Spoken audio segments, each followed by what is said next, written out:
It's Sunday night, and you know what that means. It's Sunday Night Live. It's the zoo. We got Patreon. We got YouTube. We're bringing it together. So bring your drinks, your questions, and let's rock.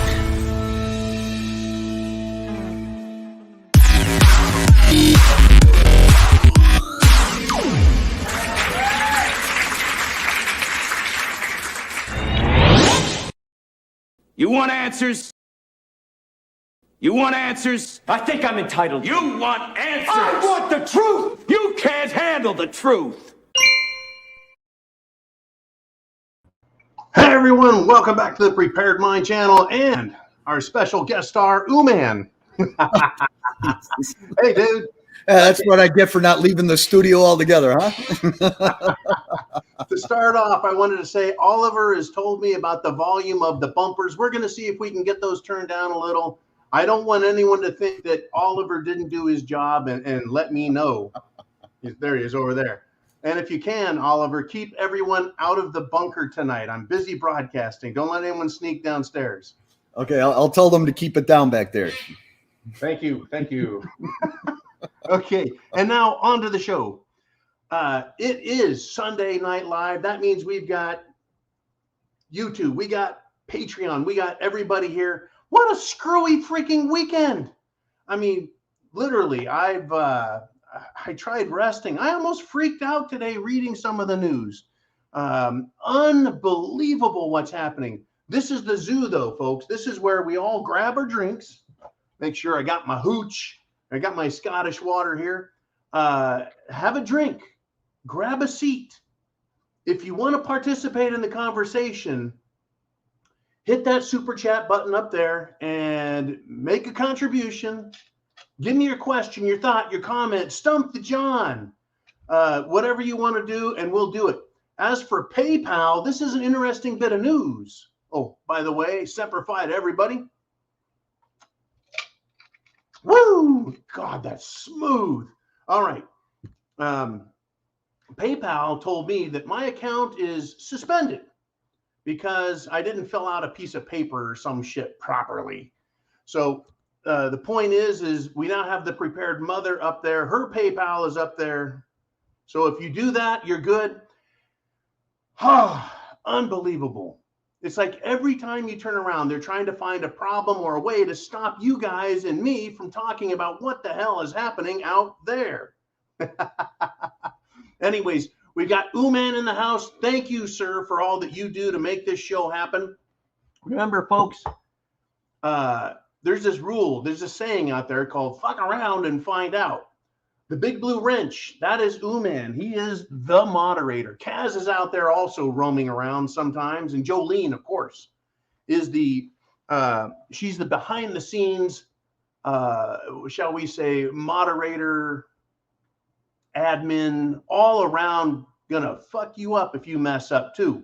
Now, I especially want to thank Jolene for all the work she does as well behind the scenes. Folks, we've got an entire crew of people that work behind the scenes. I'm just the jackass in front of the camera, right? And every now and then we'll throw Uman on there for fun. You know, when Chris B. Bacon stops in, that's always fun. But, you know, here at the Prepared Mind bunker, we do our very best to watch what the hell is happening in the world and bring it to you so we can be prepared.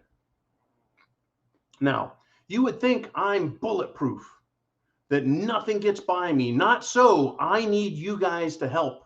And you do it by joining Patreon and guerrilla supporting us. Because we can't do it without you. And in fact, if you're not here, why even bother doing it? But we get thousands and thousands and thousands of new viewers every week.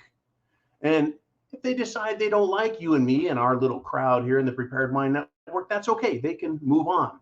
But we get new subscribers all the time. And I want to say thank you to you, all of you, right? Because without our cooperation, without our network, it doesn't happen. It doesn't work. Without you guys sharing that address right up there, right? Sharing the URL, the internet address, without you sharing it, people don't hear about us because YouTube is still shadow banning us, right? I've done a couple of tests behind the scene to see if we can get some notification, sent out. Not doing it. They're still hiding us like we're the ugly stepchild. right? We're Harry Potter under the stairs trying to do magic, and it ain't working. So again, we rely on you guys. It is up to us. This fight for our lives, for our republic, is up to us. And the fight to get fully prepared is up to us. It's incredible. You know, every Sunday, in fact, Oliver, check the comments and just let me know. I put out every Sunday, I put out two posts that go out to YouTube saying, hey, show up. Hey, it's tonight. Don't forget. I mean, and I have people tell me those don't come through, and they've hit the notification bell. They're doing everything they can to silence us. They need us to STFU. And I say, not happening. So let us begin. Remember, it is Super Chats. Get the questions on the screen. Super Chats win. And again, the Get the Fuck Back. Get the Fuck Back and Stay Back Fund. That is up to you guys. And you do a great job every week. I start the show off because she's first in line every time. It is Darcy T. Once again, first in line with a $50 PayPal Super Chat. And she has this to say right here, okay? It says, my question was about the monkeypox. Seems they are right on schedule with their next crisis. I tell you what, Darcy, it is uncanny, incredible. And I agree with you. It's right on schedule. Right? Because now I spent today talking to lots of different people about cerveza bug, SHTF, economics, medical emergencies, financial or monetary emergencies, how this is all wrapped up, talked about Ukraine and Russia and the short, I mean, it's all tied together. It's like this, it's all jacked up. Now, monkeypox. Okay, it's like the ugly cousin of the ugly cerveza bug. It's real, it's there, it's not really bad. Now, the US government has bought, was it 13 or 30 million? Man, is it 13 or 30 million? It's either 13 million or 30 million vaccinations the government has already purchased. And they're telling people, the president of the United States, His Eminence Greece, Joe Biden came out today and warned America, hey, this is a real deal. This is dangerous stuff. Monkeypox, monkeypox, monkeypox. They're pushing it. Something we need to really be worried about. So 30 million. Thank you, man. You the man on the spot. Normally, he'll send me messages behind the scenes, but it's cool. I like that because then we get to see a little picture of man down there in the corner. In Europe, they are now locking people down, mandatory for it, quarantining them for 3 weeks. 1, 2, 3. Uno, dos, tres. They're quarantining them for 3 weeks. Now, my thing is, if this can be spread, shouldn't everyone have to wear masks? Oh, it's coming. It's coming. This is, like I said, we've got the world trained.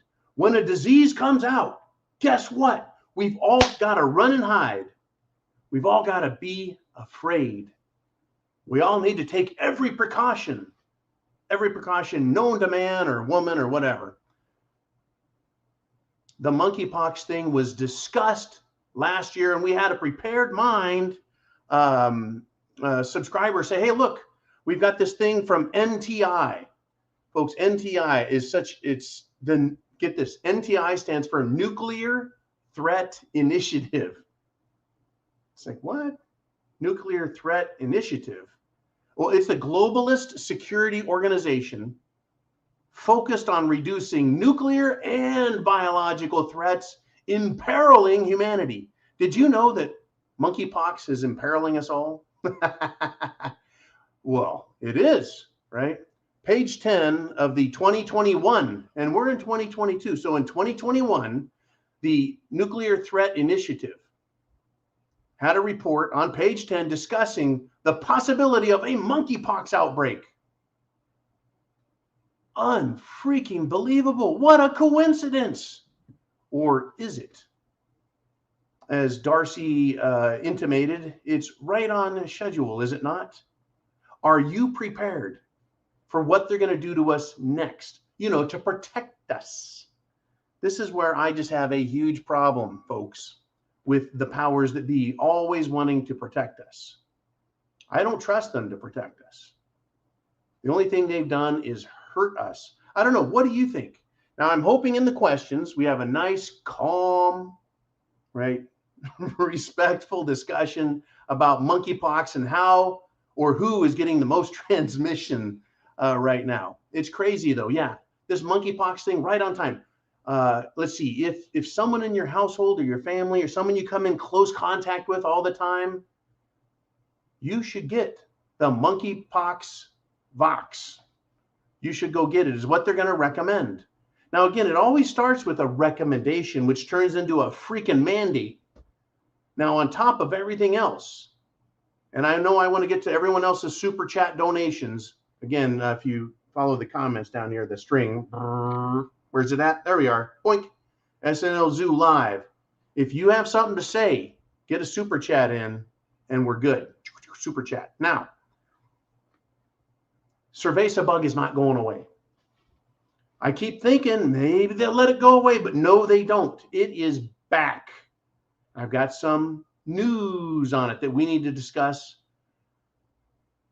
The FAA, Federal Aviation Administration, right? The FAA wants people to get tested for Cerveza bug before they get on a plane. That's right. Before you get to fly away, you now have to go get that again. They're pushing for that. In New York City, they're saying, hey, it's too high. We need people to mask up. Now, if you're going to be indoors, you should be wearing a mask again. It's like, that didn't help the first time. Why are we continuing to do it? As my good friend Deanne asked that question of me. It's like, why do we keep doing the stupidest thing possible that doesn't work in order to deal with the same issue that we shouldn't even bother being afraid of? So yeah, here we are. This is exactly what's going on. They're bringing it back. Now, I've got more, but wait, there's more. Let me give you the Billy Mays, right? OxyClean, but wait, there's more. The Biden administration is letting us know that come fall, this fall, folks, which is, well, June 21st is the start of summer proper. So we're 3 weeks from that. Take that back, scratch that. 1 month from that. So we're 4 months away from the fall. They're going to have whoops, we got to shut the country down moment. And the beginning of fall is none other than, you guessed it, a month before the election. Sounds like perfect timing to get into October and have our October surprise be, there's an outbreak. And in fact, I had another person I'm aware of, let us know that, well, their church is canceling services because 3 people in the church tested positive for Cerveza bug. And this is down in the South. It's like, well, why don't you tell those 3 people to stay home then instead of canceling the entire church? Folks, people are trained and conditioned and they want to be afraid. Now, not you and not me and not people with a brain between our ears, right? But other people out there have been trained. People in charge are trained to obey orders that come from nebulous, I would say, reputable sources of expert opinion. They're going to push it, though. It's coming back. And they may combine, right, Cerveza bug with monkeypox, or monkeypox could take on a life of its own. Now, the difference between Cerveza bug and monkeypox is if you get monkeypox, you feel like shit, and you're going to be prone to getting the pox on the skin. Could be your face, your arms, your hands, your back, whatever. Blisters, and they're very unsightly, very nasty looking, and of course, they're showing us the worst case, the ugliest blisters of all. But how many people will get monkeypox and not even know they have it?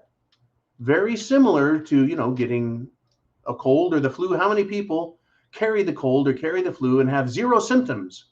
And that's why we have to all lock down. We all have to wear masks. Just thinking about the stupid made me have to take another drink there. Okay. So Darcy, monkeypox, it is a tool. It's a tool to use in addition to cerveza bug. I think it's the 1-2 punch. They're going to keep us very concerned and thinking about monkeypox all summer to keep the idea of being scared about bugs and diseases. Because 30 people in Europe have it. Folks, Europe has over 1 billion people and 30 whole people have it. How many have died from monkeypox? I'm pretty sure it's a big goose egg. If I was a French tennis player, I would say love 30, right? 0 died, 30 have it. Who cares? How many people today died of a heart attack? How many people today died because of complications due to their liver or their pancreas or their kidneys? How many people died today from cerveza bug Jim Jones juice? Well, at least one that I know of, right? We have people dying from already pre-existing medical conditions all the time. Diabetes, hypothyroidism, people dying all the time. Strokes, especially with the Jim Jones juice, pow, pow, pow, pow, all over the place. Monkeypox, we're supposed to be worried. Nobody has died from it. But you know, you might feel like shit. That's pretty normal, right? I mean, some people on a good day feel like shit. And they're like, hey, I only feel like shit today. I just don't feel like shit and dying at the same time. Okay, anyways, Darcy T, always first in line with Super Chat donation. Thank you so much again for kicking it off. And again, the Super Chat donations, that'll get your question up here. I'll make you famous if you want, or you can ask anonymously. Either way, I don't care. And this guy here, Crazy Uncle, with a $5 Super Chat donation, is always here supporting the show. Thank you, Crazy Uncle. He says, prepper tip. I made a video on my channel on this. It is hot and summer is here. Learn the symptoms for heat injuries and how to treat it. Stay safe. Now, very good. Heat injuries.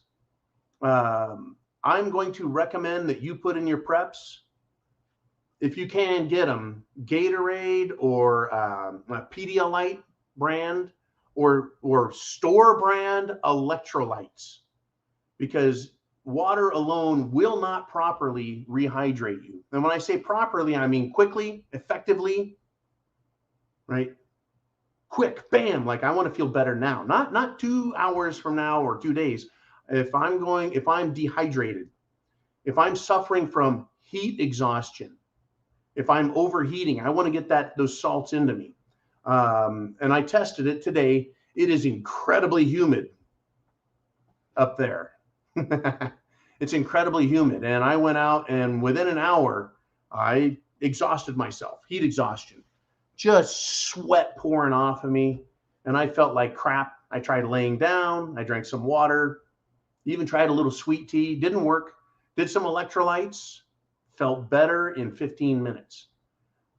It's really easy, folks, to suffer from heat exhaustion, heat stroke. Now, where I was at in California, it was incredibly dry and arid. And the sweat would evaporate off of me faster than I knew I was even sweating, because it was just a freaking high desert. And my shirt, the chest on my shirts in the summer would be white from the salts, electrolytes, salts. And this is just critical as we go into this season, especially, folks, understand this. We're expecting rolling blackouts. Are we not? Rolling blackouts.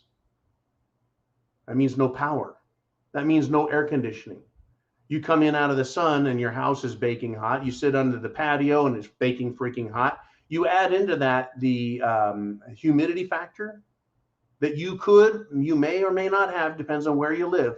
Understand the area you're in and how would you like to be hot as hell and have no air conditioning. Worst case scenario, right? Power's out, shit has hit the fan. You've got idiots in your neighborhood, in your town. Maybe they're only a day away. Make sure you have electrolytes so that you get rehydrated. You don't suffer from heat exhaustion or dehydration. The difference between your ability to protect and help everyone in your prepper community, in your neighborhood, your family, it goes down exponentially when, right, we're dehydrated. And again, even at 265 pounds, which is what I am, I can lose water really fast and become less effective. Remember, we want the idiots out there to be the ones who are suffering from heat exhaustion, hunger, stupidity, etc. We don't want to be suffering the same thing. That's why we're preppers. Thank you, Crazy Uncle. Awesome recommendation.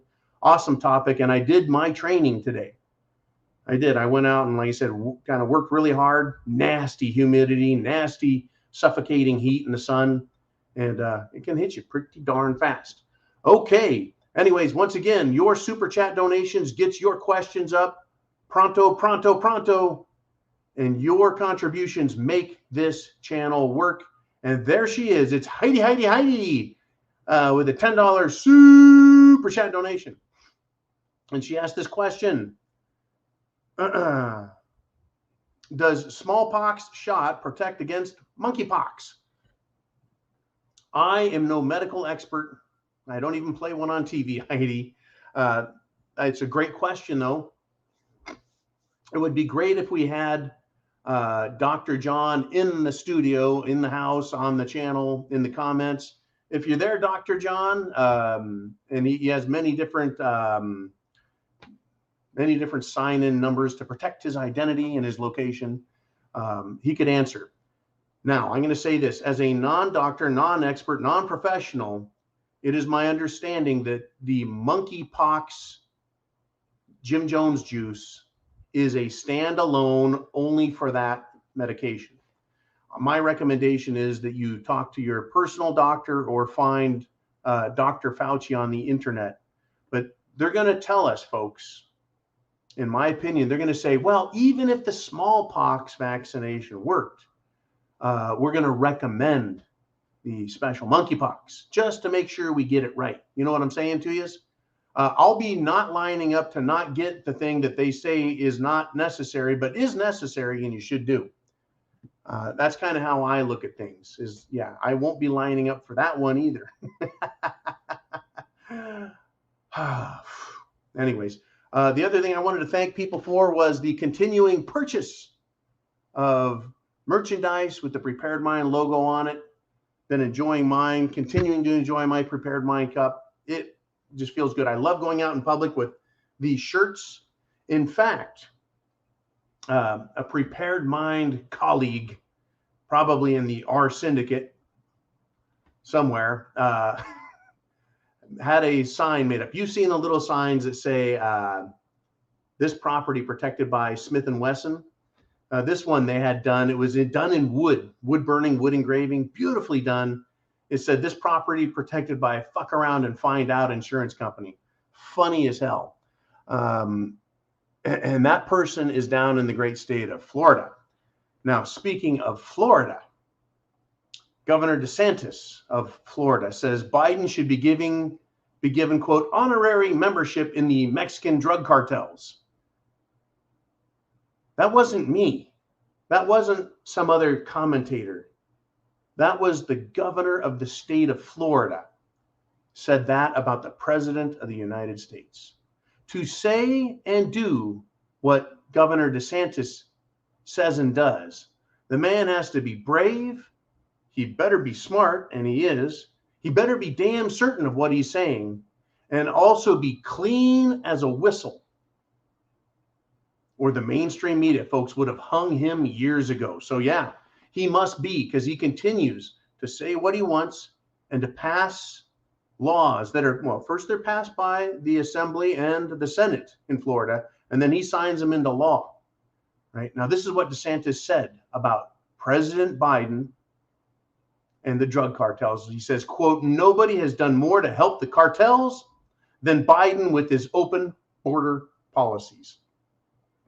And then Governor DeSantis went on to sign the bill, HB 95, which will increase mandatory minimum sentences for trafficking fentanyl.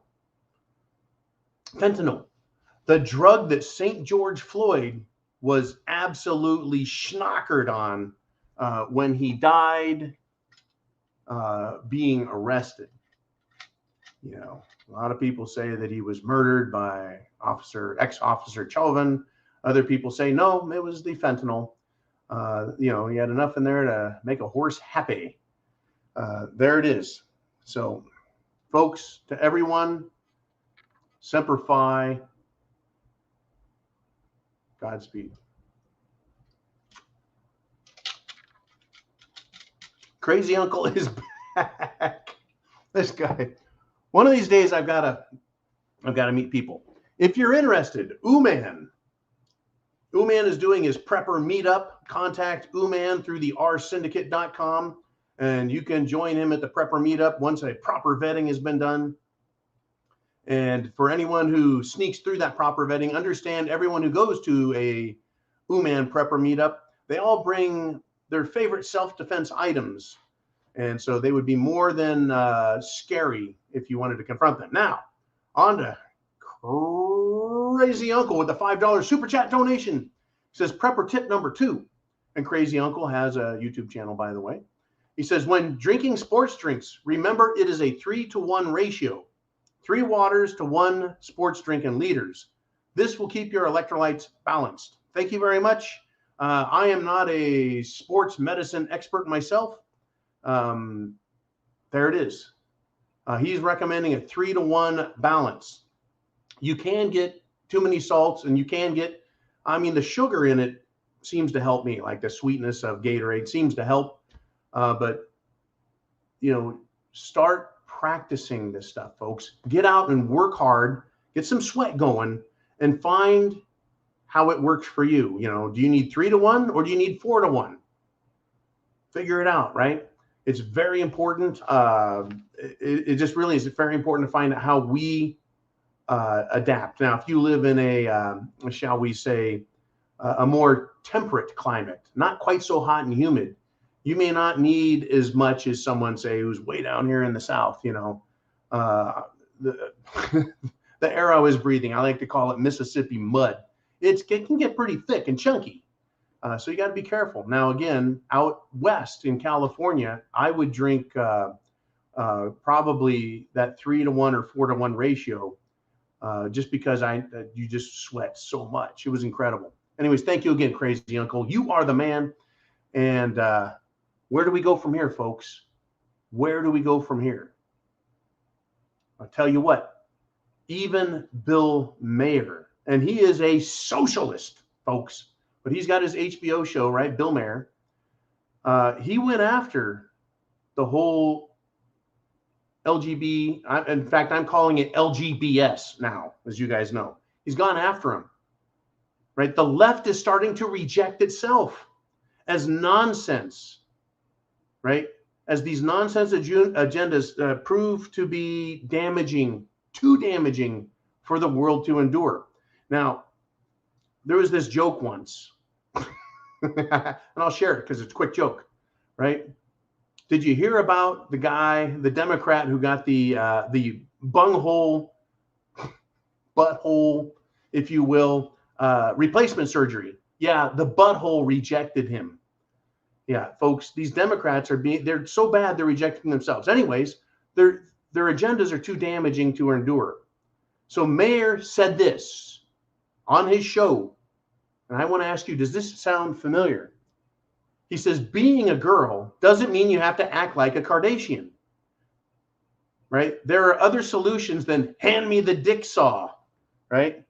Yeah, they're starting to realize that this crap they're pushing on kids is because they're pushing it on kids. Kids don't want to be LGBS, but they're being hammered with it. Now, Bill Maher says this, and it's a great quote, folks, but I want to use it not only to make our point, you and me, we make this point, but to show that the left cannot digest this shit. It is so off the hook, the crap they're pushing. Incredible. Here's the quote. Kids do have phases. Kids are fluid about everything. If they know at age 8 what they want to be, the world would be filled with cowboys and princesses, right? He says, I wanted to be a pirate. Thank God no one scheduled me for eye removal and peg leg surgery. He made the point in a satirical, comical way that I can agree with. It's just like, okay, Bill, you're now realizing how screwed up your side is. But guess what? You can't fix stupid. to quote a short, fat, pudgy comedian. Right. Kids do not know a damn thing about life. That's my thing.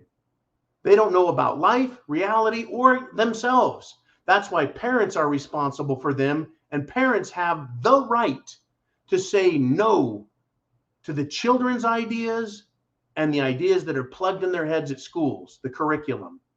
Right? The LGBTQ crowd is out of control, folks, and they're grooming idiocy and sex toys for themselves.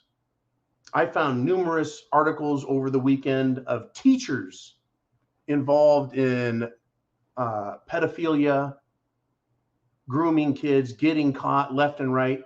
These are really sick. So when it comes to the subject of children and America's future, folks, we can see it. We can see it. Thank you for doing what you're doing, which is telling your congressmen, your senators, state, federal, knock this shit off, right? There's a lot of great states out there that are pushing back. And I've got some stories on that as well. But this is Sunday Night Live. And you guys get first say on all topics. And now we've got, bam, Derek B with a $5 super chat donation. It's a super sticker. Thank you, Derek B, very much. Folks, your donations go into the GTFB and SB, which is the Get the Fuck Back and Stay Back Fund. John, you're not allowed to go back to the RMZ. It doesn't matter how many of your friends there give you an invitation or say, we want you back. You're not allowed back. I want to go back, folks. It would be nice. Swinging in a hammock, talking to the lizards and then rooster again. In fact, I was spending some time with a friend this weekend and the Geico commercial came on.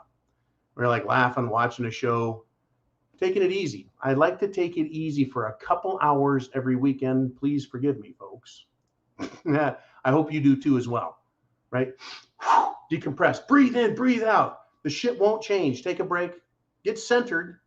Like Penelope, right? She'll send me a text message and thank you, Penelope, for the great messages. Just chill out for a couple hours.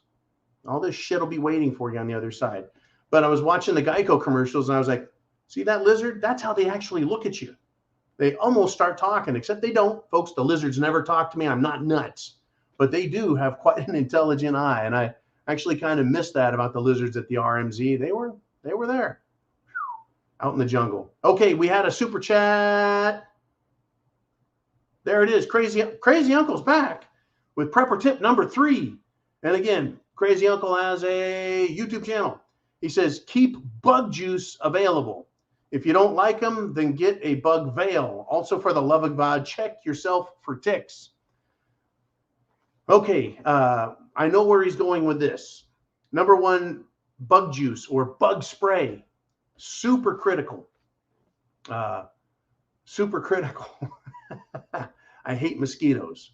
Something bit the shit out of me the other day when I was at the bayou. If you could put that one back up, Jolene. I was at the bayou, and I think some sand fleas got a hold of me. Anyways, they bit the shit out of me. Have anti-bug spray. It's very important. And then he says, for the love of God, check yourself for ticks. There's a couple problems that I don't think a lot of people are expecting, and that's when it hits the fan really bad. When you get to Mad Max zone, if you've got people who are literally in the bushes watching for the bad guys, at a listening post, an observation post, standing guard, going on patrol, we're going to be doing things that we don't normally do. Okay, shit hitting the fan big time, Mad Max style, is all of a sudden now you're like, okay, normally you're wearing a nice bright colored Prepared Mind, go F yourself t-shirt, and everything's normal. When shit hits the fan, you're probably going to be wearing camouflage. You're going to be doing things a little differently. You're going to be sitting in a chair, perhaps in the bushes, off to the side, trying to stay out of the way, right? Normally, we don't sit in the bushes or even right next to them. We just kind of chill right in the middle of our patio or the yard. You know, we walk around down the driveway or down the steps or, right? But when it hits the fan, we're going to be camouflaging ourselves, hiding, sitting back, being closer to the bushes, behind the bushes, in the bushes, walking through the bushes. I mean, if you're in the city and all you got is, asphalt and concrete and bricks, I get it. But for those of us who are in, shall we say, swampy, mountainous, jungly, woodsy areas, you're going to spend more time out there. Now, ticks have Lyme disease, and ticks are just freaking nasty, and you can get an infection from them because they're just dirty insects, and they burrow into your skin. Unlike a mosquito that flies by, gets a meal off you, and takes off. Right? A tick, they'll burrow in and they'll hang on for days and days. So when you get back from patrol or your job listening, strip down, shake your clothes out, and have someone check your body. They tend to bite you in areas that you can't get to easily. I've been bit by a couple of them, and it was like over the shoulder, down the back. It's like, how the hell did they know I can't reach back there? Nasty stuff. So bug repellent, and then, of course, have someone check you over. Thank you again, Crazy Uncle, for your support of the channel. Unbelievable what is coming, folks. I already talked about this, but it is not the FAA. I got a little correction. Sometimes I make mistakes. The FAA is recommending that the airlines should do cerveza bug testing in all, not international flights, but domestic flights. And even people who have gotten the Jim Jones juice, 1 and 2, and boosted, it doesn't matter. It doesn't matter if you've gotten juice boosted, you still should get cerveza bug testing. That's coming from the CDC, folks. You know how smart they are. They know everything. Those guys are brilliant. Right? And America thought this was over. They're keeping it on. Oh, by the way, are you aware that the U.S. government, that would be Biden and everybody up in Washington, D.C., those jackasses up there, they decided to extend the cerveza bug emergency a few more months. It was set to expire and be done. Nope. Let's have some more. They're keeping that emergency going so they can use their emergency powers. Now, you might say, John, when can this all end? I mean, how un-cerveza do we have to be before they'll make it go away? I'm going to give you one example that should make it very, very clear.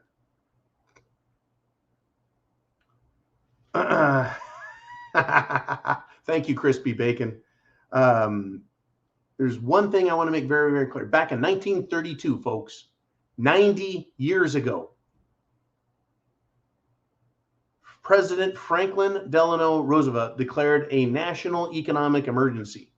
And it is my understanding, and someone correct me if I'm wrong, but that state of emergency that was declared back in 1932 is still active. It has not been rescinded, and it probably gets quietly reenacted if it ever has to be. And it is for that reason, folks, that we're in a declared state of national economic emergency, that the government can do things like deficit spend. It can send money to where it wants.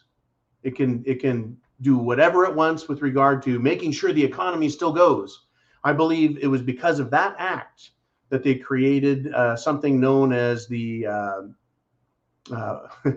well, they didn't have a cute name for it back then, like plunge protection team, right? But they do have their funds, their funding set up so they can protect the economy when they need to. The primary one, known as the Exchange Stabilization Fund, the ESF, I believe is legitimate. It's out there. But we did hear, folks, we did hear back when President Trump was president, right? There was the time when we had this economic crisis, and Steve Munchkin Mnuchin, who was at that time Treasury Secretary, was on vacation in Mexico, and he called and said, I had a talk with the Plunge Protection Team, which is a series of national banks, very large banks like Goldman Sachs, JP Morgan, Morgan Stanley, right? Those banks, I think Bank of America were part of that, to let them know to save the stock market. Because we had a big crash back then, folks, a big crash, and they bailed it out with the Plunge Protection Team and the Exchange Stabilization Fund, saving the stock market. Now, let me ask you this. Here we are in 2022, and the stock market has seen massive crunch. Where was the plunge protection team, folks? Where was the exchange stabilization fund? Let me tell you what, the big funds were getting out before this most recent dive, right? The not so insiders said, the big funds, they've sold off. They put themselves in a position. They're shorting everything for the big crunch. And that's why they're able to take it down so much. Don't worry, folks. Our precious banks are in great shape, but your 401k may have taken it in the shorts. You could be down 20, 30, 40, 50, 60% on your investment. Right? But, we need to save the banks. We can trust them. All right. It's hit the fan, folks. It is unbelievable what has happened. What topics do you want to discuss? This is your chance. This is your show. And this is very interesting. We have Tuna Tamasha with a Czech Republic 100. I don't know what the denomination is. The denomination is. But thank you, Toon. He says, if you look into the new pox, you'll quickly find many coincidences. Just like with the Rona cerveza bug, they'll try to leverage further. That don't add up and make you realize it's another chapter of the scam. I'll tell you what, Toon, you are absolutely right. Absolutely. They will leverage. What are they going to leverage? People's willingness to get juiced up, right? People's fear factor, right? People's willingness to go along, like those people that you see still wearing masks where they're not mandated. And there's not many places where they're mandated anymore, but you see people. You see people in their cars with the windows up and a mask on. Seen people walking down the street with nobody around wearing a mask. Seen people on motorcycles, folks, motorcycles wearing masks. Unfreaking believable. Uman had this really crazy ass, like 15th century or 14th century doctor's hood or mask made out of leather. But they'll take advantage and use that fear factor. Half the population, folks, half the population was upset when they started taking away the mask mandates. Half the population was upset about that. They feel secure with government telling them what to do. They feel very secure with that. And by the way, we're up to almost 600 people live at one point. In 1 second, we're live, folks. And we're having more people come on than the President of the United States of America on his YouTube channel. Trust me, every time he goes live in front of a microphone, right? It's on YouTube. And it's incredible, folks. The new spokesperson is a complete and total flop. She is not the liar that Commie Red Jen Psaki is. She's a terrible liar. She's not a good liar on her toes. She's not a quick and witty liar. And she's so bad that they had to bring back ex-Rear Admiral Kirby out of the Pentagon to kind of cover for her and school her. Folks, they have to bring in their best liars, their most creative liars. And I think the Biden administration found out that not anybody can stand in front of a lapdog press corps and look and sound like they know what they're talking about. Right now with Trump, what was the deal?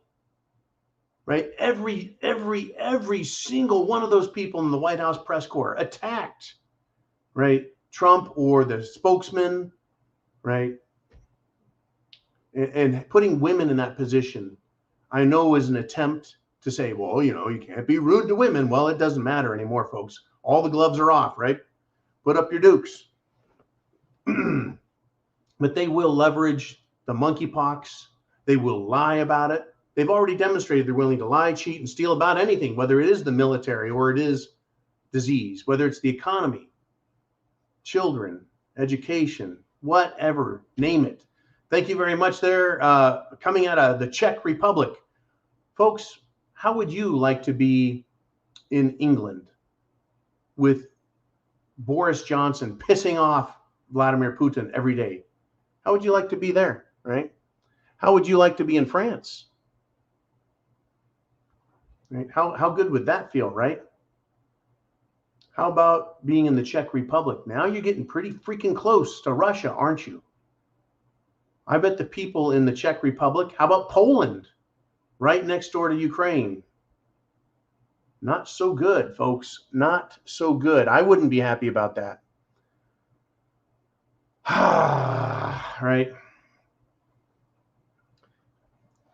Going back to this pox, the chicken pox. The Centers for Disease Control, CDC, is urging 1/3 of the US population to mask up again in public indoor settings based on their cerveza bug risk profile. Do you know what your cerveza bug risk profile is? Well, there's basically kids, people from 16 to 50 or 49, and then 50 and above. I'm guessing that I'm in that because I'm an old guy now at age 52. Can't freaking believe I've made it this long. Yeah, I'm in the risk profile. Well, you won't catch me, folks. I think I'm just fine. So what is it on your mind? What do you think is going on in the world? What do you want to discuss? We've got John Swanson with a $5 super chat donation. Thank you so much for hitting the super chat button, man. You guys are keeping us on the air live. It takes a lot to keep us here, folks. Thankfully, you guys are very generous with your time, your questions, and your support. John says, got my Prepared Mind tee, sticker, and bourbon mug. Also have my Don't Blame Me, voted for Trump signs out. Awesome. He says, thanks for making prepping great again. Hey, MAGA and MAPUGA, make prepping great again. It is great again, John. People have learned. Holy cow. I guess I should have listened. They're doing their big Harry Carey. Holy cow. Right. Yeah, prepping, not such a bad idea after all, right? Let me ask you this question. 1 year ago, if you went and got a small freezer, a small chest freezer for $200 or less 1 year ago, and you had filled it with $2,000 worth of meat, ground beef, steaks, sausages, chicken breasts. If you had done that 1 year ago and it cost you $2,000 and a $200 freezer, that meat would now be worth close to $4,000, depending on where you're at. It would be more or less, give or take, $2,000 in 1 year, and it only cost you $200. In other words, what a great investment. It's doubled in value. Not to mention, you've got enough meat in that freezer to last you a year. Depends, of course, how big your family is, right? And I recommend, as much as you can afford, protecting yourself. Food is now an investment. How about water, shelter, clothing, medicine? Medicine is a huge investment. Medicine is a huge investment.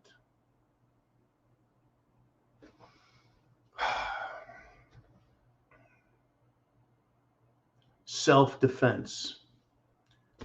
Freedom seed spreaders. Right? That is so important, folks. So important. It truly is. People are discovering it. Uman sent me a story earlier today that a friend of his, right, I think 1 year ago, said, what is it with you guys and all your prepping and needing guns, right? I guess apparently he bought one. Now he has two, and he's very enthusiastic about being a prepper and having the proper self-defense. All people have to do is realize, hey, I feel better as a prepper. And I think this is very important, folks. This is very important for you and me. As a prepper with food, water, shelter, clothing, medicine, and a means of self-defense, all of a sudden you realize I don't have to rely on other people. If something bad happens, I'm good. I mean, to say that I'm good is incredible. Yeah, you know what? I'm good.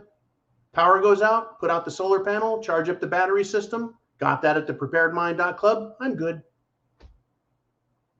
Food's getting a little pricey. I bought my food over the last year at thepreparedmind.club, buying in bulk at the store, Sam's Club, Costco, whatever the hell you did. Great. I'm good. Hey, folks, prepping is not only great again, it's fucking cool, right? I've had people send me messages, man, I feel so good. It's fucking cool being prepared. You can walk down the street and you're not worried. You're not worried, folks. I mean, this whole thing with self-defense. Chicago is still a shit show. I mean, calling it Chicago, everyone knows what you're talking about, right? Up there, you have to be worried about home invasion. In other parts of the country where it's a red state, Republican freedom state, and in red cities, you know where you're at, they're normally a little smaller than places like Chicago, right? The police departments are better. The sheriff's departments are great.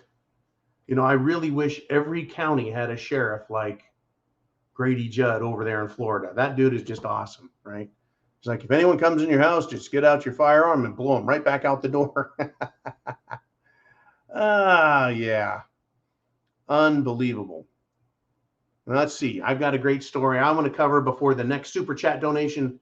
So get in your super chat donation, right? Follow that, right? Super chat donation, and you can ask the question. You can direct the show. You can have the topic that's most important to you come out. So help us now. And get this, folks. Get this. I want to talk about this, though. Morgan Stanley has joined Wedbush on talking down Tesla stock, right? Tesla, right, which is owned by Elon Musk. Tesla, not so good. We don't like Tesla now. Tesla is not so good, right? How do you like me now, right? It's not just a cute song. This is for Elon Musk. Basically, now he's being canceled, attacked, punished by the whiny crybaby left on social media, by their corporate executives, by their investment executives. He got kicked out of the S&P 500 ESG, right? The Environmental Social Governance Club, which is full of woke libtards, right? And the mainstream media, they don't like Tesla anymore. He's being investigated by DC federal bureaucracies now over anything and everything. And now there's, right, an investment scorecard attack on him. Surprised? Don't be, folks. And this is exactly the battle that the so-called Asperger's guy, Elon Musk, Mr. Socially Awkward himself, he actually relishes this shit. He's kind of like Trump in that he really eats it up good. He really eats it up good. By the way, we're well over 600 people live. So when you guys send that email address out, or I'm sorry, that internet address, people respond. Share it, folks. We got some shit to talk about. We're not even at the 1 hour mark, and I've got a shit pile of stuff to talk about, and your guys' questions as well. Not quite done yet on my Elon Musk thing. Folks, he is socially awkward. He is kind of an unusual dude, but he is poked and prodded at anyone he wishes because he has FU money, right? Imagine being that wealthy and having pissant social media companies and their little employees and know-nothing mainstream media liars talking crap about you. Imagine having that kind of FU money. Billions and billions, not only in Tesla ownership, folks, but he's cashed out of a lot of it so he can fuck with these people. Imagine having that kind of money. So it's gloves off for the South African man who is sliding further to the side of freedom. He started talking about freedom of speech. He got kicked in the nuts. He said, well, I'll be a Republican then. He got kicked in the nuts some more. All they're doing is pissing this guy off, right? Yeah, folks, it's freedom that is the real goal here. What good is wealth if it can't be used, right? Now, millionaires, little itty bitty millionaires hiding in their basements, they don't get to enjoy their money the way they want. They can't say what they want because they've got to rely on other people. Democrats out there, they got to rely on the media, not shitting on them. They got to make sure they're socially acceptable in social media. Folks, millionaires don't get to enjoy their money, but billionaires, right? There's even billionaires out there pretending to be virtual signaling leftards, and they don't get to be who they are because they're always trying to please these unsatisfied losers on the left, the socialists. So I actually do want to say good luck to Elon. We are all rooting for you to fight for your rights, buddy. Do it. I want to encourage him. He has FU money beyond anyone's wildest dreams.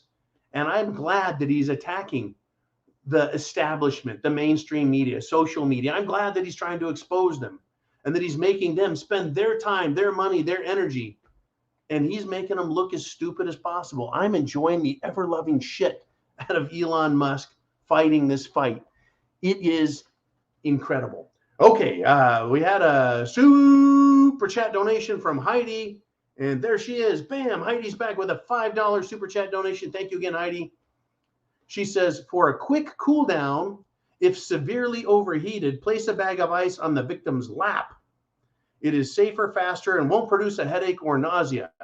I tell you what, that's probably good advice. If you have testicles, you may want to be very careful with the placement of that. But I'll tell you what, you can take the heat out of the body very quick. Remember the last time we talked, I said, get a kiddie pool. Get a small kiddie pool, fill it with water, and you can jump in that and cool yourself off. I mean, using a hose works, but the water just runs off you and it's lost. At least in the kiddie pool, you trapped it and it's available for that. Bringing your temperature down as quickly as possible without causing yourself like a brain freeze. You can take a bag of ice and put it on your neck. That'll cool you off. Might give you a headache or brain freeze, may hurt, right? But once again, right, won't produce headache or nausea. Nausea is another side effect or symptom of heat exhaustion or heat stress, if you will, and dehydration. Symptoms of that: a headache, dizziness, nausea, lethargy, sleepiness. Those are all symptoms of that. And it's really interesting. We've had some hot days here. And folks, it's only May, right? It's only May. We've got June, July, August, for Pete's sake, August and July, and then September. And you can even have severe heat in October, depending on where you're at in the country. It is the hot season, and they're promising us rolling blackouts. If it doesn't happen, folks, good. We've been blessed. But these idiots out there are promising us more trouble. In fact, up in the state of Michigan, they just had one more nuclear power plant shut down. You think that's going to help our energy, our grid? Now, people that don't like nuclear energy, I get it. I understand. I used to be, folks, much more afraid of it than I am now, because I've been really studying how to solve our energy crisis, how to get baseload power that is going to be cheap and effective, and it is not going to rely on external sources of energy in this country, like because it seems like if we pump a gallon of oil, that our country sells it somewhere else. Anyways, nuclear power. They shut another one down, and it's going to cause more trouble. Expect power outages. Expect it. Unbelievable, folks, what these people are doing to our country. In fact, that nuclear power plant was a pro-Biden thing, right? Because nuclear power is carbon-free. It's carbon-free power. So these green weenies out there, right, they just lost a card on their side. What this is really about, though, folks, is money. Why did that plant shut down? Because they needed to upgrade equipment and everything else. But that money isn't available to them, right? There's supposed to be a spending of money in the United States for our energy grid by the federal government. They're supposed to spend money on our country. Where have we been sending our money lately? Spending it on the military, spending it on, not people, not our soldiers, but on arms, military weaponry, equipment to send over to Ukraine, right? I think we're up to about $50 billion going overseas. How many power plants do you think $50 billion could build, right, in our country? Unbelievable what is going on. Opie Waddell checks in with a $2 super chat donation. Thank you, Opie. He says, coin the term nanner pudding for monkeypox. I don't know if I can remember that one, man. Nanner pudding. A good friend of mine, Rick in Texas. Rick knows who he is. He was an electrician of mine in California. He escaped also. God bless you, Rick. I miss you, buddy. Semper Fi to you. Anyways, Rick used to call someone I worked with pudding all the time. It made me laugh. Nanner pudding. Folks, there's a new outbreak of nanner pudding. We got one person in the United States has nanner pudding. Meanwhile, hundreds of people have a stroke every day and die from it. Hundreds of people have a heart attack every day and die from it. Hundreds of people succumb to all kinds of diseases. And we have to worry about one case of nanner pudding. I'm going to see if I can remember that. Opie, do me a favor. Every single show, and folks, Opie is he's on Patreon, and so he participates in the daily shows Monday through Friday.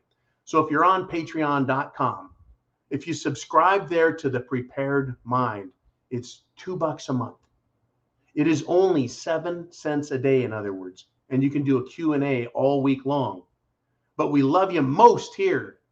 Well, I won't say the most. Love you all week long there, Opie Puddin'. We love you all week long, but Sunday Night Live is where we're at now. And this is where YouTube, you can get a taste of what it's like to hit that super chat button, put out a question, and get your questions answered, your comments, your thoughts. You can have a statement, name a person, an event, a thing, something you're afraid of, something you're not afraid of. It doesn't matter. Anyways, you can get stuff in right now. Right, I often, my favorite disclaimer at the beginning of every show is the Tom Cruise. You can't, I want the truth and you can't handle the truth, right? That's my favorite opener.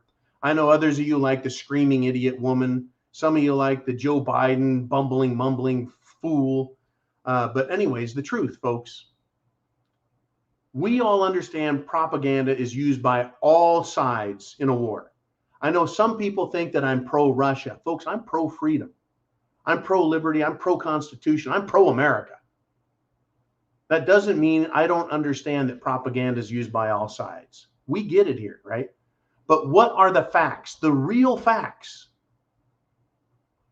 Right? I can handle the truth. I know you guys can too. I know you can handle the truth, right? Now, over in Ukraine, in Mariupol, right? That chapter has now been written, right? But Russia is writing the book, folks. Russia's over there fighting. Now, that doesn't mean we won't get propaganda and bullshit here in America, because that's what our mainstream media gets us. But Russia, let's see what Russia is saying. Russia is reporting, folks, total victory at Mariupol, at that steel plant, saying 2,500 soldiers have surrendered and it's over at that location. It started with 300 people,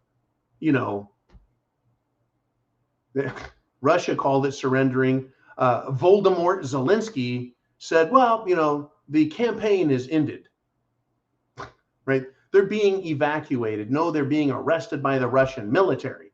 You want to call that evacuated? Yeah, okay. Russia's military is evacuating them and sending them to prisoner of war camps, because that's what happens in a war, right? The Geneva Convention, folks, is in full play here. The Geneva Convention is in full play. Russia's obeying it, according to the Russians. I'm sure the United Nations, since Russia is a member of the United Nations and Russia is a member of the Security Council on the United Nations, I'm sure Russia has United Nations observers checking on the POWs. Okay, makes sense to me, right? Anyways, 2,500 soldiers. We went from 300 to the report of 1,700, now 2,500. It's over, right? Now, are there any other military groups fighting in Ukraine, fighting Russia? A real army, or was this Mariupol location, was that it? Right, the Azovstal thing, right? What is the government? What is Zelensky really in charge of in Ukraine? What are they controlling at this point? I know if Russia isn't in a city, they can claim that, well, Ukraine is still in charge of that. But really, how much longer can Zelensky and Ukraine hold out? Right? Who's in charge over there? What is going on? Where is all the money that the United States government up in DC, where's all the money that was sent over there? So I'm asking some questions, right?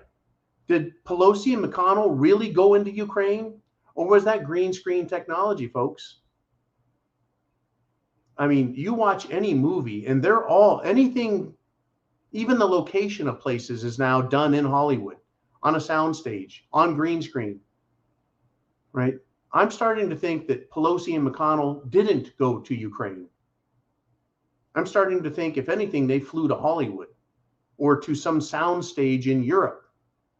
And I'm thinking Zelensky really isn't in Ukraine anymore, unless they want to leave him there as a sacrificial lamb. I don't think that the people that have benefited in Ukraine, the plundering of that country, I don't think that they really have any love for Zelensky and that he was a useful idiot for them. And if Ukraine loses control of itself to the Russians, I think that the powers that be, the oligarchs of Europe, I think they'll be willing to say, Zelensky, you're out of here. Right? We got no use for you anymore. You failed. You lost. And I think that's why Zelensky is desperately screaming at everybody, right? He's called out the US, he's called out Europe, he's called out NATO and said, you guys need to help us. Remember that? You guys better help us. You promised this, because I think Zelensky knows if Russia wins this, he's done. He's out of the club, right?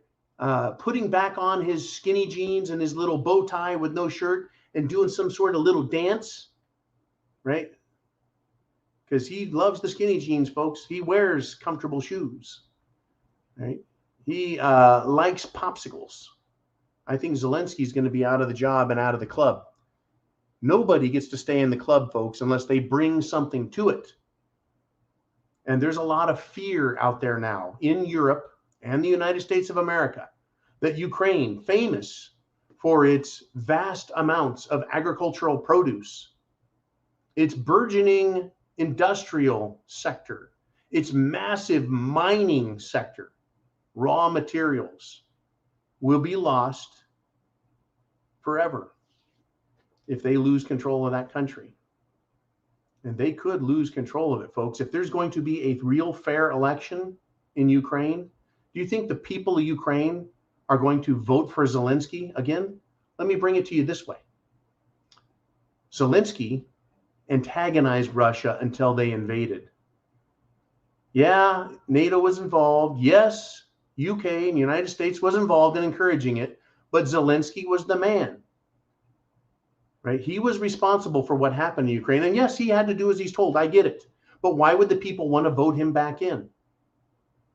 While Russia's been invading, the people of Ukraine have had to pay with disruptions in food, disruptions in power, disruptions. It's a freaking war zone in much of the country. They have had to live in fear and terror as Zelensky has put his troops and his military equipment in civilian residential areas to try and protect it from Russian bombardment. How would you like to be in your house and Biden sends tanks down your street and parks them in the street outside of your house in your neighborhood, knowing that a Russian MiG could fly by and strafe that tank, or a Russian Hind helicopter come by and light that shit up with some rockets? I wouldn't want that in my neighborhood. But Zelensky's done that. He has hid his military right there in their residential areas. Human shields, folks. Is that any way to fight a war? And if you were Putin, I guess you really must give a shit, because you haven't leveled that country to the ground, even though they've tried making it. It's incredible what's going on in this world, folks, and what you and I are not being shown, right? The censorship, the showing of only one side. Why isn't anyone in the media going, well, let's look at what really caused this? Well, they don't want me there. And they would probably say, John's a Russian asset. Oh, yeah, I'm a Russian asset. Yeah, look at me. I speak Russian, don't I? Ah, no, I don't. Okay. I started learning some Russian a few years ago, believe it or not. Back in, I think, 2020, I tried learning some Russian. Has nothing to do with English. Too difficult. Too difficult. I gave it up. Anyways, let's do this. Let's get to your questions if you have them. If not, I've got one here that is going to light you up. Oh, man. Crazy Uncle is back in with a super chat donation. He hit that super chat button right up there. It's right up there, super chat button. And he says, prepper tip number 4. He says, I know a lot of farmers, and you're a lucky man if you know a lot of farmers. Crazy Uncle says, I know a lot of farmers, and I hear the same thing. Get your seeds for next year now and store them in a cool and dry location. Not all freedom seeds are, not all freedom seeds are free. In fact, freedom seeds are not the only seeds you need. You need seeds for your garden. Whatever it is you're going to plant, get them now, folks. There is a serious issue. If you go to thepreparedmind.club and you go over to, and maybe Jolene will put this up on the screen if she's got it available, I need you to go to Patriot Supply. That's where I bought my heritage seeds, meaning they're not GMO, they're not hybridized, so that they are good, safe, and reproducible. Once you start growing your own vegetables, you can harvest your own seeds and grow. Folks, it's incredible. I was talking to a friend today, and they're like, you know what? I've got a deck, and I can grow a lot of vegetables on this deck in a very protected area. I was like, start practicing. Great idea. Freedom seeds. Folks, there's going to be a shortage of freedom seeds next year. This is a Prepared Mind prediction, and I'm sure Crazy Uncle will tell you the same thing, right? Your freedom seeds that go in your freedom seed distributor. That was a sprinkler, freedom seed sprinkler for sprinkling your freedom seeds. Yeah.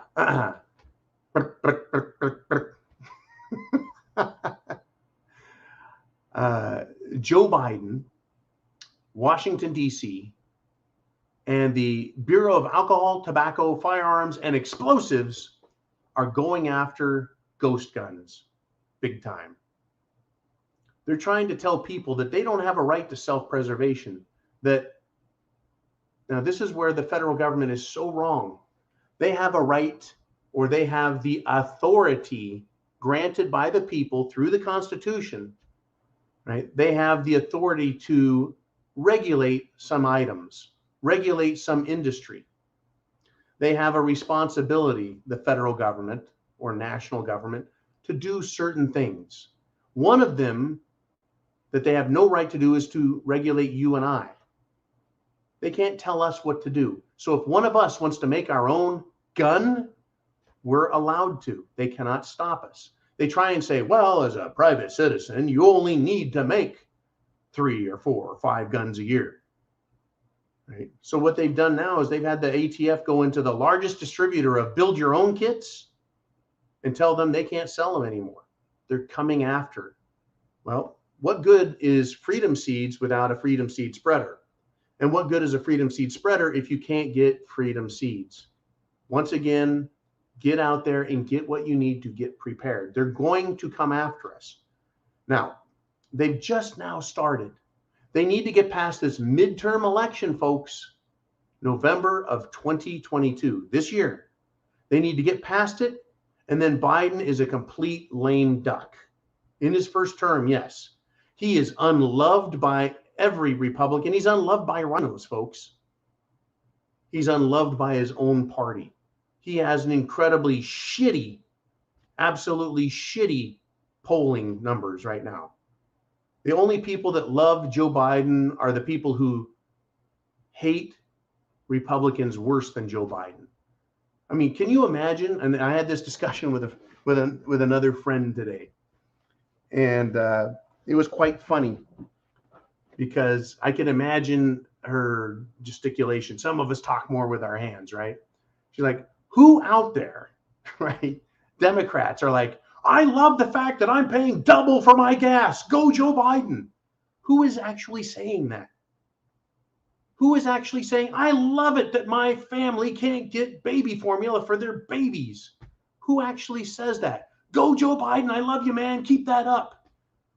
Who out there is Democrats in Texas, New Mexico, Arizona, or California is like, yeah, Joe Biden, keep that border open. Woohoo! Nobody. They're all having to defend it and go, well, I like him more than Trump, so it's good what he's doing. How do you make that argument? Unbelievable. Unbelievable. Folks, by the way, we're at 1 hour and 15 minutes into the Prepared Mind Sunday Night Live Zoo, which is exactly what this is. We got 45 minutes left, and as long as there's super chat donations, I'll keep going. We're not even close to the end of this, though. We got, that's it. It's time for a drink, folks. I need a drink. I hope you need a drink. I hope you brought your drinks. I hope you did. It is time for a big swig on the Prepared Mind Zoo. Salut, cheers, prost, and semper fi.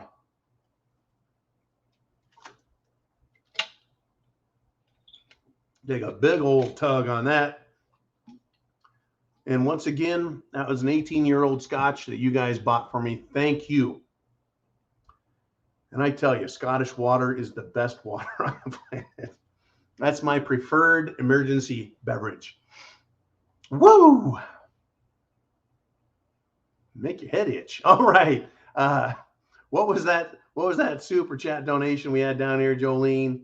It was Jesse Graves with a $5 super chat donation. That's that button right up there. And this is what he says. Isn't Biden signing away our sovereignty to the World Health Organization tomorrow regarding anything medical, pandemics, endemics, epidemics? Here's the thing. I don't think so.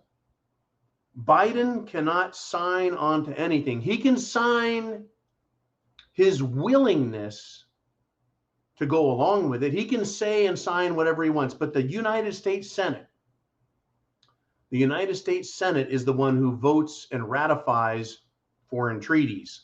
Now, I can give you a little bit of history on this. You see, the founding fathers did not want the federal government to have this power. That's right. Once again, the founding fathers, that would be all of those rascally founding fathers, men.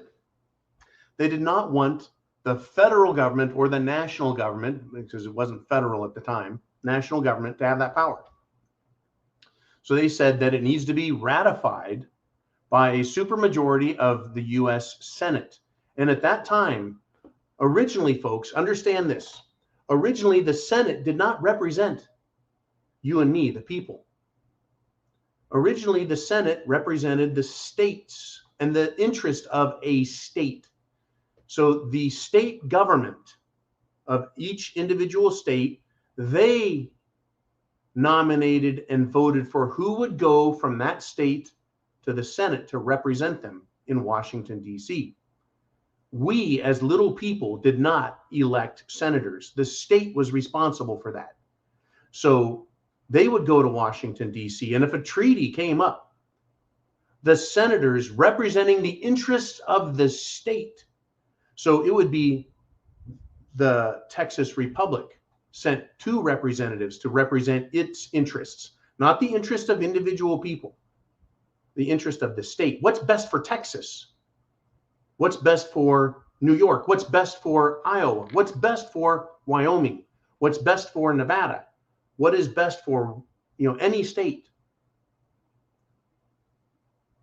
And the reason, folks, that they changed and came up with a constitutional amendment was because the states weren't very responsive to what the people wanted. Interesting, no? So the Senate actually had to sign on to that too, and they gave up their control. The states no longer have a say. It's all elected individual representatives, supposedly representing us, the people, who are now voting on things like treaties. Now, again, the Constitution cannot be at odds with itself, right? The Constitution cannot be at odds with itself. It cannot say that it's there to guarantee a Republican form of government. The United States Constitution cannot be there to protect our rights if it is giving our rights away. Right? Our national sovereignty is not something that the government has the power or authority to give away. Yet that is exactly what they're proposing. So Joe Biden can say, oh, yeah, I would like to be part of this, but that's not law. Even if the United States Senate, which is now representing people and not states' rights, states' interests, they could sign it, and the United Nations treaty they sign is still unacceptable in my book, and it is not law. It is not the law of the land because it is in conflict with the Constitution, our rights, and the Declaration of Independence. John's an insurrectionist. No, I'm not. I'm not saying, I'm not inciting violence or saying do anything stupid or harmful or dangerous, right? This is my satirical answer, though. Right? This is me being a smartass. Sorry, neener, liar, liar, pants on fire. You can pass whatever you want, but if it violates the Constitution, right? How can something be the law of the land that violates the Constitution? The same way there is no statute or federal regulation passed by the government, whether it's the House of Reps or the Senate and the president all joining together, they still don't have the power to overstep the Constitution. So how could a foreign body, another country like England, France, Russia even, or the United Nations, how can they overstep the Constitution, right? How can the Senate, which is prescribed to be held to the Constitution, give someone else power over that Constitution? It makes no sense. It makes absolutely zero sense. And I will make those my dying words if need be. If need be. So I don't know what Biden thinks he's signing tomorrow, Mr. Graves. Thank you for the awesome topic, though. And it is an awesome topic. And we need to understand who is the sovereign body in this country. It is not Washington, D.C. It is not even the elected representatives or the president or the senators. You and me are the sovereignty. We are known as the people. And just because we voted for some jackass that went to D.C. that doesn't know his fucking job or his ass from a hole in the ground, that doesn't mean we have forfeited our rights. Our rights, folks, are inalienable. Remember that word, inalienable. They cannot be separated from us, ever. Nobody can give away your rights, ever. That includes the First Amendment. That includes the Second Amendment. All we can do is agree to allow them to tell us that we have none, and then we give in to them. But our rights exist whether they like it or not, and no legislation can change that, right? No legislation can change that. It is, period, done, right? Now, how many of you want to hear about some other shit that's gone on over the weekend, right? Get your super chat donation in. Ask a question, comment, statement, subject, topic. But what I want to talk about at this particular moment is baby formula, baby food, right? Don't call it formula, right? Formula is what I feed my plants, and I give them fertilizer formulas, right? Anyways, baby food. Baby formula is food. We eat food, I eat food, you eat food, food. And I'm not talking about bugs. That's not food, that's bugs. Anyways, the first baby food mercy flight. What's a mercy flight? Well, that's where another country sends another country, one country sends another, something that that first country needs that they can't seem to do for themselves, right? So third world nations get mercy flights from the U.S. We'll send water, we'll send chemicals, we'll send food, we'll send whatever's needed, right, to help a nation or a depressed area, right, give them some help. In the United States, when Hurricane Katrina just smashed into New Orleans, forgive me, right, that was the American people saying we want to help. Now, when Puerto Rico was absolutely smashed by Hurricane Irma, Americans The government and people send stuff there. Mercy flights, right? That's what you send areas of the world that are completely screwed up and trashed. Well, Germany, folks, has sent mercy flights to us in the United States. Baby formula, baby food. Germany, folks. So Biden shuts down baby formula makers here in the US, courtesy of the Food and Drug Administration. He shuts them down. At the same time, he somehow has pallets and pallets and pallets of baby formula to send to Ukraine via Germany, because they can't land their planes in Ukraine. It's a war zone.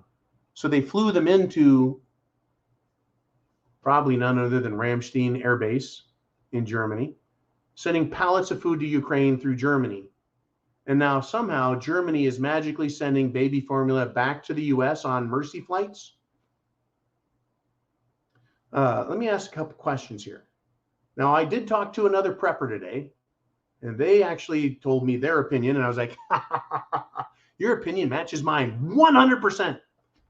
The question was, did Germany put German labels on the food we sent over there to make it look like they made it, and now they're sending it back, making the US look like a pauper third world piece of shit country that can't provide enough baby food for its own infants?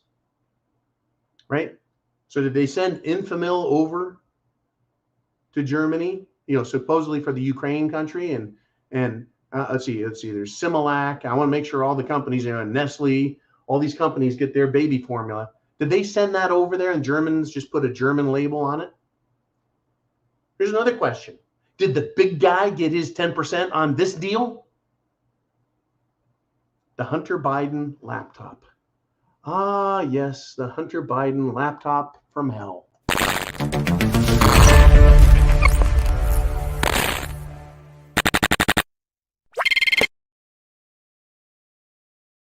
Ah, yeah, the Hunter Biden laptop talked about the big guy, his dad, Joe Biden, president, getting 10% on every deal that's done. Hunter Biden laptop that wasn't a sham, that wasn't fake, that wasn't fraudulent, that is real, that the CIA operatives, the mainstream media, the New York Times, the name your mainstream media outlet said was a sham and it's a lie and it was fake. The Hunter Biden laptop is real, and talked about the big guy getting his 10% on everything. So did the big guy as president get his 10% on baby formula? Right, here we go. President Schmuckety Schmuck could allegedly, maybe, have been taking advantage of babies. Remember that old saying, stealing candy from a baby? Right? Who would do that? Right? Yeah, that's who. Now, here's the next question. So does the United States government, or me and you, Americans, do we owe Germany now for this? Do we have to support Germany in everything that they do and say because they've saved our babies here in this country? No matter what they do to their own country or to Ukraine and Russia? Do we owe Germany, right? Let me ask you this. Here's another great question. This is not German baby food. Does it meet Food and Drug Administration guidelines? Do their food plants over there meet guidelines, strict FDA guidelines, which is supposedly why our plants were shut down by Joe Biden's Food and Drug Administration? Once again, concurrently happening at the same time, the government bought a bunch of baby food off the market to take down to the Mexican border to make it available for them down there and over to Ukraine. What a coincidence. I love coincidences. Right? Does it meet FDA guidelines, or maybe that just doesn't matter anymore? We're so desperate that it doesn't matter if it meets FDA guidelines. Folks, we live in a freaking banana republic.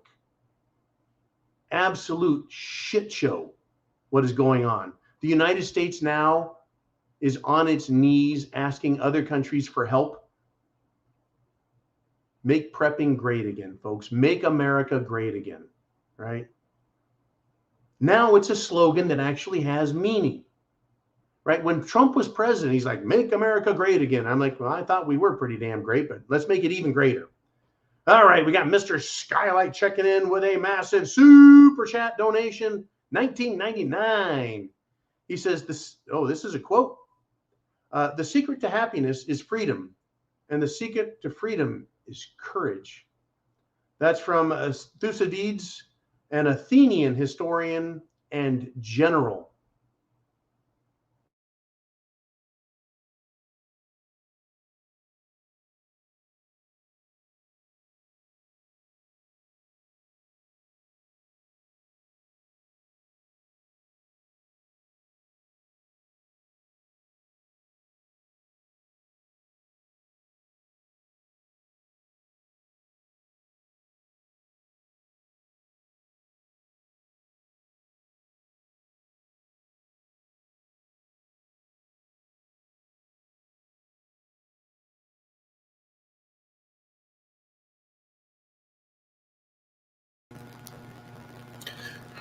Hey, folks, it looks like John somehow got disconnected. We're going to see if he can reconnect here and be back with us shortly. I think I see him trying to get back in here. We're back. And you're pink. What's going on? I think someone just ran a tractor through my connection here. So, yeah, we're looking pretty bad, aren't we? Yeah, that's pretty bizarre. We're having a...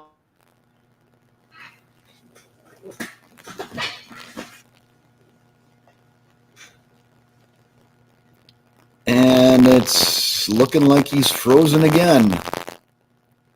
Let's see if he can get out and get back in here and get this thing back on track. Having a lot of fun little conversations in the side chat here. Everybody talking about mud bugs at the moment. The only kind of bugs any of us really want to eat, right? Yeah, I'm really not good at this, Mom. I don't know if I can float this all by myself. Maybe you need to jump in and help me out here.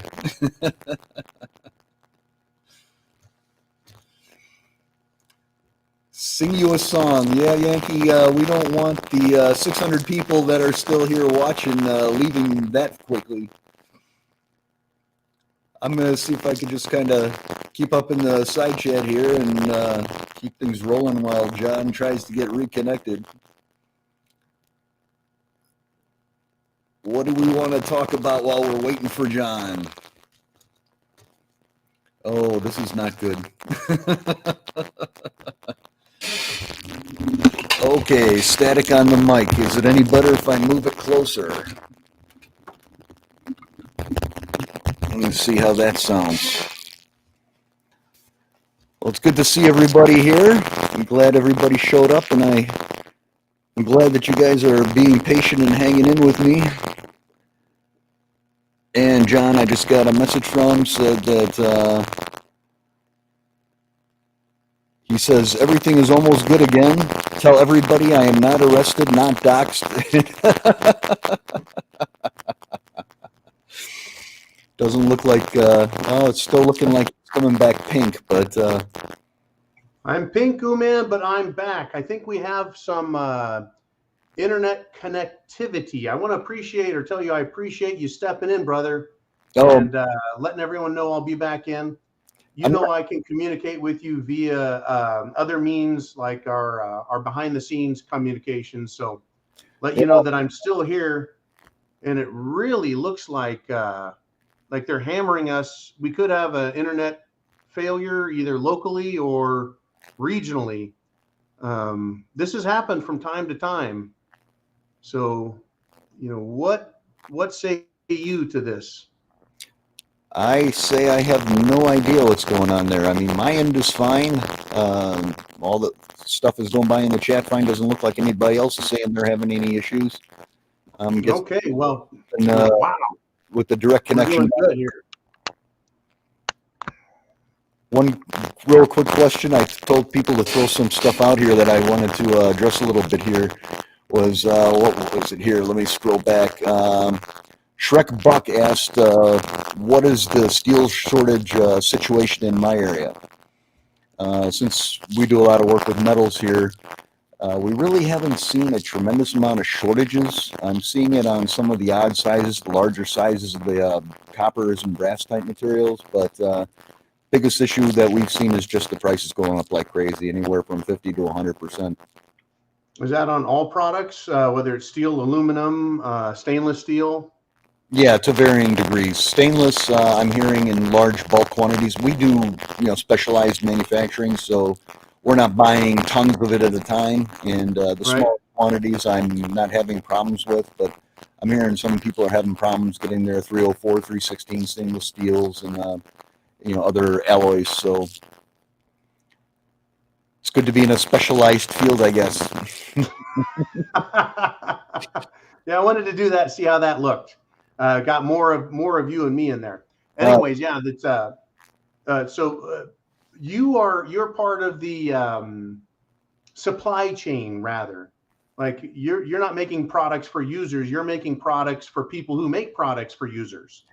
Yeah, we make specialty parts for other manufacturers. A lot of the stuff that we do is for replacement parts for machines that were manufactured, years ago that are used in assembly and packaging processes.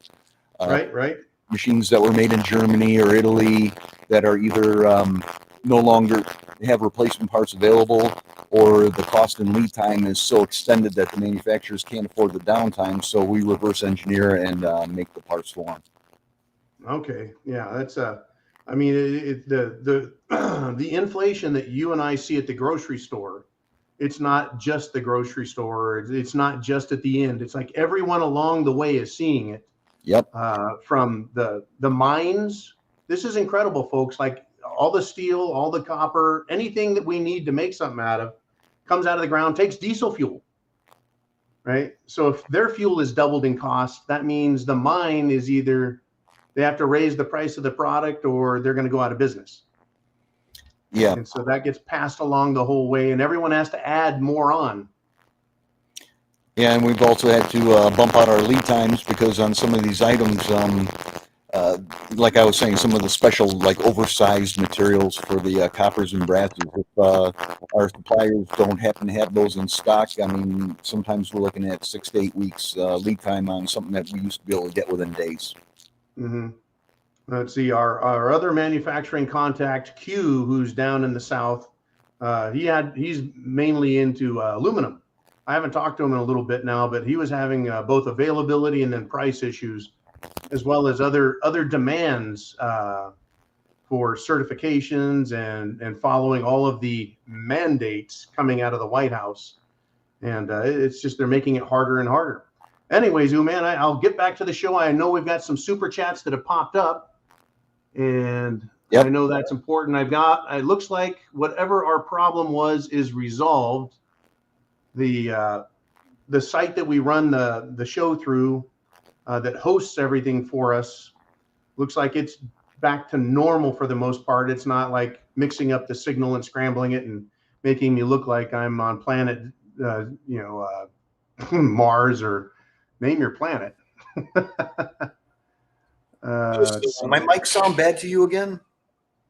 I got a little static on it, but it's not too bad. How's my sounding out there, Mr. Who-Man? Oh, yours sounds great. Oh, fabulous. I'm just seeing some people saying that my mic is sounding bad, and I'm not sure exactly why. Yeah, everyone should know by now I can't hear shit. So you sound a little scratchy, but for the most part, pretty good. We've really been working on our mic and camera situation here. But this particular screw up during Sunday Night Live is really unusual. I know that there's a lot of kids out there gaming, but we picked Sunday night because it's in preparation for the coming week of all the SHTF out there. But for them to jack around, I don't know what's going on. Yeah, it's weird how sporadic it is.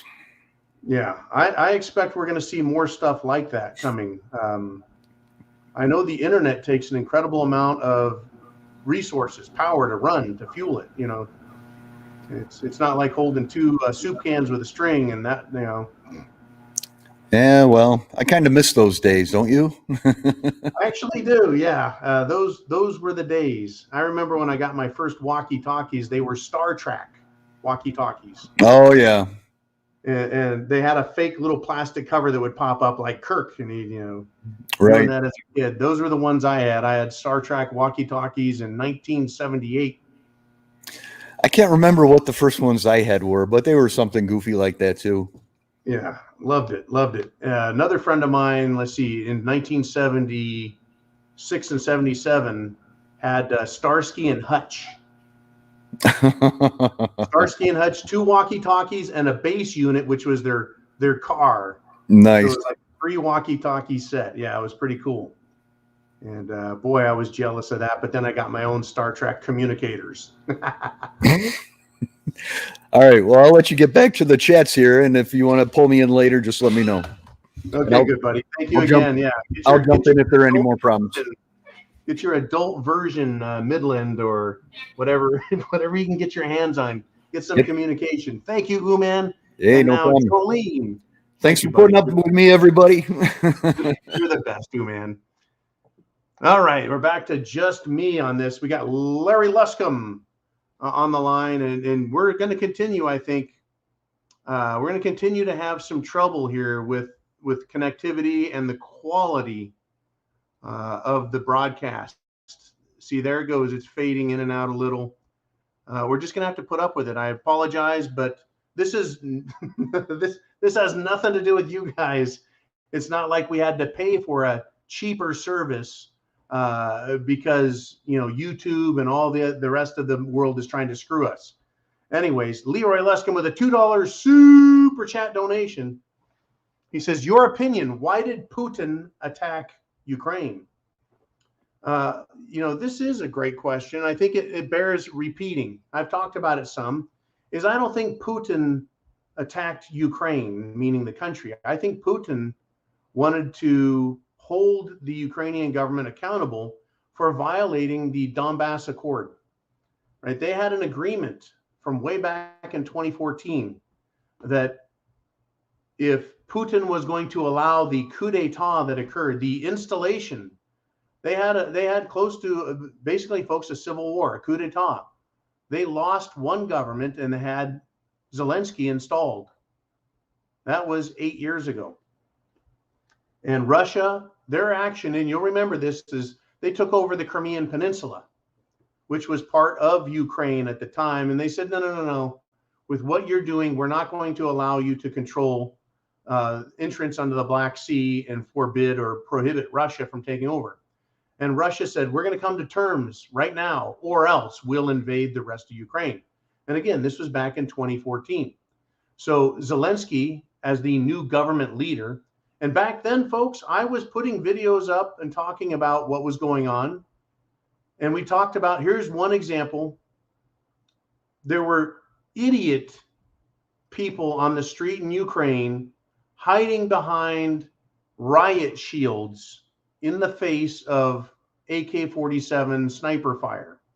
And the 308 round, because that's what it is, it's the 7.62 by 39. That bullet, right, 7.62 millimeter, would go right through a police shield and hit whoever is hiding behind a police shield. And it's like holding a paper bag up over your head and expecting it to be bulletproof. We talked about what was going on. So the new regime headed by Zelensky made a deal with Russia and said, we won't do these certain things if you leave us alone. One of those things was, you won't bring in NATO. Ukraine will not become a NATO member. Now, Putin and the Russian government was well aware that Zelensky was supported by the Azov battalion. That is like, well, let's go back to Iraq and Saddam Hussein. Saddam had his elite reserve guard, or no, the Republican Guard, right? That was his own special military that looked out just for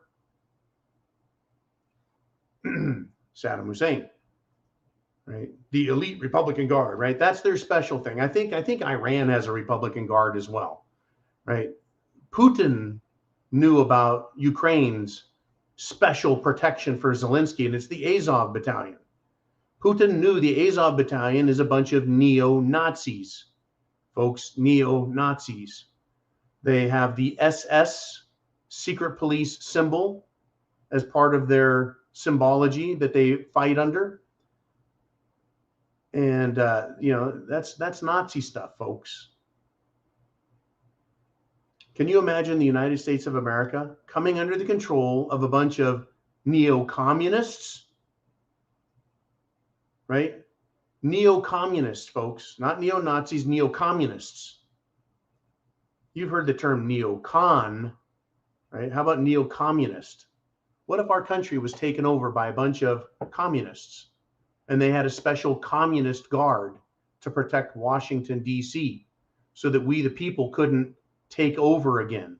And then out of Washington, D.C. came a bunch of new rules and regulations. Do you think the people would like that? What if the neo-communists, the hypothetical neo-communists of Washington, D.C., what if they ran the elections and always ensured that a neo-communist won that election? What could you do about it? You couldn't gather a bunch of arms and go into Washington, D.C. and try and get rid of the neo-communists, could you? No more than the Ukrainian people, folks, could go into Kiev and fight against the neo-fascist, neo-Nazi Azov Battalion. That's what's been happening in Ukraine for the last 8 freaking years, according to some experts. Other experts would argue against that and say, oh no, it was the people of Ukraine who supported Zelensky, and the people wanted that. And it saved the Ukrainian people and country from certain doom or whatever, because pro-Russian leadership in Ukraine wasn't serving the people well. So Putin attacked Ukraine because they were trying to bring in NATO. And the Azov Battalion was committing atrocities against ethnic Russians.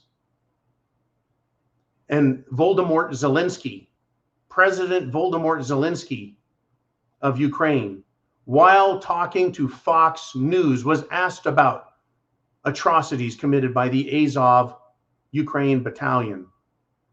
And Zelensky said, it is what it is. He did not excuse it. He did not deny it. He did not in any way defend it. He just says, well, that is what it is.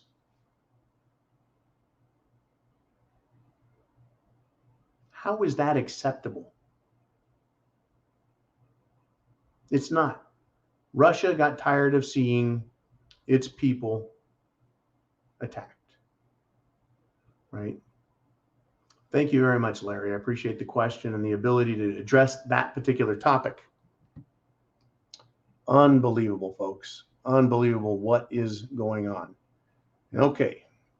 We got Red Pill Files with a 556 super chat donation. Says, hey, John, do you have any intel on what's happening in Shanghai? Last I heard, people are locked up in their apartments and starving. Okay.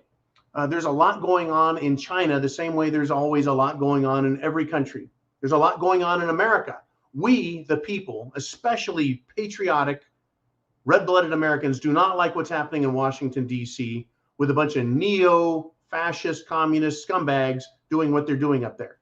But we're not fighting back. We're not committing insurrection. We're not committing violence on the street. We're thinking that our voting system is an opportunity to fix this problem come next November. Right now, the mainstream media taking the signals from our screwed up Washington, D.C. would have you believe that Russia hates Putin. How would I know, right? I can only hear what the Russian media says. But over in Shanghai, they have the same thing. There are a lot of people, folks, a lot of people in China who do not like the Chinese Communist government. They don't like the People's Liberation Army. People's Liberation Army. Another way to say elite Republican Guard, right? The People's Liberation Army gets paid by the Chinese government to protect the Chinese government, as well as protect China from invasion.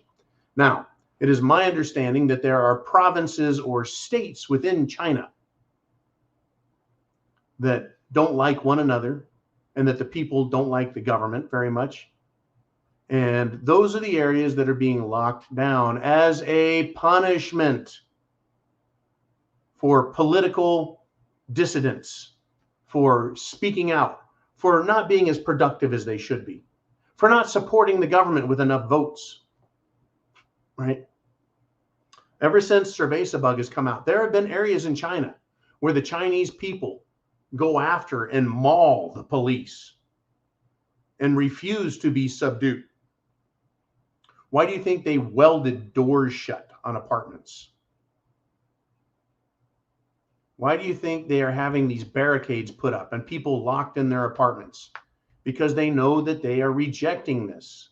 And there's a continual fight. Yeah, are people starving? I'm sure they are. Are they pissed off? You bet. Shanghai is not the stronghold, according to one of the intelligence reports I got. It's not the stronghold that you would think it is for the People's Liberation Army and the Chinese Communist Party. That's right, folks. China, even though it's controlled by communists, the people don't love it any more than the Soviet Russians loved the Soviet Union. A lot of people came to rely on the entitlement, government care and protection. A lot of people in the Soviet Union, while they weren't very well off, they came to rely on government taking care of them and handing stuff out, right? That's kind of Stockholm syndrome, right? You come to rely on your captors. But there's another sector of the population, any population, be it Chinese, Russian, or American, that is never going to submit to the demands of government to obey, right? Not a chance.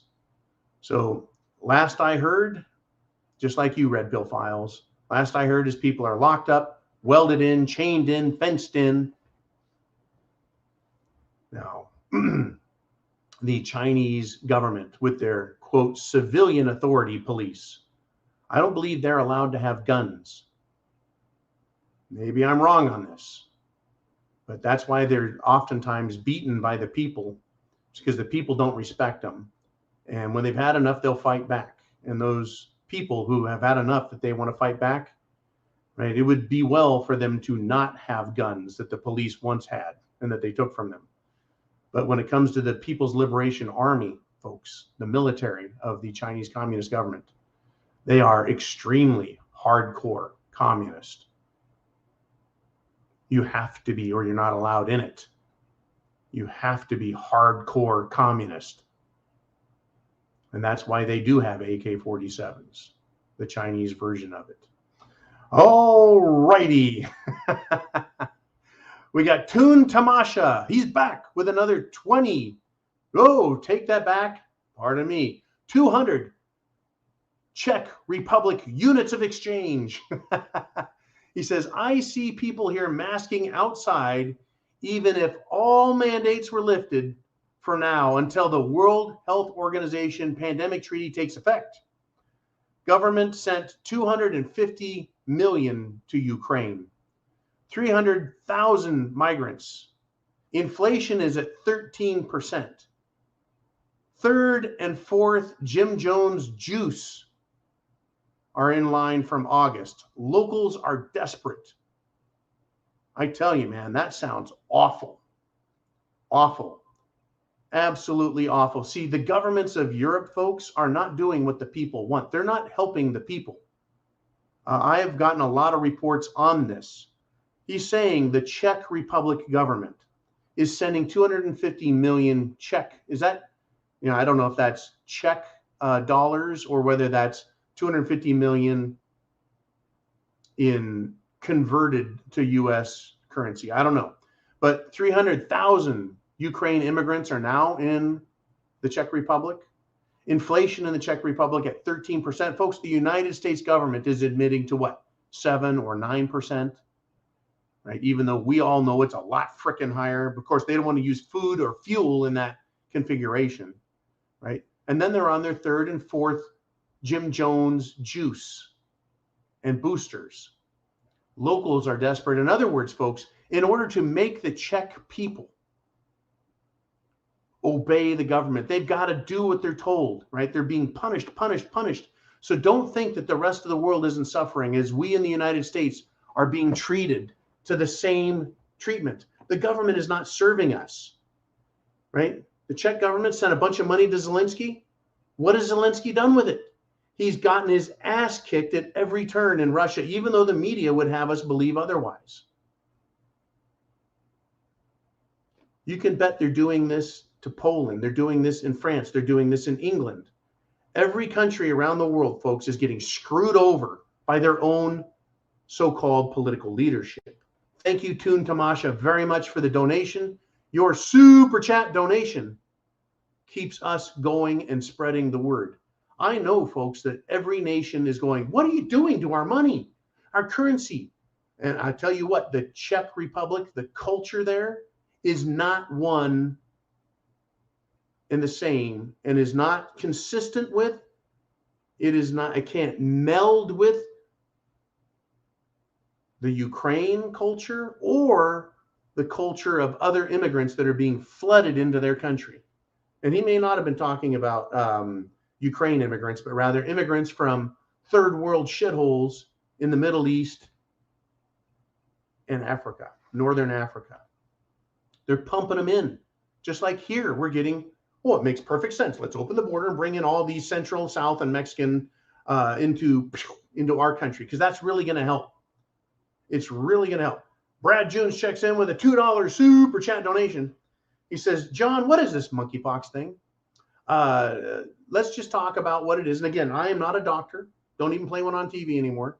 I'm not a healthcare professional. I'm not an expert. I'm not an epidemiologist. I'm none of those things. So what I'm going to tell you is some basic information. Now, we've had smallpox in this country. Very deadly, very nasty. Old disease has been around for centuries, and we came up with a vaccination for it. Works. Smallpox, right? But then there's this other one called chickenpox. Chickenpox. And what a pox is a blemish. It's a mark. It's a blister. It's, it looks like a big zit or a small zit. It just depends.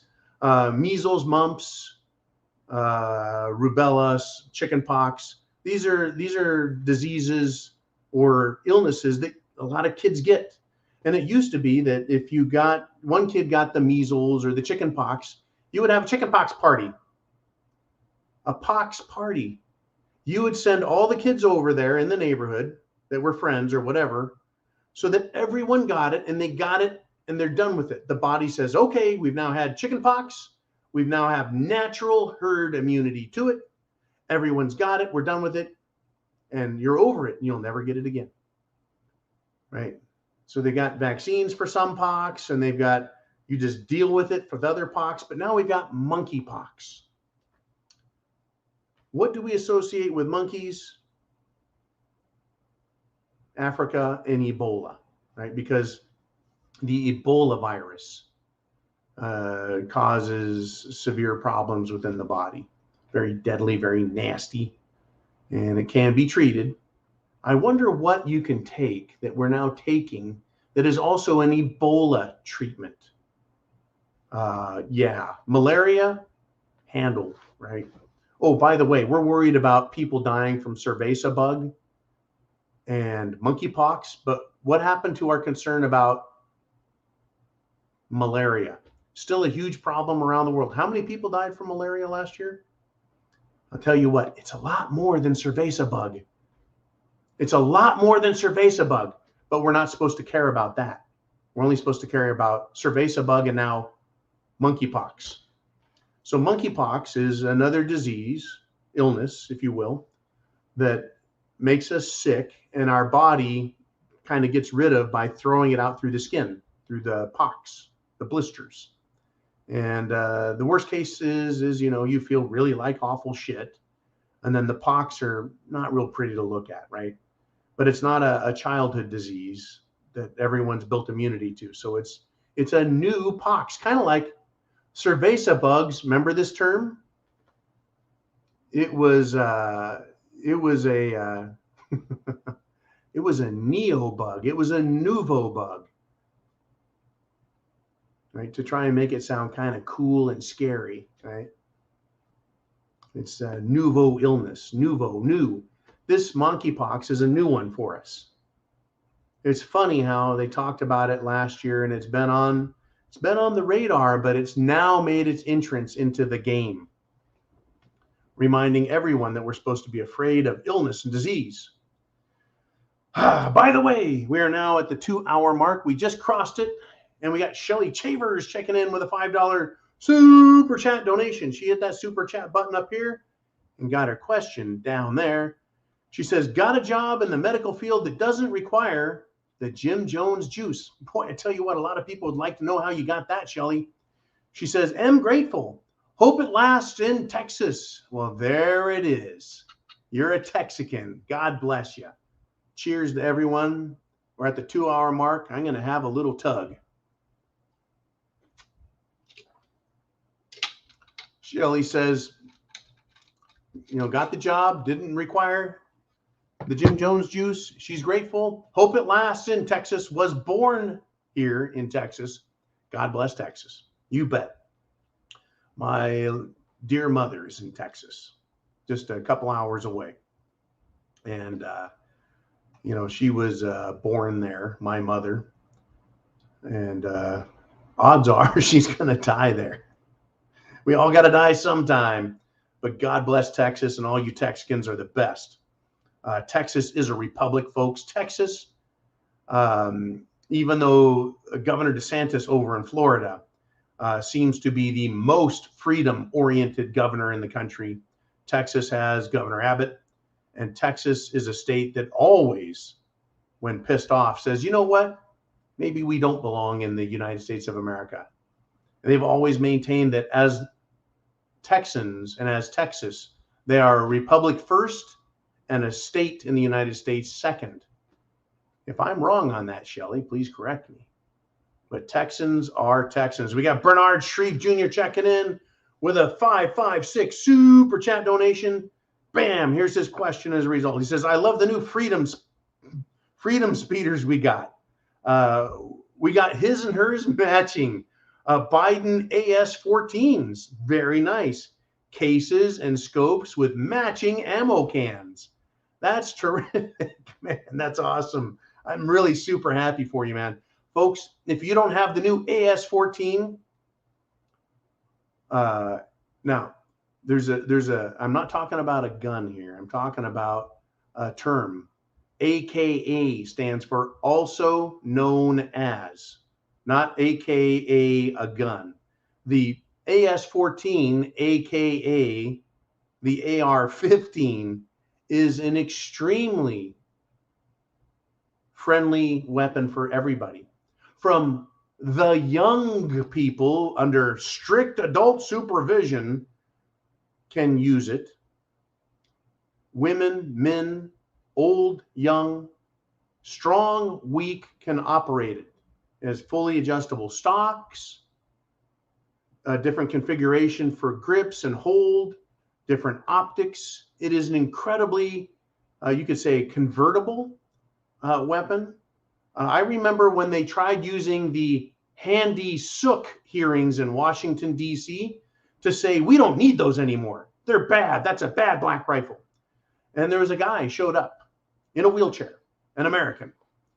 And he said, you're going to take away the only weapon I can use with his condition. I'm paraphrasing him, folks, because it's been a while since I've read this story. But he said, I'm in a wheelchair. I need a weapon, self-defense, my right as an American, that is light. The AS-14, aka the AR-15, is very light. He says, I have limitations, and I don't want a long gun to swing around. I don't want a heavy gun. I need something that's easy for me to use. So the adjustable shoulder to grip length. He says everything about the AR-14, as Joe called it, or the AS-14, or the what we call the AR-15. Said it's the ideal weapon. I can't run, he said. All right. He made this point. I'm stuck in this chair. I can't hide. I can't run away. I have to defend myself if I'm attacked. And this is the weapon that gives me the necessary protection, the amount of firepower, portability, lightness, adjustability, modified for his particular need.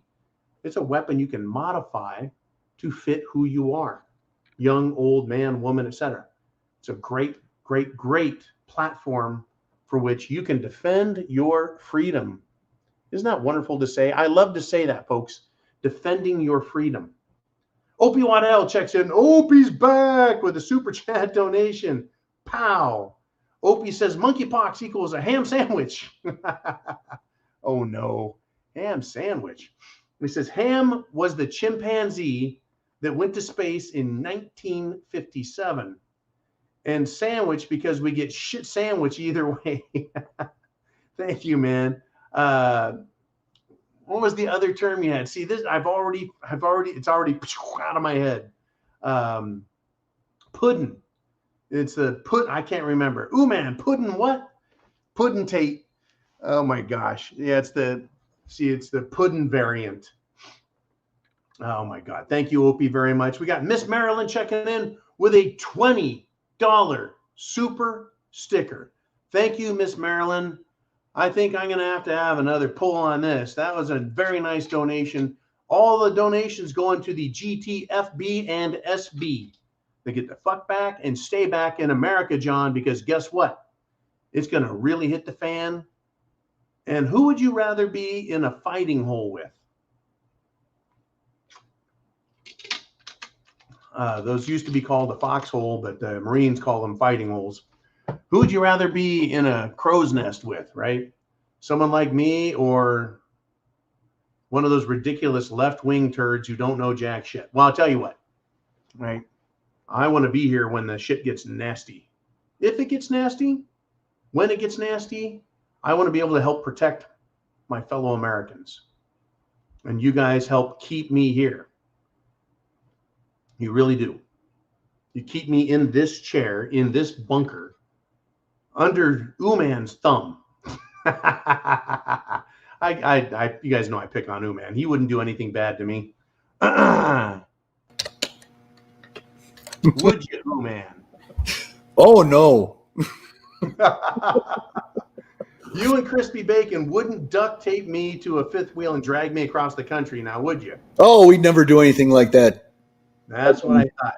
Maybe. You and Nikki would never force me to sit down and drink long, long hours of beer.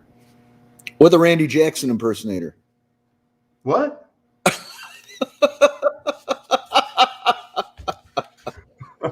Sorry, folks. That's a long inside joke. Long, very inside.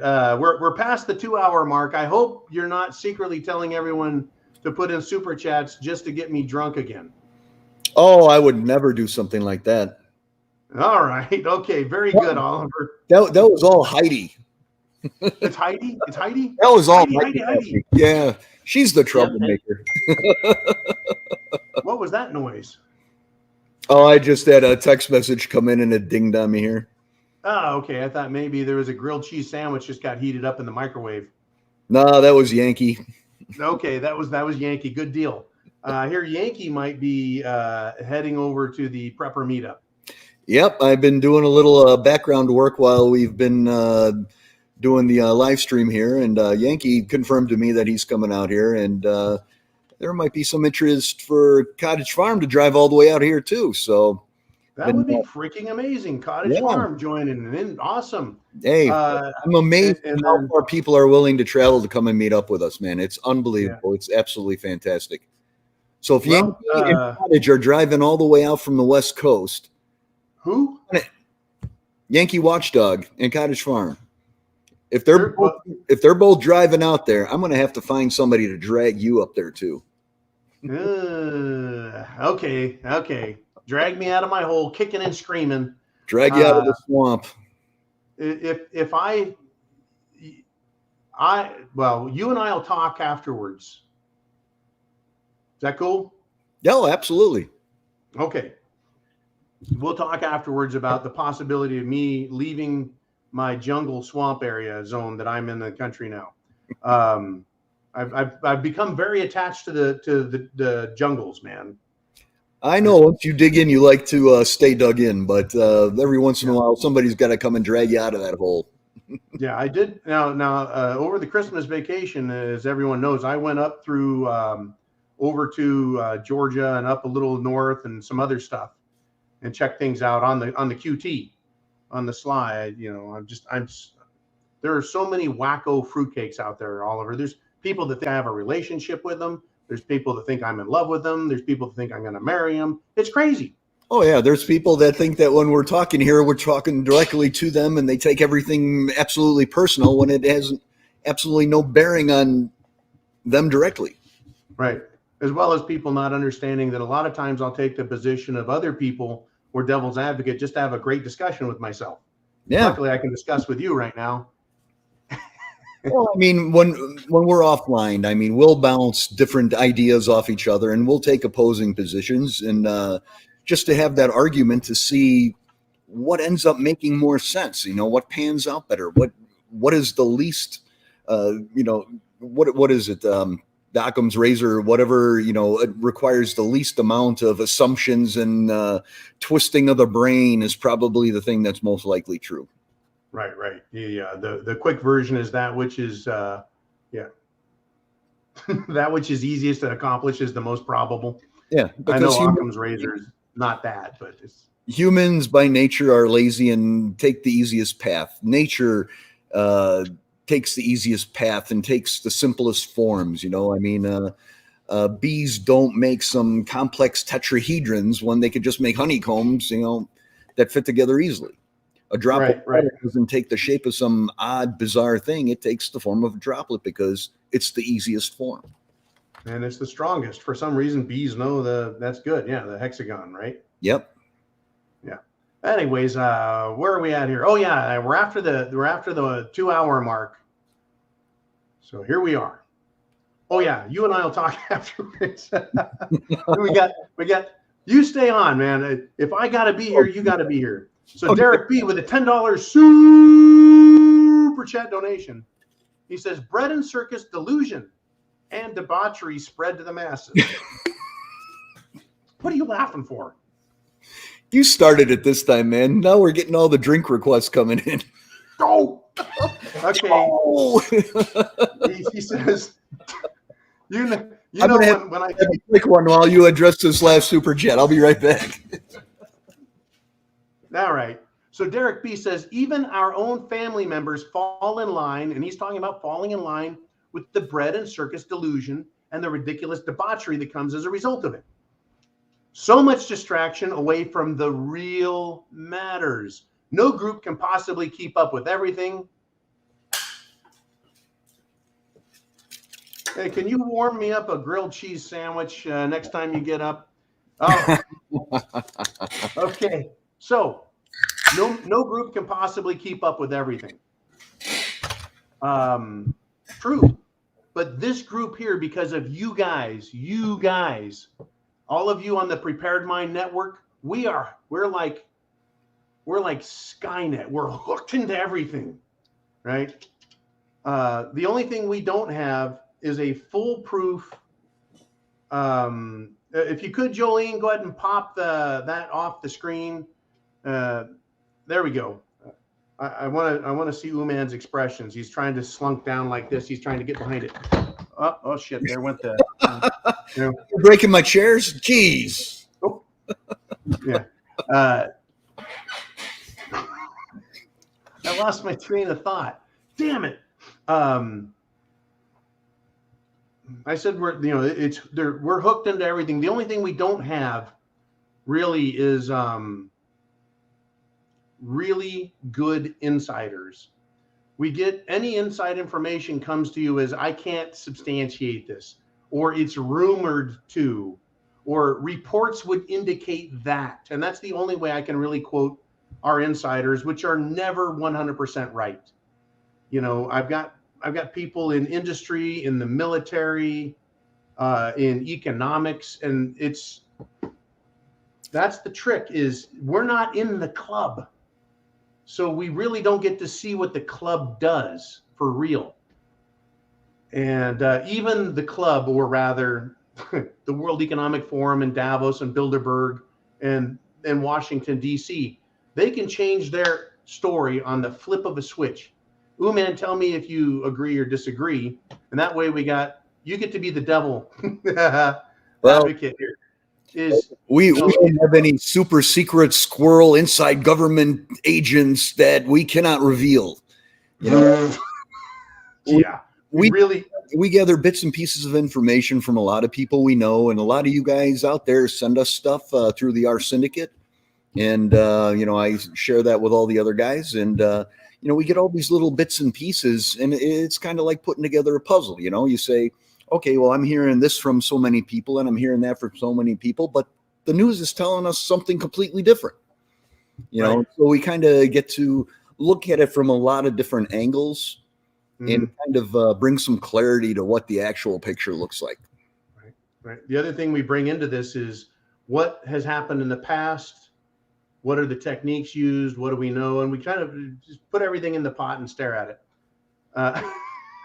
We've done a few laps around the sun, so we kind of tend to remember some of these things. And right. But frankly, my greatest tool is the super secret decoder ring. We got Blue Cord Devil with a 762 super chat donation. Blue Cord was the other troublemaker. Blue Cord and Heidi. What happened? I said Blue Cord and Heidi were both troublemakers that night. There he is, the Blue Cord Devil. Yep. He escaped the West Coast, by the way. Yes. He got out of Washington, and he is now in a safer place. He says, just saying hi. Looks like you need a drink. And Uman's mic is still scratchy, so have a drink, man, because apparently your microphone sucks. Okay, well, I got one of these Yetis. It's supposed to be a great mic. Let me try resetting it again here real quick. Okay, so what we're saying is we make the best we can based off of history, known propaganda techniques, psychological warfare. We really bring in as much information as we can, and you guys out there, not Uman, not that guy. I mean that guy, not that guy. Right? We do the best we can with the information, and it's incredible. But like I was saying, hey, you, John, you hang on a second there, John. Not ready for you yet, John. Jolene has such a good sense of humor. You know what I'm saying? Oh yeah. You, man, she has such a great sense of humor. Yes, she does. Wrong way. I'm the other way. Yes, she does. Okay. My other right. Yeah. The powers that be, the people in Washington, in Liechtenstein, in London, they can turn anything into an advantage for them by taking advantage of any crisis. So Ukraine became a crisis when they couldn't move the NATO attempt forward. So then they screamed, "Oh my God, Russia's invaded! They're committing atrocities. See how bad they are." And then they were hoping that Ukraine, with the assistance of all this other Western military help and training, they were hoping Russia would capitulate, give in, quit, back off, be afraid, etc. And if that was the case, they would say, "See, Russia's bad." And so they would have turned it that way. Now, if they lose, the World Economic Forum, Davos douche bad guys, and all the governments who want this shit, they'll turn around and say, and take advantage again. They'll change the paradigm to, "See how evil Russia is? We now need to sanction them forever. They're bad and evil, and we're all going to have to pay higher oil prices and gas prices and energy prices because of evil, bad, naughty Russia." No matter what, they're going to turn it into their favor. So you and I, Uman, we've got work to do. We've got to keep up with these fucking people. And as news changes, as their efforts and their direction they take with their agenda changes, we have to be ready for it. Everyone's sick and tired of cerveza bug. And so now we need monkeypox. Give everyone a breather from cerveza bug, have monkeypox through the summer, and come fall, man, you're going to have monkeypox. Well, I think we need to come out with something scarier and bigger, like elephant pox or something like that. Yeah, monkeys are small and annoying. How about gorilla pox? Elephant pox? Yeah, it's got to be scary next time. Yeah. Godzilla pox. Velociraptor pox. Nice. How about a pox that makes your arms not work right, and you're like, I got T-Rex pox. I'm so angry because I can't use my hands. We won't be able to eat all that food we've been storing.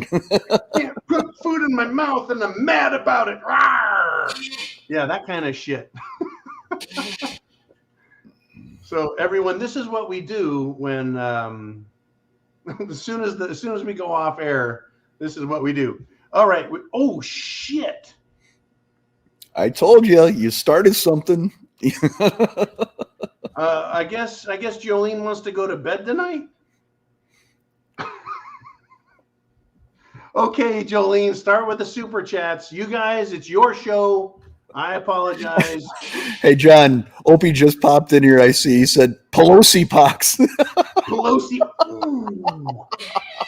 I don't want That is a those. small place. We got John Swanson with a great $5 super chat donation. He says, SHTF connection only gets worse. Why did we switch from analog to digital, faster but less reliable, all the way to 5G? That's a great question that I can't answer in a real technical manner. This is where we can say the words 5G and digital and analog, but I got a flask of scotch. I can't change it. I can't really understand it, but I can guess based on history, government action, government desires, their agenda, what this is about. And the reason we switched from analog to digital was to get more control of you and me and Uman.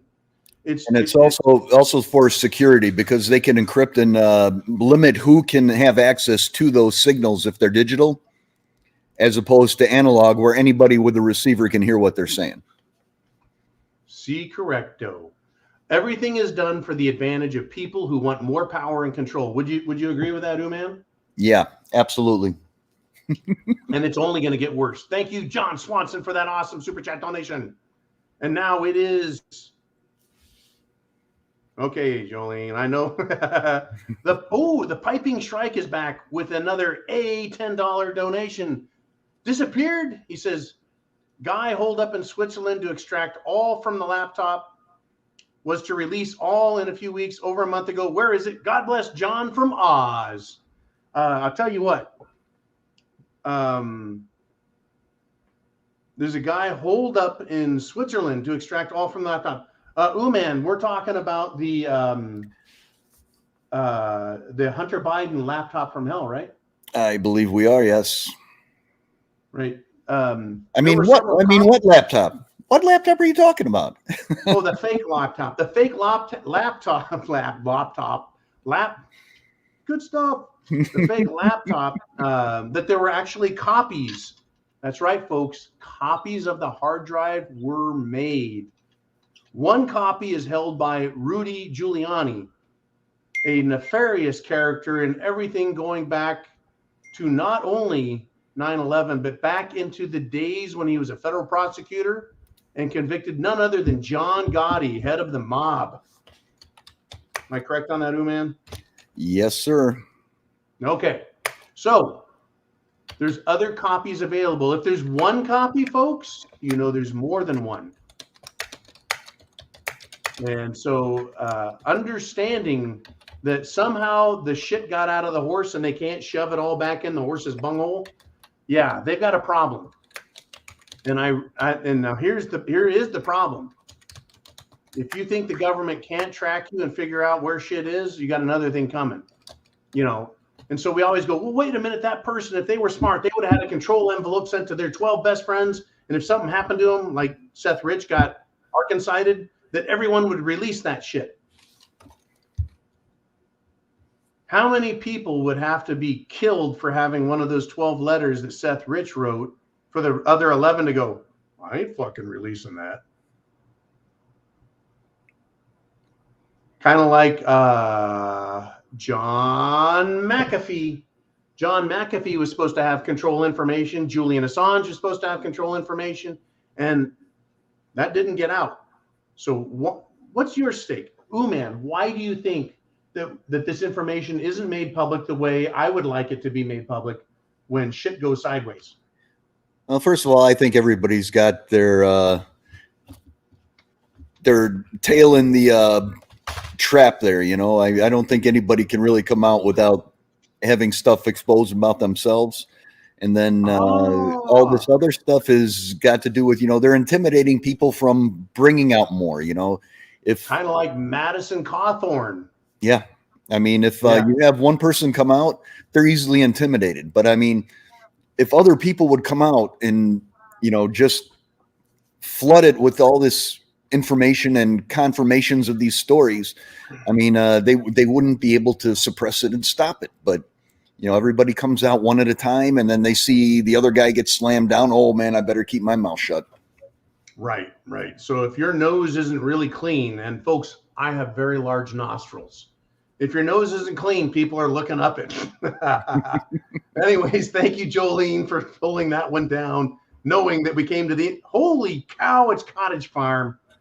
Oh, I did my Harry Carey there, and he used to be the announcer for the White Sox, man. Yes. Well, for the Cubs. Harry Carey, I can't believe it's Cottage Farm. Do you got a good Harry Carey? I do not do good impersonations. Okay. Holy cow. That was his favorite line. Yep. Okay. Monkeypox, says Cottage Farm. And thank you, Cottage Farm, one of our great, super secret, sometimes not so secret contributors and supporters. And I really hope you can make it to the Prepper meetup with who you're supposed to say it, man. I was supposed to say it. Sorry. You didn't cue me. Yeah, I didn't look the right way. Anyways, Cottage Farm says, Monkeypox, I'm just not pleased with the powers that be. I tell you what, I mean, you're talking to the right audience, Cottage Farm. Every time we think, okay, we've satisfied these assholes, we've suffered enough. How much more shit do we got to put up with? How high does fuel have to go? Right? Everyone was thinking, okay, it made it to $4 a gallon nationally. Is that enough? And then like 2 days later, the news story comes out that in many locations in big cities, they're going in and putting in new computer screens to show $10 and up. I mean, once they put in that next digit, man, gasoline can go to $99.99 a gallon. So it should be good for at least another year. Right. I mean, fuck, why not put in one that'll go up to $999.99? Folks, the reason I say that, what's that, man? I was going to say, when back in the late 70s, early 80s, I remember when it was such a big deal that, all the gas pumps had to be modified because they only went up to 99.9 cents a gallon, and 99.9, yes. Yeah. And then they all added that instead of putting in a whole nother digit, they just put in a 1, figuring, that'll last for the next 50 years. And we blew through that, and then it went into the $2 range and everything else. So at this point, they're probably better off just putting in a little LCD screen that they could program to read anything instead of these fixed digit things. No, we can't do that, man, because if you put an LCD screen, then they won't be able to produce and manufacture and make and screw us over and have us pay for more and more screens. You see, you're not thinking like they do, like the powers that be that Cottage Farm is talking about. These fuckers want every opportunity to go, and you guys are going to pay for it too. Yep. Right. Again, back to her comment, monkeypox. I'm just not pleased with the powers that be. I mean, honestly, you and I think we've suffered enough. There was a scene in a movie called Lockdown with Sylvester Stallone from the 1990s. And the bad guy, the bad guy warden, because, since it's a Stallone movie and he's a prisoner, the warden's got to be a bad guy. The bad guy, they put him in the delousing cell. And the warden, it's only supposed to be for like 10 seconds. They spray you with all this delousing shit. Well, they went past 10 seconds, right? They went past 15 seconds. And Stallone is holding his breath, right? And the bad guy stops the prison guard from continuing to spray him with all this toxic shit that they said, you better hold your breath or you're going to get poisoned, right? And I think the bad guy's name was Trumbull. You know, it was played marvelously well. I love Donald Sutherland's characterization, everywhere from Odd Job and Kelly's Heroes to this role, and even this asshole role in the Hunger Games movies. He's like, no, these guys can take way more than you think they can take. That's what these powers that be think, Cottage Farm. They know we can take a lot more shit. They know we can suffer a lot more. They haven't begun to fuck with us. If you think we're done with Cerveza bug, you think monkeypox will be the last thing they bring out on us? It can get a lot worse. I know that sounds nasty and everything, ooh man, but you know, that's pretty much the way I see it too. You know, I mean, they're trying to push us to the breaking point, and I think that breaking point is still a far way away. Now, back in the 1930s, let's go back to that historic precedent, the Great Depression. It was so bad that men couldn't afford to live anywhere. And men would walk from town to town, and they would ask for food and they would look for jobs. That's how bad the 1930s got. How close are we to that? I don't know. I think we're still a ways off. People are still too comfortable. People, you know, not enough people have lost the ability to feed their families and keep their homes. But when that all starts falling apart, that's when we're going to start seeing a lot of the normies start breaking and pushing back. Yeah. What I think is critical here to understand, and again, Cottage Farm, the powers that be, they do not want to lose their assets or their asses. They don't want to lose that, but they want to take all they can get from us because they're cocksuckers. I think that's a correct and accurate description of them. Consequently, they'll stop at that point. If people like you know, certain people that are normal, if they start getting really loud and rambunctious, if they start organizing and calling for the removal of the bad people, then that could cause them to let up and go, oh yeah, oh hey, look, we just found a bunch of money to give people. There'll be no more of that bad stuff. Hey, we found a cure. Everyone's cured. Take one breath and that's the curing air, right? It's my opinion that they're going to push us as far as they can, Cottage Farm. Once again, why being a prepper is paramount, right? They could cut us off of meat for a fucking month. Who knows? Will you eat bugs? Will you eat bugs? Will you eat bugs? Only mud bugs. Dana Webb checks in with a $5 super sticker. Thank you, Dana. Awesomeness. It's past my bedtime, and consequently, in order to be past my bedtime, only adults can be up that late.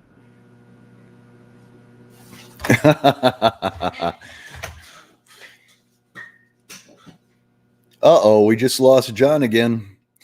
So anyway, we got DDG with a $5 super chat and saying, hi, John. When are the Prepared Mind monkey shirts coming out? I like that idea. The Prepared Monkey. We'll have to talk to Kaz and see if we get some designs put together for that or something. So thank you, DDG. Do we have the next one, Mom? It looks like John's trying to reconnect here. All right, now we got Derek B with a $5 super chat. I'm not as good at that as John is.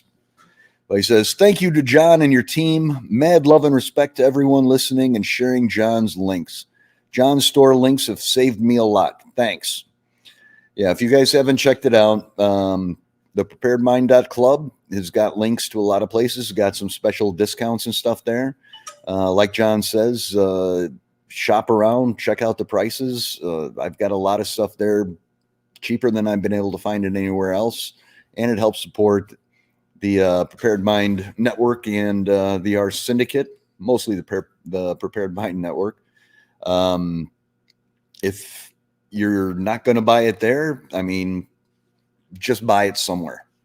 We're not here telling you have to buy it from us, or John has to have it go through his store. We just want to help everybody be ready. And if you could find a better deal somewhere else, just get what you need. But like I said, I've found a lot of stuff on the club there that I have not been able to match anywhere else. So there are definitely good deals to be found there.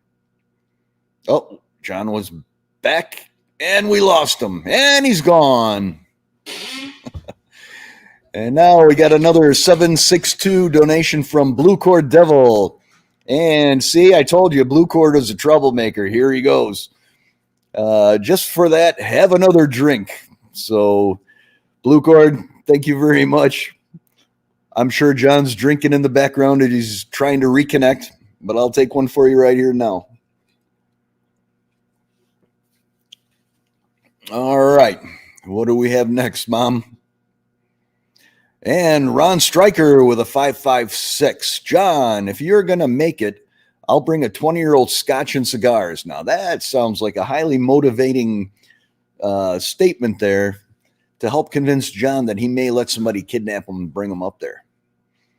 That would be a really, really good time to have John come up there and meet up with some of you guys. But we'll have to see. No promises. I will keep threatening to have somebody grab him on the way up, and we'll see what happens. Now we got Moyne Edwards with a $2 super chat. Says, "Oh man, are you ever going to fix up that El Camino?" Well, like I've told you guys before, the El Camino is not technically mine. It's my son's. We did a lot of work on that, and then he went off and joined the Army and was gone for over 4 years. And he's been getting some stuff together, getting his life situated, and hopefully we're going to be getting back on that thing shortly. So the next thing that we need to make some progress there is we need to get a nice Ford 9-inch rear end for it and get that all hooked up, get the drive shaft hooked up, and then get to fire up that bad boy 383 stroker that we built there and see if it actually makes the kind of power we're hoping for. We designed it to be about a 425, 450 horsepower setup. We got all the internals ready to handle 750 plus, but that doesn't make for a fun daily driver, especially if you get caught in a Chicago traffic jam. So we'll see how it goes. Thanks, Moyne. Oh, and we got Vaughn at Backcountry Preps. And Vaughn says, opossum pox created in Wuhu, China, and given to patient 0 at a wet market restaurant. Who would have thunk it would have been on the menu under marsupial? What? Wait, what is BCP up to? Let me do this. You got to read it for yourself.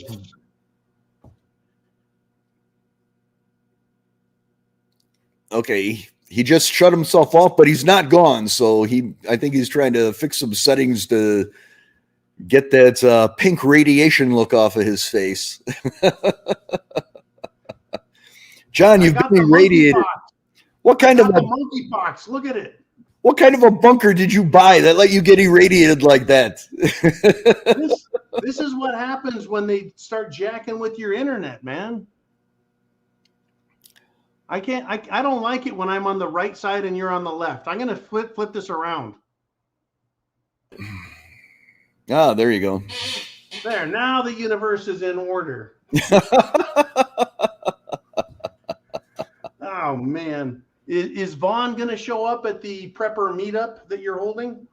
No, I don't believe he is, unless we could change his mind. But Kaz is supposed to be there as well as a couple of the others that have been there before.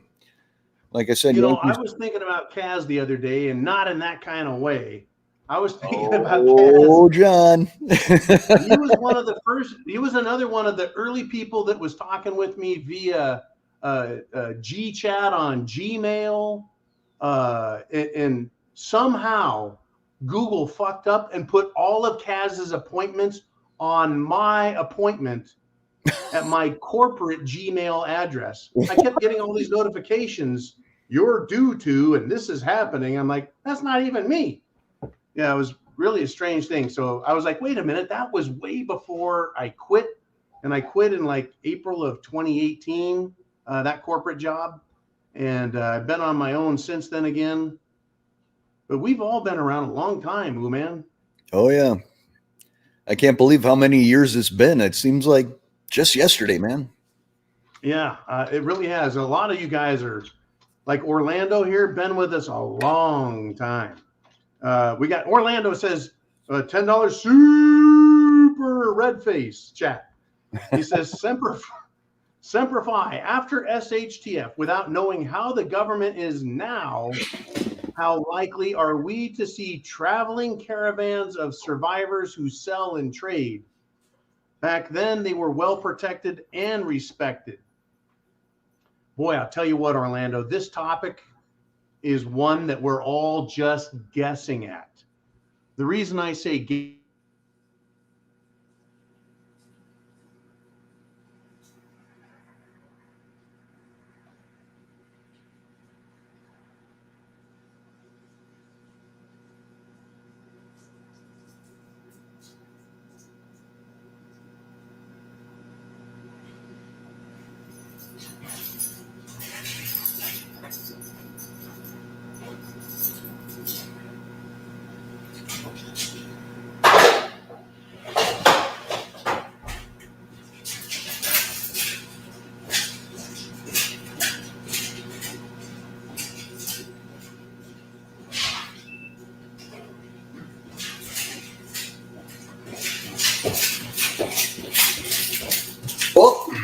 What do we have here? Oh, John dropped out again.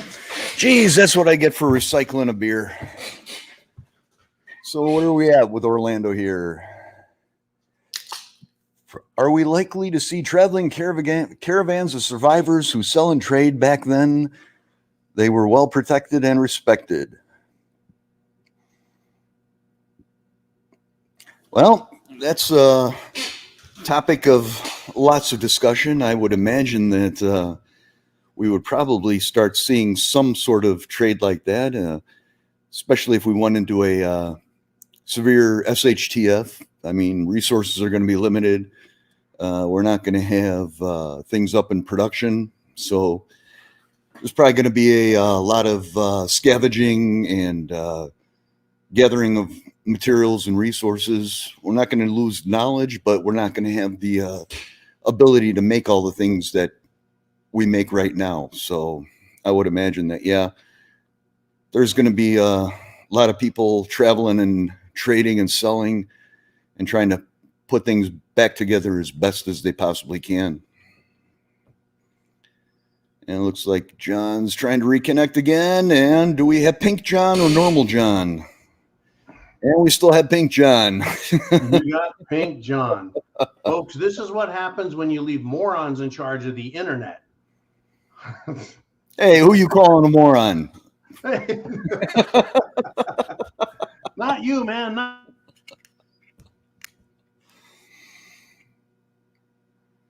Oh, my goodness. Now he's gone again. Oh, Cottage Farm. I saw your super chat come up earlier here. We got Cottage Farm with a $20 super chat. What do you think about aliens? Was it a distraction or for real? You know, it's funny. We were just talking about that in the background over the weekend. And, you know, Kaz brought up the topic. And I found a quote that just popped up on my screen randomly. And it said, either aliens are real or we are alone in the universe. Both thoughts are extremely frightening. And I just kind of thought that was a pretty deep thought. You know, I mean, on the one hand, if we're alone in this entire vastness, that's a pretty scary thing.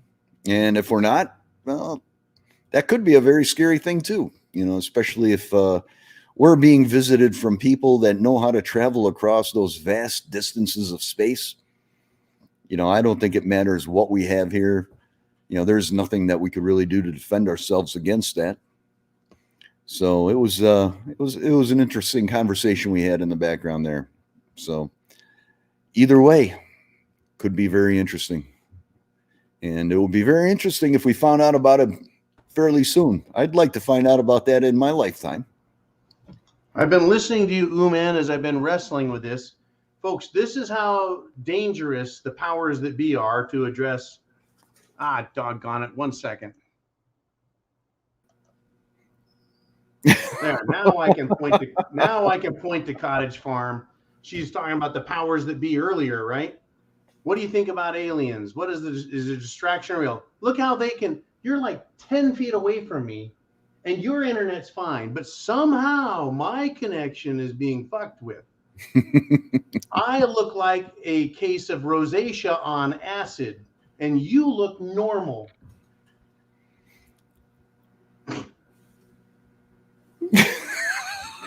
Now, for the current Cottage Farm question, what do you think about the aliens? I like listening to you because you're right there. I like that, but here's what my thing is. I think the aliens are both a distraction and they are a real thing.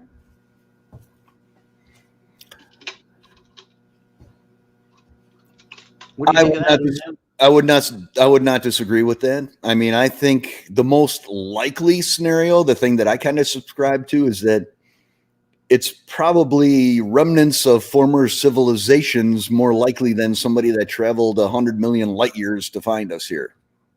I really like that theory. I've always liked that theory as much as I like looking like a pink nightmare. I look like I got monkeypox on steroids. Yeah, there you go. The idea that we're the first and only human civilization ever to reach this level of technology and advancement, it makes perfect sense now if you take into consideration how. And he's gone. Yeah. Well, we'll see if we can address that a little bit further at another time there. But in the meantime, let's move along to Bernard Shreve Jr. with another 556 super chat. It says, sorry for seeming to have disappeared. I am working hard for P2A, but as always, supporting your channel, considering a channel to share my opinions to. All right, Bernard, thank you very much. I'm not sure what P2A is offhand. I'm not as quick as John on those things, but we appreciate the support, and thank you very much. Bernard, another longtime supporter of the channel. So how are we doing, Mom? Do we have any more to catch up on?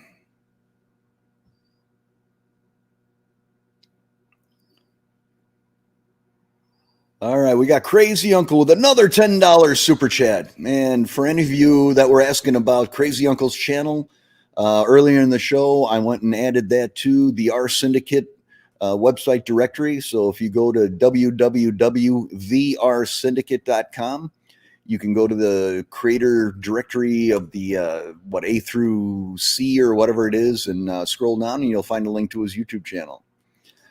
In the meantime, he says, do the math on fuel. No fertilizers. It takes to feed your animals hay, cut tedding, flipping at least twice, rake, bale, transport to storage, and don't forget back and forth to do this. Yeah. I believe you talked to this a little bit the other week, right, John?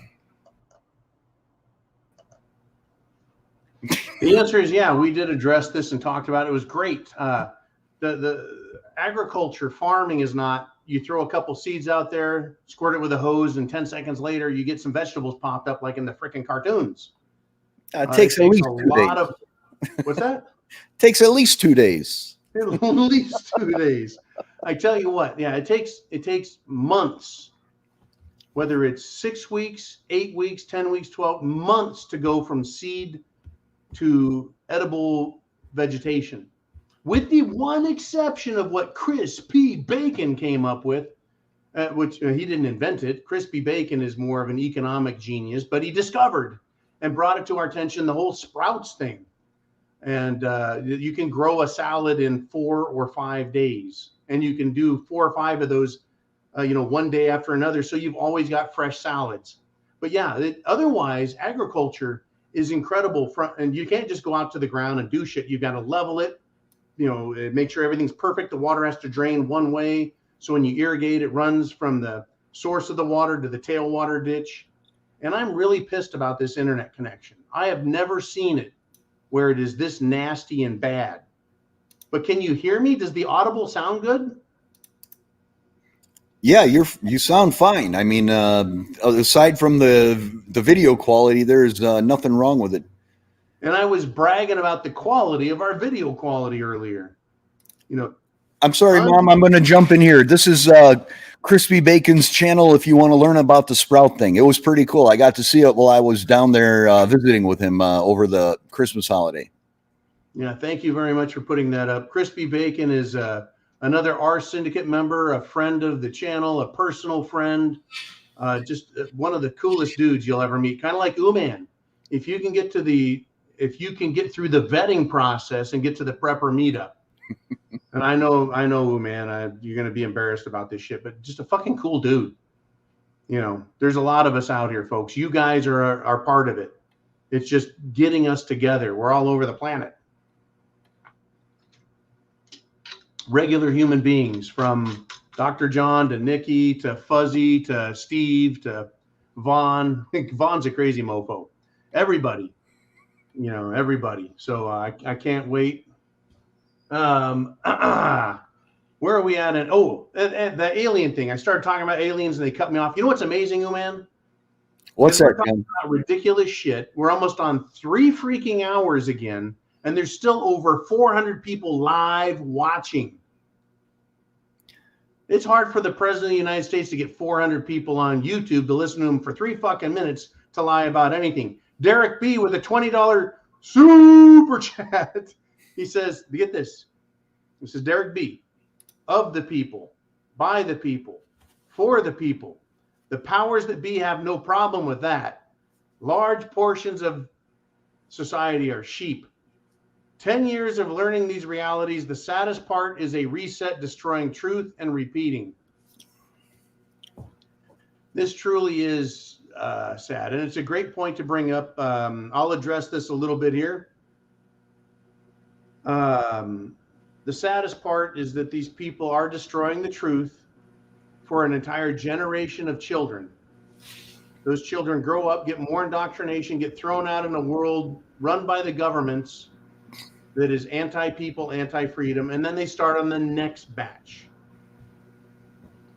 And then the next batch of kids, right? And they didn't start with the current batch of children that are being turned into groomed sex toys for these fuckheads, right? The generation before, my kids, before that, it was me and you, man. Before that, it was kids in the 60s told, hey, take LSD, fuck your brain up, screw up, right? Be a bunch of idiots, and it'll pay off for you, right?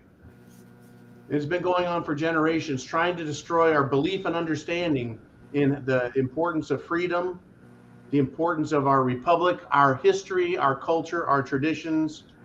They've been convincing us that it's more socially acceptable to be some kind of idiotic moron that you see on MTV or NBC rather than being and caring about your own country.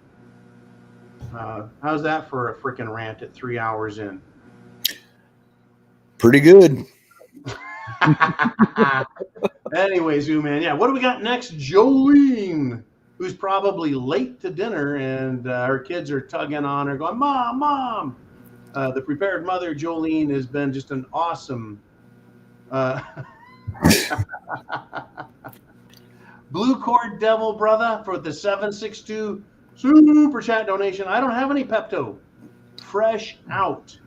Now, I'll tell you what, when I was at the RMZ, Penelope, everyone knows who Penelope, well, maybe everyone knows who Penelope is.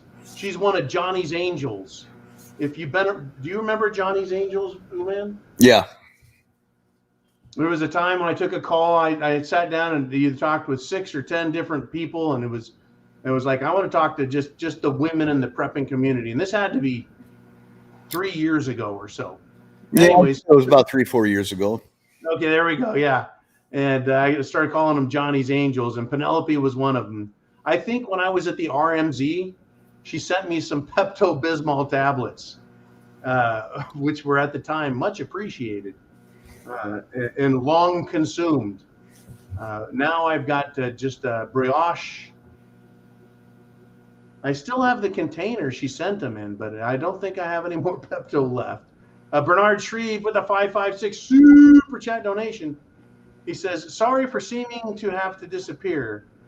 I'm working hard for P2A, but always, as always, supporting your channel, considering a channel to share my opinions too. I tell you what, Bernard, Uman started his channel, not because of me, but because he's Uman. And a lot of people have. And the more voices out here, the better. Pointers. Make sense, be entertaining, and don't screw up like I have. Yeah, I mean, as you guys have painfully seen tonight, I'm not the orator that John and Vaughn and Kaz are when it comes to this stuff. I'm more of a do-it-yourself, show you how to do cool stuff kind of guy. So they encouraged me to make a channel, and I kind of geared it towards what I was good at. So I fix stuff, I build stuff, and bring people along for the ride when I remember to pick up the camera. And love coming on with John and having other guys to bounce stuff off of. Yeah, it's when it comes to my entertainment, Oliver, I sit down and watch very nerdy shit. How to do stuff, how to fix stuff. Anytime I worked on the big green monster, the tank, including the replacement of the turbocharger. Yep. Folks, I was like, oh shit, the turbo went out on the truck. It was literally broken in half. I don't know how that truck even ran.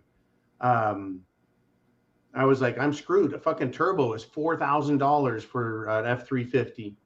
And I was shocked. They were less than 1/10.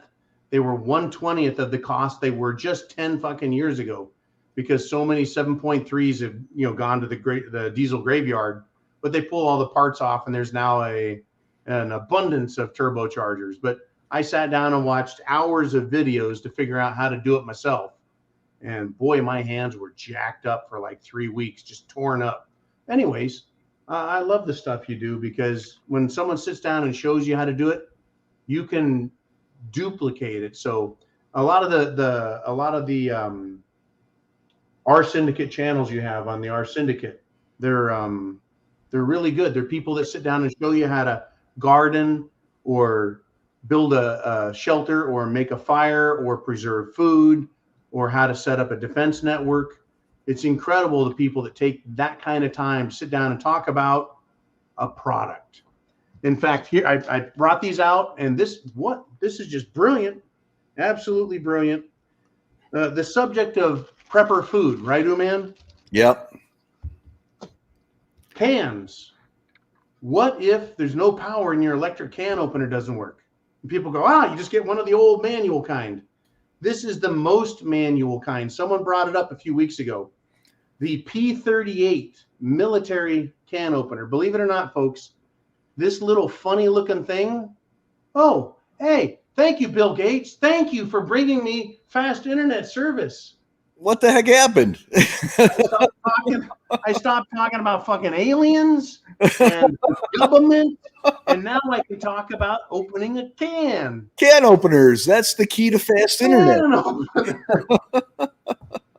This is a P38 can opener. Someone had a channel on how to fucking use a can opener.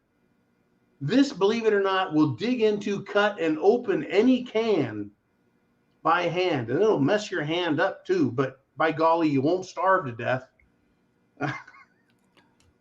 Yeah, or you could just take that can upside down on a concrete surface and grind it down until you get through that layer of metal and just peel it open. And you won't lose any juice or food in the meantime. Hopefully not. I have no idea what happened to the internet, folks. It feels like a great weight has been lifted off of my chest. Anyways, I can't remember how many years ago or who sent me these. I've had one for a long time, but someone sent me a little baggie full of P38s. It could have, you know who it was? It was Paul. freaking Paul, who is a recycling god in the Jersey area, a good friend of the channel. He also is a back of the scenes, behind the scenes guy that supports the channel, provides me with information, provides me with P38 can openers and other stuff he comes up with. It's so incredible, folks, how many people are here behind the scenes doing things to make the channel work, to help us, to provide us with products, ideas, concept, news, links.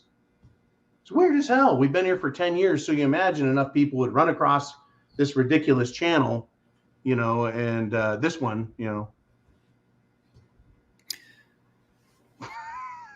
Yeah, I mean, you know, a lot of stuff sometimes becomes repetitive, you know, but then you always get that 1 or 2 gems a day where it's something that you go, wow, I must have missed. How did I miss that? Yeah, we do get a lot of that, don't we? Especially if it's like being reported by local sources. I mean, we all see the national stuff and all the things in the headlines, but when things happen locally, the local papers will report it, and then it'll either go national or not. And it's always those little local stories that are the most valuable and enlightening. Yeah, another great source of information comes from Europe or Australia, and it gets sent to people in America, and then you guys forward it to us, and then we get to digest it, weigh it against what we've seen, and talk about it. Anyways, it's a marvelous system we have, and that's why they want to silence us. You know, it just pisses me off. They're such intellectual cowards and weaklings that they can't stand up and make an argument against us. Instead, they just say, make John look pink, take him off the internet. You know, that's what, you know, PayPal, if everyone wants to know, PayPal is not happy that we have medicinal products on the thepreparedmind.club. They don't like the fact that we have people, doctors you can talk to get the medicine you need. I believe that is the problem. They don't like that the preparedmind.club had PayPal and actual acceptable by law medications, because they felt like it's disinformation over at PayPal. So they were like, you got to take your PayPal link off and all the PayPal symbols. And well, hey, it's not my PayPal anymore, pal. Fuckers. They'll do anything to silence you. And that's why our cooperation is so important, and why we working behind the scenes, using text, using email, using the phone. Hey, Bill, right? You know, stop telling your wife no. She's listening and she's a prepper. Would you fricking listen to her? Right? Making those phone calls makes sense. Cheers to everybody. Thank you for the private messages. If you want to see more beverages, cheers. Cheers. Thank you, everyone. Yeah, I was. Yes, very good. Okay. So now, does that mean we need to find satirical doctors now? Well, we have to be very careful, right? There's still that line that exists, and why we still have a strike on our record. Oh, bad, John. You have a strike. I saw that Bonnie Blue is in the comments. I've got the comments up right now. I got a lot of, it's so awesome to see everyone participating. And if we've got more super chats, we're good. Jolene put one up. We do. Orlando with a $10 super chat. Wait a minute. Didn't we do this one? Maybe it wasn't answered to satisfaction or some shit. Okay. Semper Fi after SHTF without knowing how the government is. With knowing how the government is now, fuck, I've drank a lot. How likely are we to see traveling caravans of survivors who sell and trade? Back then, they were well protected and respected. So let's go back to the Old West. That's right. And I got fucking cut off last time. This is a great topic, Orlando. Thank you, brother. Back then, people could travel by, or they could only travel by train or horse or on foot. If you're on a train, you're limited to the cargo you have, and then you can only operate in towns right near the railroads. If you were on foot, you couldn't carry all of your wares and goods and stuff. So you had to travel by horse with caravan. And if you could afford it, go by train, bringing your horse and caravan type stuff. And they were respected and protected for several reasons. Number one, they're bringing goods. Now, unless someone was a fucking liar, charlatan, and a carpetbagger, they were needed goods. People selling power tonics and penis tonics, not so good, right? But people could also bring this other thing, man, called news. News of the world came from outside sources. It could come via tabloids or newspapers, and news coming from New York City, Chicago, Kansas City, or Dallas would take anywhere from days to weeks or even months. But a human being could bring news much quicker. I mean, you could get a newspaper, say, from Kansas City to Denver in a couple of days. That's, of course, after the Transcontinental Railroad was completed. And the telegraph was pretty good, but it would be news blips like Abraham Lincoln attended a play at Ford Theater and he went home in a casket. Short, not much detail on the news. Yeah, it was like the headline news of the day. That very much was. And so that was important. But what would come with a person who not only brought caravan goods, they would bring news as well as what other people thought. Right? In other words, this is important, new man. Put on your seatbelt, brother. Got it. You ready? Ready. This is a John epiphany on this one. Okay, it's the first time I've ever entertained this thought with the help of Scotch. Oh boy. Okay. Not only did the traveler or merchant show up with goods and news of the world, but he brought other people's opinions and their conspiracy theories.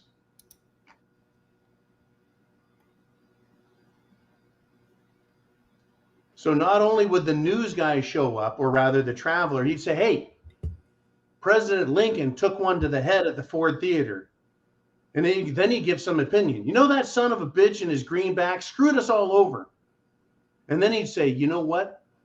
That guy that shot him in the head, he was part of such and such a group, and it was all conspiracy, and he was allowed to leave.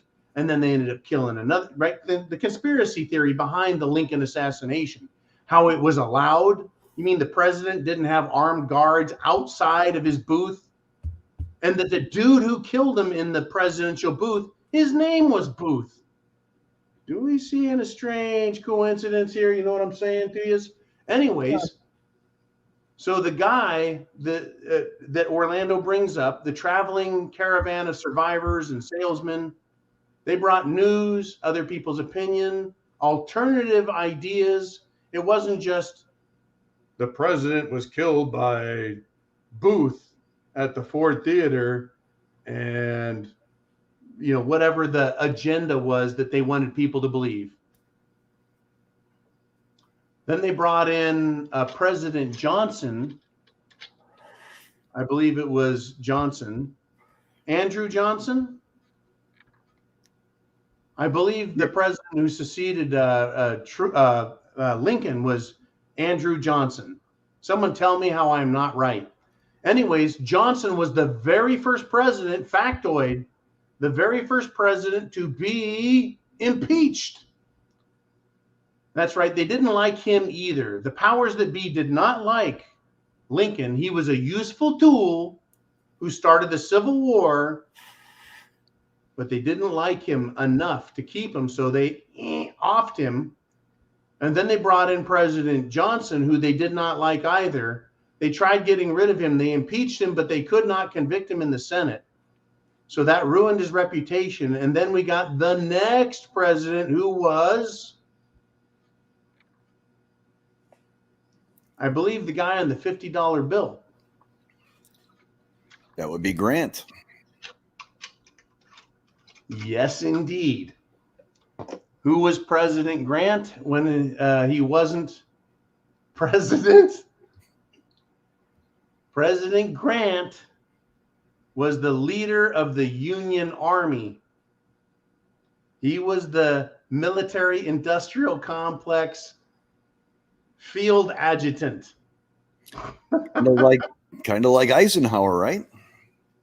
Kind of like Eisenhower. Yes. Anyways, folks, the fucking rabbit hole is deep. And it goes back a long time. And these fucking people have wanted control of us forever. They never wanted to let go, but they lost. They realized they didn't have the right power to win the American Revolution. So they claimed to have surrendered to the United States, granted us freedom. We created our Constitution, which has been a thorn in their side since. They screwed it up in the Civil War. They came up and they redid it, right, with the Act of 1871.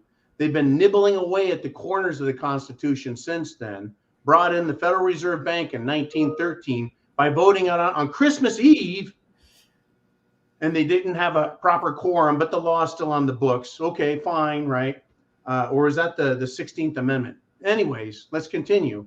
Then they have the national emergency of 1932, right? The financial, economic emergency that we're still operating under now. The Supreme Court addressed the Constitution several times. I think in 1939 or 1941, they had another ruling where they're like, we're not going to talk about this ever again. It's settled law. There's a settled law thing that they're allowed to do what they're doing, and your rights really no longer matter. We're under policy, not law. And that's why we're going to kind of keep nibbling away at the Constitution. And, fuck. Here we are with President Biden in office, and he can't even spell Putin or say kleptocrat. Okay, Joel. Settled law sounds a lot like settled science, right? Yeah. Settled science. The Earth is not the center of the universe. The sun is. If you believe in the flat Earth, you're a frickin' retard, because the sun is the center of the universe. Didn't you know that, Uman? Everybody knows it's a flat, hollow inner Earth. Everyone knows that. No, they said, no, it's a heliocentric model. It turns out it's not. It is not a heliocentric model. The galaxy is the center of the universe. We're in a spiral arm galaxy, and the galaxy at the core is the center. No, wait a minute, it's not. Anyways, it's a deep rabbit hole. I'm just going to go with last Thursdayism, and the entire universe was recreated last Thursday, and all we have is implanted memories since then. So it's all a Matrix type thing, It's very Matrix. Yeah. Folks, it's not Earth is the center and the Earth isn't flat. It's not that the sun is the center of the universe. It's not that the galaxy is the center of the universe. It's not that there's a Big Bang theory. Now, physicists are saying we're part of a computer simulation like the Matrix. None of this is real. This is not me last Thursday. This is not me playing Jeffrey Toobin on the internet. Jeffrey Toobin, caught masturbating in a work meeting, still has his frickin' job. But old school John is not allowed to work for corporations because he's not woke. Okay, Bernard Shreve Jr., always a great time. Big John and man, I hope they stop spitting in your guys' wind. Yeah, they spit in our wind a lot, that's for sure. Thank you, Bernard. Hey, without people like Uman, Jolene, Bernard Shreve, Crispy Bacon, Cottage Farm, John, Bill, Don, Richard. Blue Cord. I don't want to miss anyone. I tried doing the name thing again and I got lost. How come other people can like name their 3 people that are supporting their channel? And we're doing it the hard way, folks. We're doing it. Everybody does a little bit with Patreon. And that keeps us here, man. That keeps Uman drinking fine imported beer. No, wait a minute. He does that with his own hard work.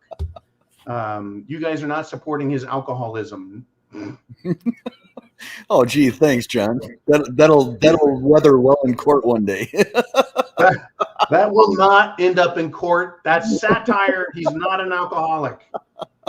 I've met Uman. He is very sober. I've met Uman on numerous occasions. He eats salads and he drinks liquid that's not alcohol. He's a normal human being, just like us.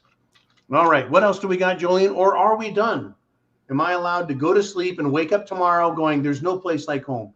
There's no place like the Constitution. There's no place like the United States of America. And then I wake up and it's shit. What the hell did they do to us? Jolene says, all caught up. I think if you've been screwed over, please send Jolene and Uman to her house. She lives at 12345 Pine Street, Sacramento, California, 90210. I think there was one that we haven't seen yet here that I still have on my screen. What's that? Oh, John Swanson, $5. The zoo is unattended. Nice one, John. Yeah.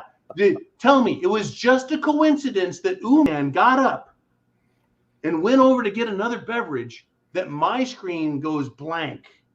That was perfect freaking timing. Yep. I mean, I love coincidences. Blue Cord Devil 762 super chat donation says John, Uman, Jolene, Vaughn, and everybody, all 365 of us, and that's no coincidence, drink.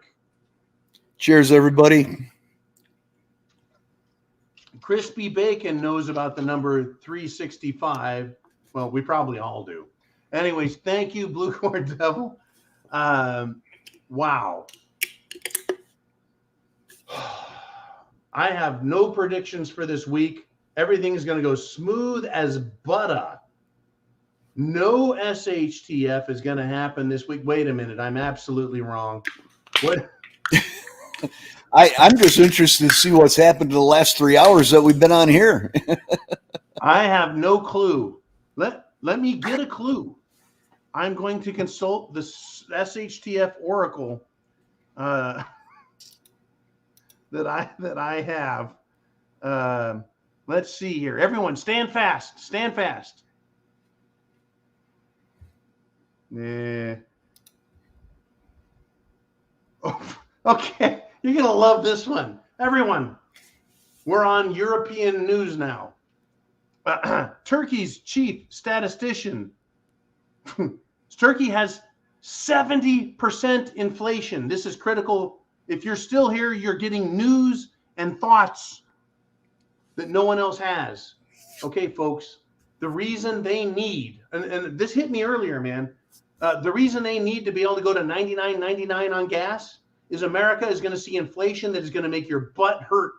You're going to feel like you sat on the toilet after eating bad cans of Hormel chili. That's how bad this is. It's going to get horrible. If the Venezuelan bolivar goes from 1 bolivar to buy a cup of coffee up to 1 million bolivar, that's some serious fucking inflation. So don't think that it's not possible for America to go from $2 a gallon gas to 100. That's 10 times 10. A $100 gallon of gas. We can do it, Uman, and I'm not happy about this, and I know that as a diesel owner, you're not happy either.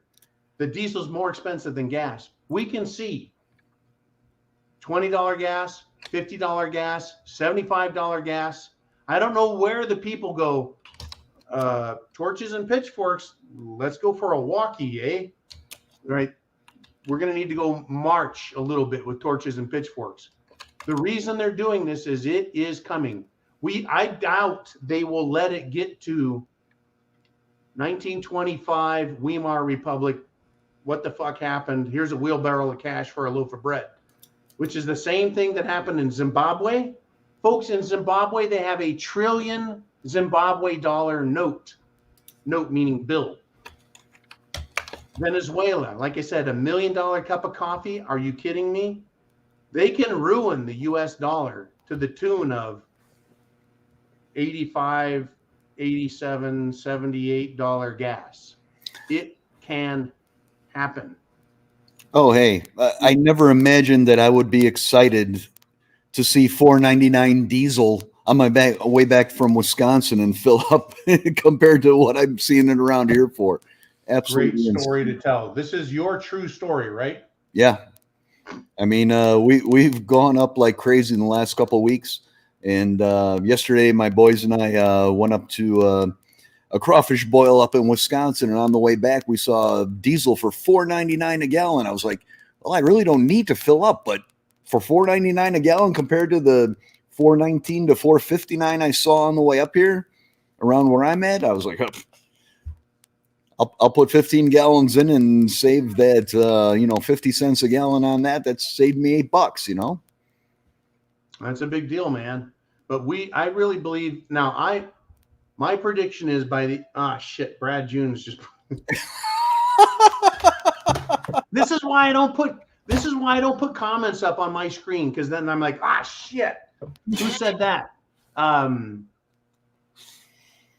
This idea that we would have $10 a gallon gasoline or diesel, take your fucking pick, right?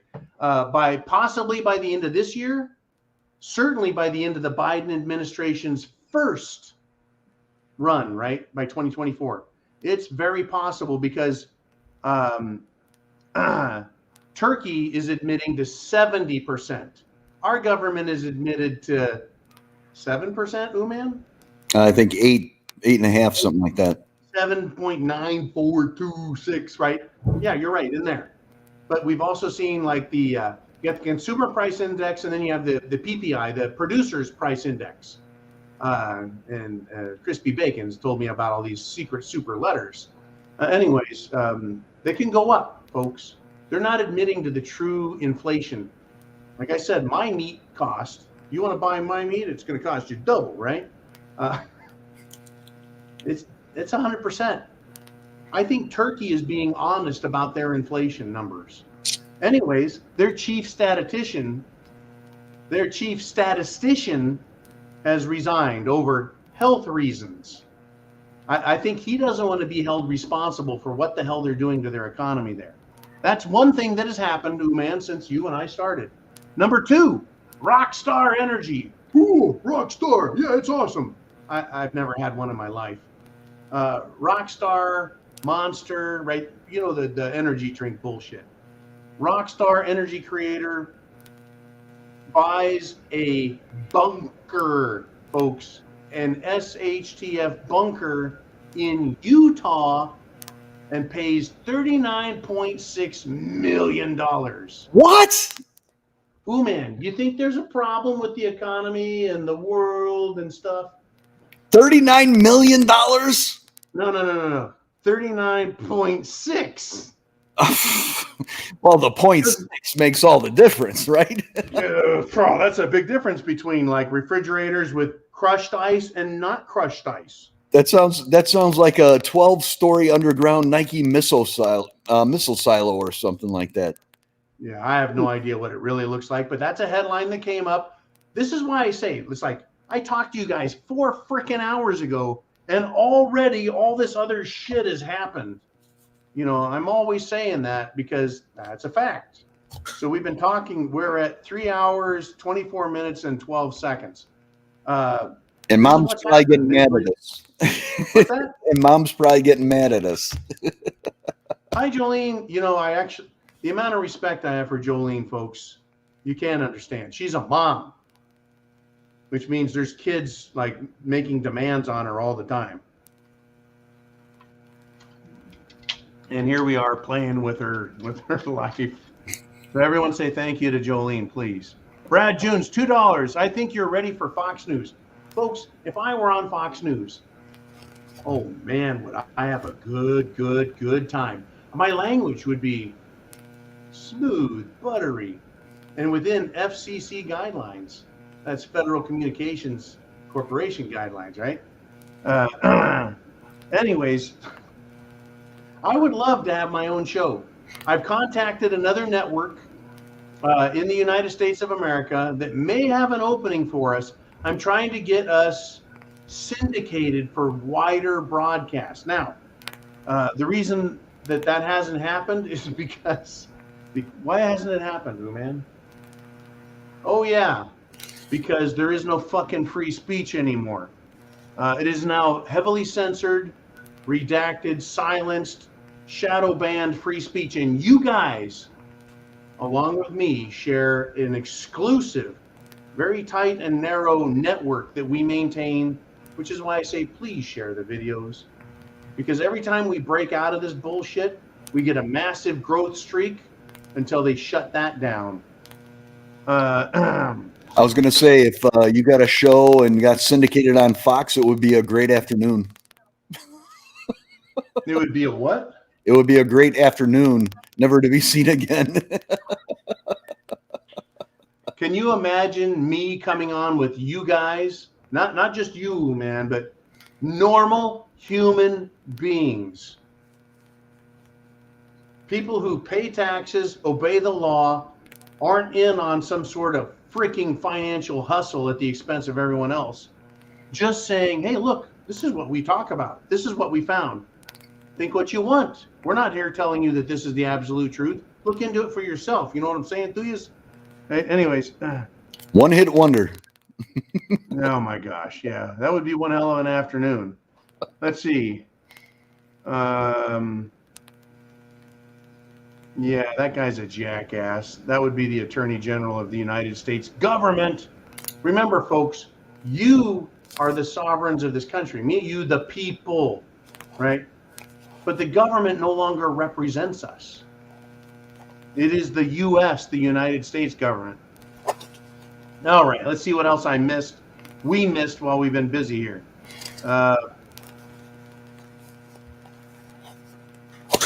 It'll be real quick. Unbelievable. It's being reported that allegedly the Internal Revenue Service is so far behind that rather than doing their job and catching up, they've decided to shred, destroy, burn, circle file, which is garbage can, by the way, circular file, your tax returns. If you haven't gotten a tax return, there's a good chance they just threw it in the fucking trash. Unfreaking believable. Yeah, thank you, government. You're here to help. John Swanson with a $5 super chat donation, which is way the hell over there now. Prepared Mind needs syndication, conservative talk radio. I would love it. I would love to have one employee with his finger over the red censor button, like beep, beep, beep, beep, beep. John just said the F-bomb, beep, beep. You know, why not? Why not have a regular human being? Why does it always have to be some stuffed shirt fuckhead who spent 6 years in college to get an associate's degree, who gets to go on wearing a cheap, shitty-ass stuffed suit that looks like it was printed on a computer printer? These shitty suits. It's like, dude, you're making a couple $100,000. Buy a nice fucking suit, would you? Or just be a regular guy and wear your jeans and a t-shirt and talk to people like normal people. You're right. How about Voldemort Zelensky? He shows up on TV wearing a fucking hoodie thinking he's what? Mark Zuckerberg? Like, they can't find a fucking suit in all of Ukraine for this guy to wear to make it look like he's actually a responsible human? No, he's got to be a man of the people wearing a hoodie and some jeans. And as soon as he's done, he's going to go right back to the front line and fight. Give me a fucking break. Anyways, I would love to be syndicated. Folks, we've been on a couple of Freedom Networks, not as a syndicated show, but as a guest speaker. We've done a couple of things. We've been on, they're in touch with me. Trust me. People that are on the radio are in touch behind the scenes. some of these people are, they're like, I can't really say. I've talked to, how many weeks ago was it, Oliver? I was talking to CNN again. It had to be about 3 or 4 weeks ago. At least, yeah. And I was like, I'm not talking to you fucking people. Are you kidding me? You think I'm going to go on CNN and do what? Right? Now, trust me, I talk to them and they talk to me like normal human fucking beings. I ain't shitting you. The guy they had talking to me was normal. He's like, John, we'd love to have you on, man. But we want to talk about this topic that's going to make you look like a crazy wacko son of a bitch. And I was like, that ain't happening. I'm Gee, not going to what a tell him how to deal. do that. What's that, man? I said, what a deal. Well, because the topics that they want me to talk about are fucking outrageous and make me look stupid, right? Now, again, the people in the major networks that I've talked to over the years have been very polite, but they don't want to talk to me about things I want to talk about for the most part. And they're going to edit it in a way that's going to make you look like a lunatic. So more than likely. Blue Cord Devil's back with a 762 super chat donation. Thank you again, Blue Cord. He says, sorry, Jolene, but John Uman drink. Ah, shit. Oh, man, you guys are going to make it a lousy Monday for us again. I tell you what, you guys are going to make it a better Monday because the shit they're going to spring on us tomorrow is going to make you vomit into your mouth and you're going to swallow it again. Otherwise, you puke in your Cheerios. Now, that's a pretty fucking picture. Oh, I didn't finish with what he had to say, Jolene. I know you're probably mad at me too. He says, Blue Cord Devil says, sorry, being out of Washington State, don't have anything good to talk about anymore. LOL. Wrong. You're going to suffer like the rest of us who aren't in Washington State. You just don't have Governor Idiot Inman to complain about. And there are a shit pile of Republican governors who are rhino as fuck. And they all need to have pressure brought to bear against them. How do we do that? Text, email, prep to action. Bam! Pow! Hit it out of the park. We can all play. Sorry, man. We can. Normally, man's laughing like this. Normally, he's laughing like this, and you guys don't fucking see it because he's off camera. He gets to laugh, belch, fart, whatever Uman does. Brush his teeth, talk to his mom, whatever he wants. But now you're stuck with me. Thank you. He has such a good sense of humor. Uman is the best. Jolene says, you guys could never make me mad. Well, I love you very much, Jolene. You're a wonderful human. Yeah, Jolene came to me at a time when I was very distrustful and angry of all humanity, which is during my divorce. And she's just awesome. Thank you, Jolene. She's always been just a doll and a beautiful human being. So, yeah, now you've been properly embarrassed. Bernard Shreve is back with a $2 super chat donation. Hair of the SHTF. Hair of the SHTF. Hair of the SHTF. And this, by the way, if I am 6'6", how tall am I, man? You're. I used to be 6'4". I'm probably more like 6'2.5" now. So if you still look like 6'6" to me, I got to get you next to my son. Yeah, I was 6'7" at one point, but doing strongman takes its toll. Anyways, the point is this is a big motherfucking flask, and it was custom made. Shit. Hang on, everybody. I'm going in. Don't fucking laugh. All right. The glasses are on. That means another hour. What was that? I said the glasses are on. That means another hour to go, right? Oh, shit. This was made by Heritage Pewter since 1988, made in the U.S. It has a legitimate United States Marine Corps emblem on the back. Sorry about computer and Bill Gates, but it was made for the Prepared Mind channel. And it's, assembled in Arizona by Heritage Pewter. Top shelf flasks, stainless steel, 8 ounces. It was donated to the channel with that emblem on there. Don't fucking mess with us. We're Americans. Anyways. Well, in your hand What's that flask looks small, so it doesn't give a good sense of proportion. How's that? There's my hand, how I would normally hold a, like...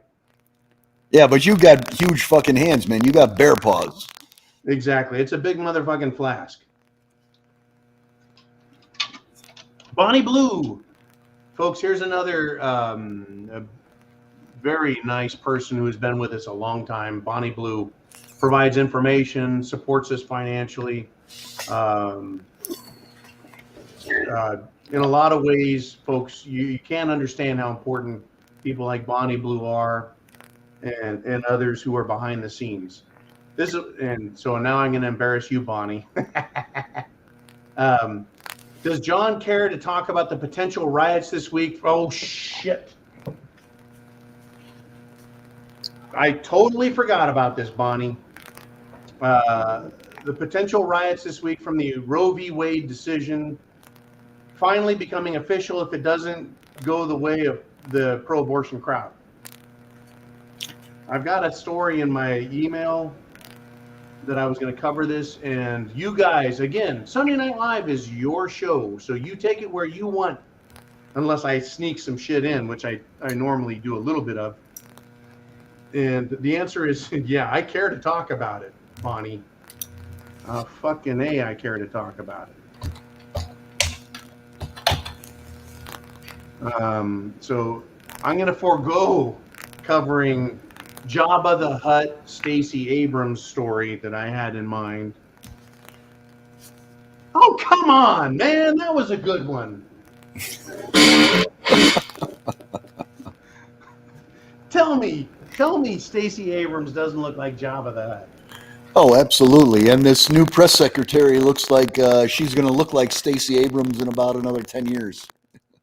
If she doesn't look like Stacey Abrams, she'll look like Larry Beetlejuice Lori Lightfoot of Chicago. Yep. If she doesn't take good care of herself, she's gonna look like that bug-eyed freak that is the mayor.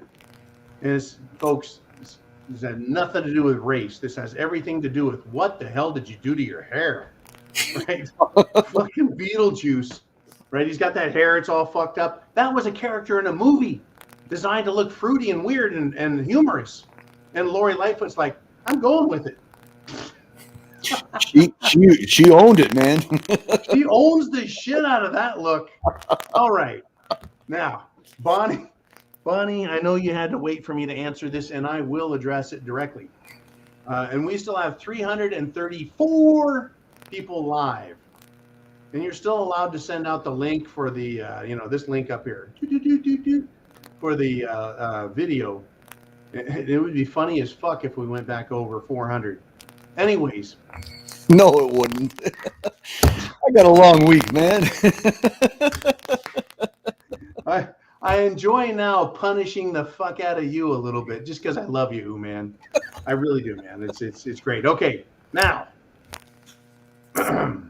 Roe v. Wade. There was a report, possibly another leak, even though it's not the unlawful kind of leak, out of the Supreme Court that we may be handed a decision as early as tomorrow, Monday,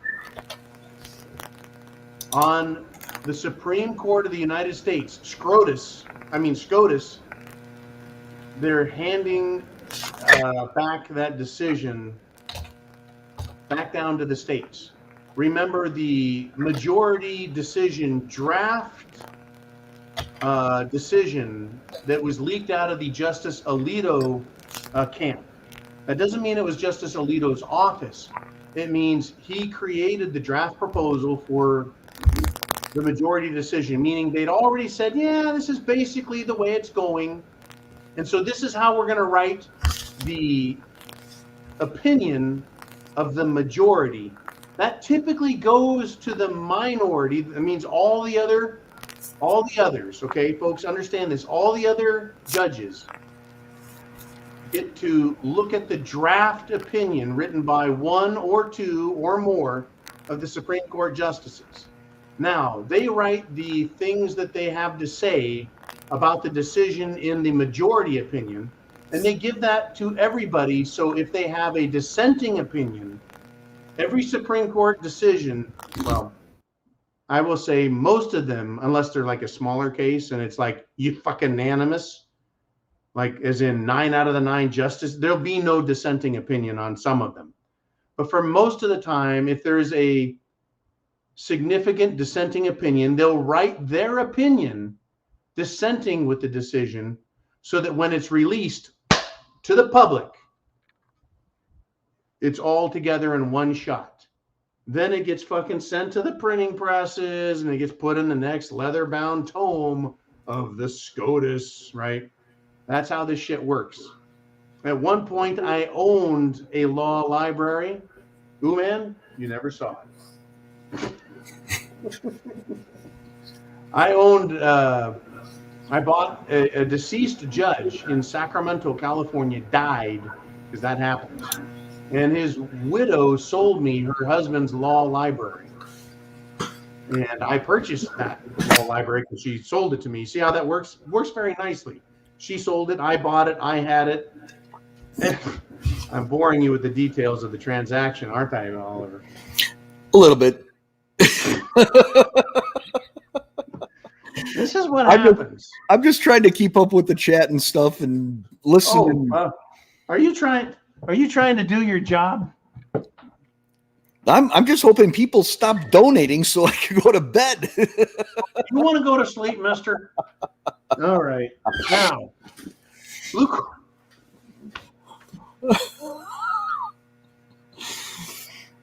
I can't fucking believe this guy. I love him. So, I'll get to you in a moment, Mr. Blue Cord Devil. The law, I've read a lot of law decisions, folks. I was going to become a lawyer, and then they realized that my parents were married when I was born, and they said, sorry, John, you can't be a lawyer. You're not a bastard. I say that as a joke, and lawyers get it because that's a big joke in the law world, the world of law. Are you okay? Yeah. Tipping stuff over. Okay, good. Anyways, the point is, folks. Sorry. The point is, what was the fucking point? Oh, yeah, Supreme Court, Bonnie Blue. It could be released, and the thank you, Jolene, for holding that one off for a second so people can focus. If and when the decision comes out, and if and when the Supreme Court justices, whether or not they have a vagina or testicles, reach down and feel their spine. You thought I was going to name a general. They have a spine. They have some guts. They have some integrity. They will release their decision, and the potential damage coming from the lunatic, left-wing, idealistic ideas who actually, in turn, go out in the public and commit acts of violence that are beyond what any of us would ever commit over something that is so inconsequential to life, but so meaningful to them because they're fucking lunatics. Yes, expect to see violence. Are you okay, man? Holy shit. Ooh, man, down. I'm fine. The boys are heading out, so I'll be back in 1 second. Finish your thought. Okay, man. So the point is, folks, is unless you live in Chicago, St. Louis, Washington, D.C., Portland, SeaTac, San Francisco, L.A., Georgia, Denver, Georgia meaning Atlanta, Philadelphia, Pittsburgh, Buffalo, Kansas City, name a sports team town. Unless you live in one of those, you're going to be okay. If you live in one of those towns, one of those major cities that has a professional basketball, football, or basketball team, you're probably going to be okay. If you live in one of those cities not outside the city, but in those cities, expect there to be varying levels of violence. This violence will be encouraged by Democrats on the local, state, and federal level. This is my warning to you. They will be encouraged to continue to act in a violent manner, limited to, but not entirely limited to, burning, looting, and murdering. And it'll be left-wing freaking lunatics who are just an idea, not like those crazy parents of school children who are objecting to their children being taught about cutting their genitals off, hating their parents and themselves, and whatever else schools it is they pass for education and teaching. Now, of course, this is satire, but you know what is true and what isn't. Yeah, folks, the violence is coming. The violence is coming. My recommendation for you is to not be violent and to prepare for the violence that's coming. You have rights. You have the right to freedom of speech. You have the right to life, liberty, pursuit of happiness. You have the right to remain silent. You have the right to say whatever the fuck you want. You have the right to defend yourself. You have the right to defend others. You have the right to defend the state and the country. You don't have to do those things, but you have the right to if you so choose. You have all the rights proclaimed in the Constitution. You have all the rights in the Declaration of Independence. No portion of the Declaration of Independence has been deemed to be unlawful or illegal by any U.S. politician. Isn't that interesting? Think about it. No politician, not even a screwy fucking Democrat, has stood up and said the rights proclaimed in the Declaration of Independence are unconstitutional. Now, they do claim that there is some racist remarks in there, but by golly, we have racist remarks coming from just yesterday and a week ago and last month and last year, 2 years, 3 years, 5 years, 10 years, 20 years, 30 years. So it's no fucking surprise that there would be racist remarks discovered, oh my God, in a document written 250 fucking years ago. How was that for a rant, man? That was pretty good. I mean, what is racist in terms of the context of the times? I mean, you can take anything that was said 200 years ago and apply it to today's standards, and it's going to sound horrible. You are absolutely correct, sir. 100%. I can't believe we have 330 people here still. I love you all. You are dedicated patriots. Anyways, Bonnie Blue, that was a terrific topic. Jolene, do we have any more Super Chats donation?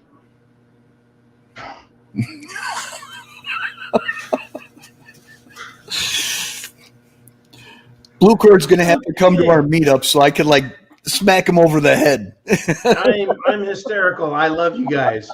Is Bonnie Blue here? Did she get her question in and blow the joint? I see that Heidi is still in the house. I see that Vincent Boyle in Belfast, Ireland is still here. I need some other glasses. I am now at the point in my life where I need glasses to read, and I need glasses. No, I don't need any other glasses. But there's like a range. There's this fucking range. Oh, would you look at that? Small letters and poor lighting, and I got to get the cheaters. Yeah. No, we're just drunks with nothing better to do, says Yankee Watchdog. Puddle of Souls, Shrek, We the People, Vincent Boyle, Doc Holliday, Yankee Watchdog, Al Bundy. I love that guy. Fiat Punta, Blue Cord Devil. Anyways, yeah, there's a lot of you. Blue Cord Devil writes this. Why are Marines and I've been trying not to read this fucking joke, but as promised, if you do a super chat, the button's way up there above Uman's head. Uman, point up with your left hand. Your left, there you go. It's up there. Why are Marines and bananas alike? They start off green and die in bunches. Ooh. Marines take islands, armies take countries. LOL. Semper Fi, man. I love it. I love inter-service humor. There's actually a channel, and Uman, you're responsible for bringing this channel to my attention. It's Actually, my son, the Army vet, is responsible for bringing that to your attention. What's it called? Let's give him some kudos. Oh, what is it? Vet TV? Vet TV channel on YouTube. And I'm going to tell you right now, do not watch it if you have a sensitive mind, because it is pure military humor that is sexist and naughty and mean and has a lot of death and stuff in it. It's like made for. I'm gonna see if I could try to find a link here. Oh, don't do that. No. Vet TV is for hardcore motherfuckers. It is not for lightweight, limp-wristed, skinny jeans wearing, fishnet stock, Pentagon pussies. It is for people who have seen some shit. And it's funny as fuck. Anyways, why did we get on that topic? Oh, yeah, Marines, bananas, countries, and islands. That's really fucking cute. Have you ever heard of devil dogs? I'll tell you, well, yeah, blue cord devil dog. Anyways, yes, and in the big war, the big WWI, that's where the Marines got the nickname devil dogs. They were called Truffelhunden, right? Man, say it with a proper German accent. You speak better German than me. Teufelhunde, devil dogs. Treufelhunden. Yes. Did I say that better? Teufelhunde. Treufelhunden. Yeah. Yeah, I have the more modern, what we say in the Marine Corps was Truffelhunden, but it's Treufelhunden. Am I right? You got to drop the R in there. It's Teufel. Treufelhunden. Yes. Thank you. I've got too much English in my German, even though they're sister languages, but you'd never understand a fucking word of it unless you understood that they're sister languages. They're stepsisters, and one is really ugly. And we had a lot of Jinglish going on in our house growing up. A lot of Jinglish. You know who else is really good at speaking German is Nikki. Doing stuff with Nikki has got some fucking German in her, right? Yes. Yeah. Yeah, I miss Nikki. She's very busy. But I believe we've got a super chat donation.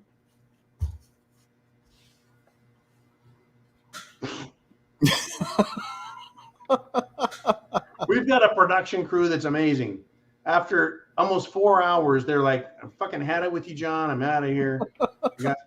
I got a shift at Burger King I gotta hit. Come on, man. John Swanson with a $5 super chat says, how much for a blue wrench? LOL, Uman. Can you define what is a woman? Uman, what is your definition of a woman? Well, we got slots and we got pegs, right? Are you going with that?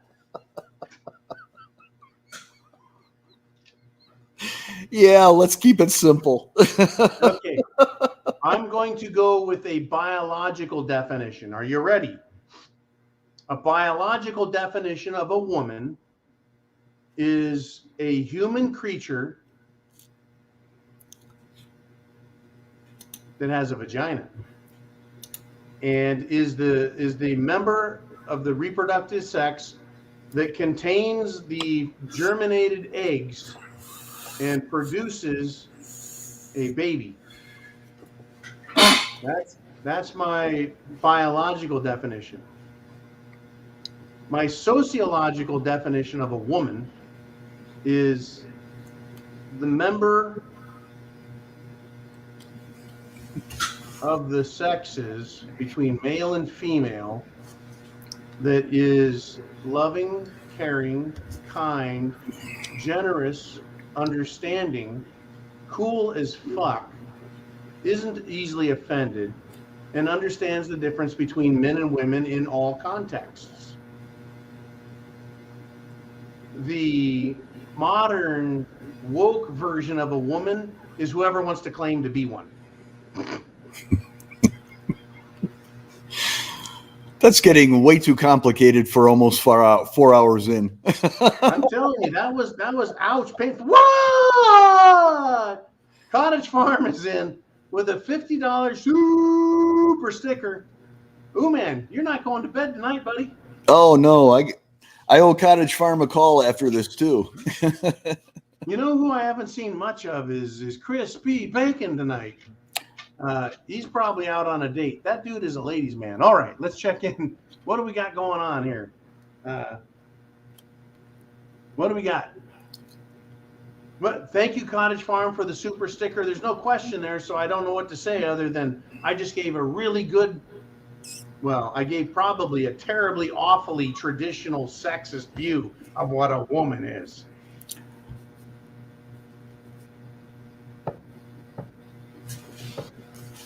How do you refute that? You can't refute that. Yeah, it was amazing. On the West Coast, real women of all sorts were hard to find. It was real. I mean, I knew real women in California. I knew them. I met them and everything. And then I met all those other kinds too. Yeah, they're there. They're all over the place. But for the most part, women are, there's the first kind. They're everywhere. The second kind, pretty fucking rare. The third kind, they're just fabulous. All right, moving on. Jolene, what do we got there as we check into the 4-hour mark? Steve Hintz. He says, I learned from watching Kindergarten Cop.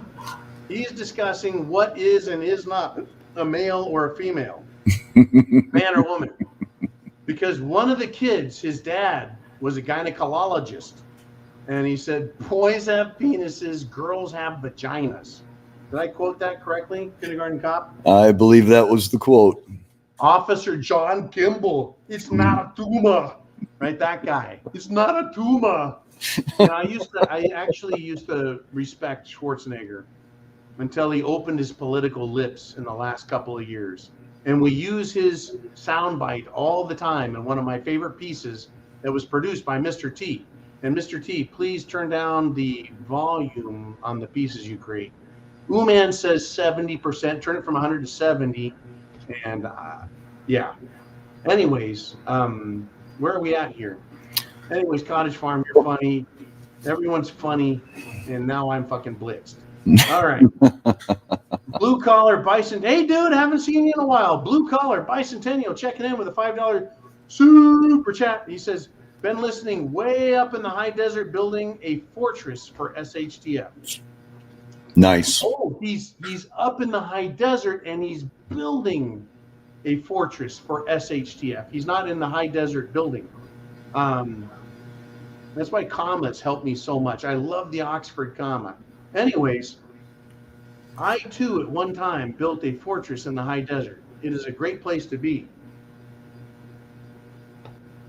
Except now I don't like cold anymore.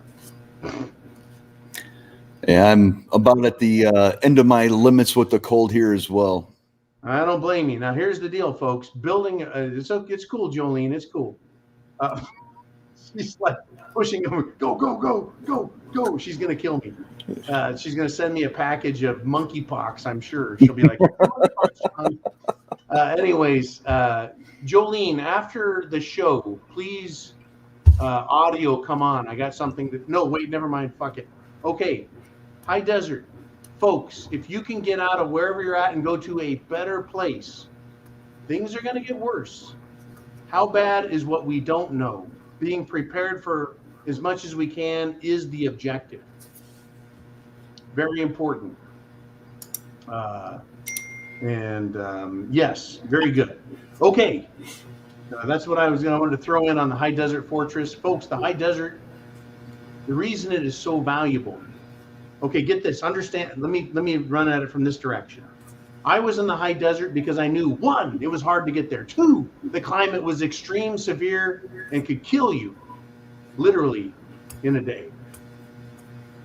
Now, where I'm at now, the swamps. There's shit in the swamps that not only will kill you, it'll fucking eat you. And that's pretty important in my book. No matter where you're at, learn and know the environment and use it to your advantage in any potential SHTF situation. Up here, it's not that I'm inebriated, it's just my tongue is tired. There's only so much a man's tongue can handle. You're talking in cursive. Say again? You're talking in cursive.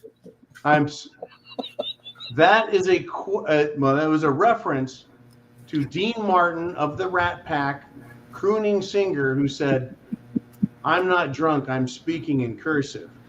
No, he said slurring. What did he say? No, slurring is speaking in cursive. It was speaking in cursive, yes. Bam. Nice reference, brother. So your advantage in SHTF, no matter what the environment is, whether it's rural or urban, whether it's high desert, jungle, swamps, frickin' cold north, up where Heidi's at, way up in the frozen north. It doesn't matter where you're at. If you are aware of the environment and you can use it to your advantage. What are you laughing at, man? If you can use it. I keep seeing more comments popping up because you keep talking. As a Prepared Mind channel host, I've got 2 flasks. So you guys can't win. Or maybe you can. Anyways, the point is, because this one's almost empty and this is like 10 fucking ounces. It's like the boot gun, except for it's a boot flask. It is the boot flask. And it also doubles as a protective chest plate in my body armor. Whatever that fucking thing is called, tactical vest. The point is know your environment, use it to your advantage. If you're in the high desert, use it. If you're in the jungles, use it. If you're in the fucking bayous, use it. If you're a hillbilly, you know how to use it already. I recommend it.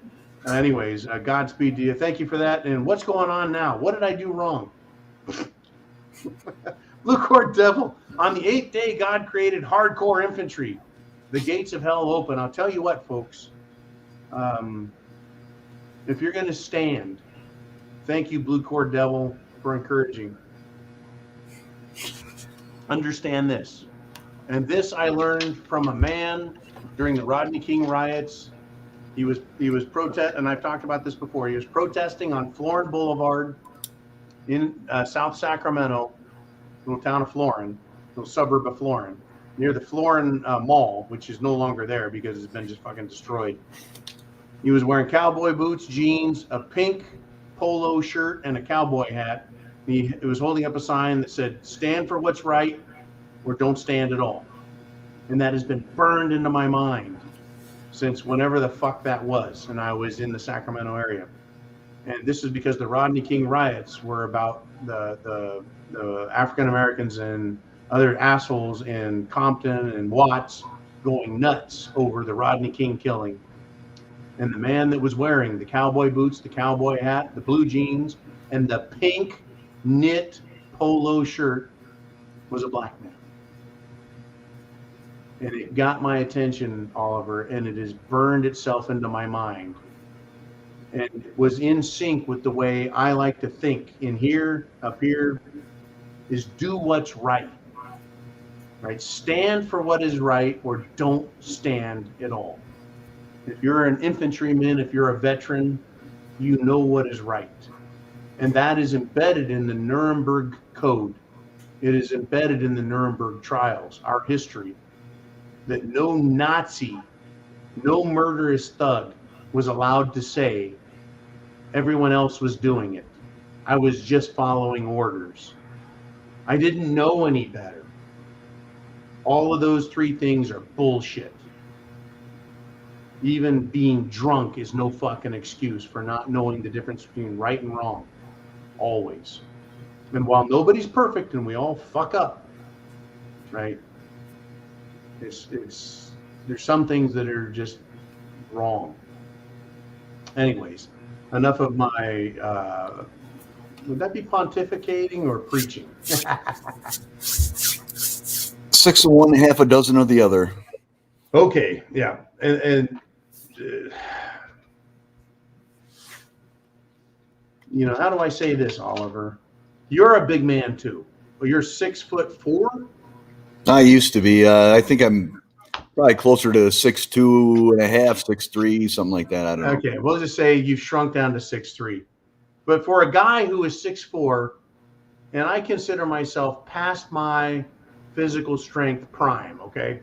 So I can say back when I was even bigger and nastier and meaner, it was very important for me not to abuse my power, not to bully people and pick on people, and not to use my position of authority and power over others to lord it over them and hurt them, right? If you're blessed with and have financial, economic, military, physical, whatever your strength is, abusing it is wrong.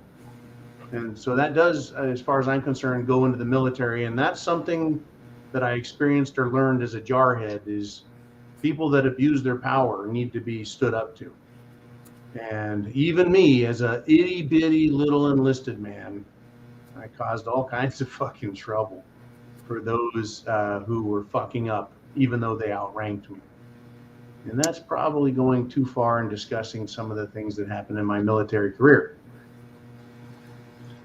Yeah, well, I was late to grow, and my boys were all a little bit late to grow, so we kind of got a taste of what it was like to be picked on before getting that growth spurt and getting that big size and being bigger than everybody else around you. So it kind of humbled you a little bit and made you more prone to defend the weaker and more vulnerable. I'm going to have to agree with that. As a Scandinavian German, I was always average in height and weight growing up. And it wasn't until my sophomore year in high school where I really kind of bulked up, Oliver, and then started and continued to grow while everyone else was slowing down or done growing. Yeah. I kept growing through high school and getting bigger. And newfound power and authority, I know I abused it a little, right? Kind of in retribution to the jackasses that fucked with me when I was a little guy, and even against people who were smaller than me. I was like, out of my way, peasant. And that lasted until I think my first day in boot camp. Yeah, because they don't give a fuck how big you are. Oh, it didn't matter. They called me Big John, even though I was only 6'2.5", 6'3".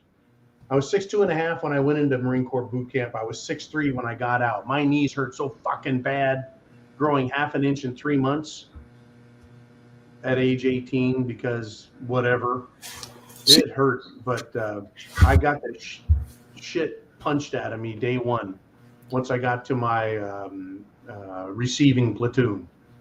See, I was 5'6" when I got my driver's license, and between turning 16 at the end of sophomore year and senior year, I mean, I grew a foot.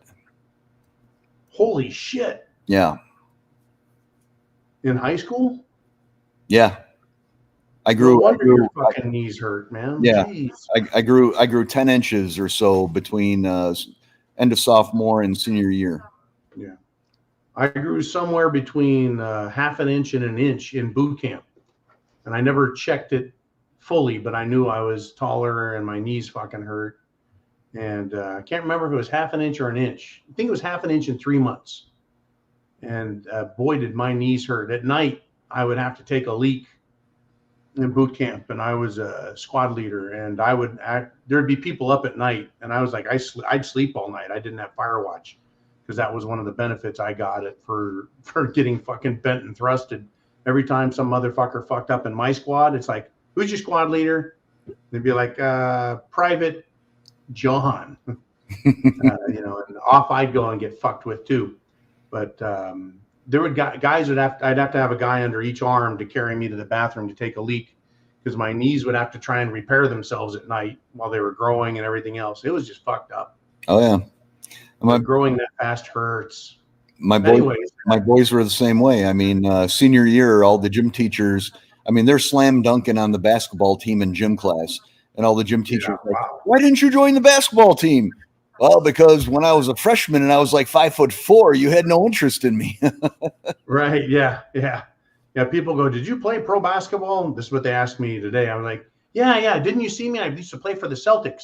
I went by the name of Larry Bird. Yeah, I was like, no, I was, I graduated high school at 6'2.5". I didn't quit growing till I was 27. Wow.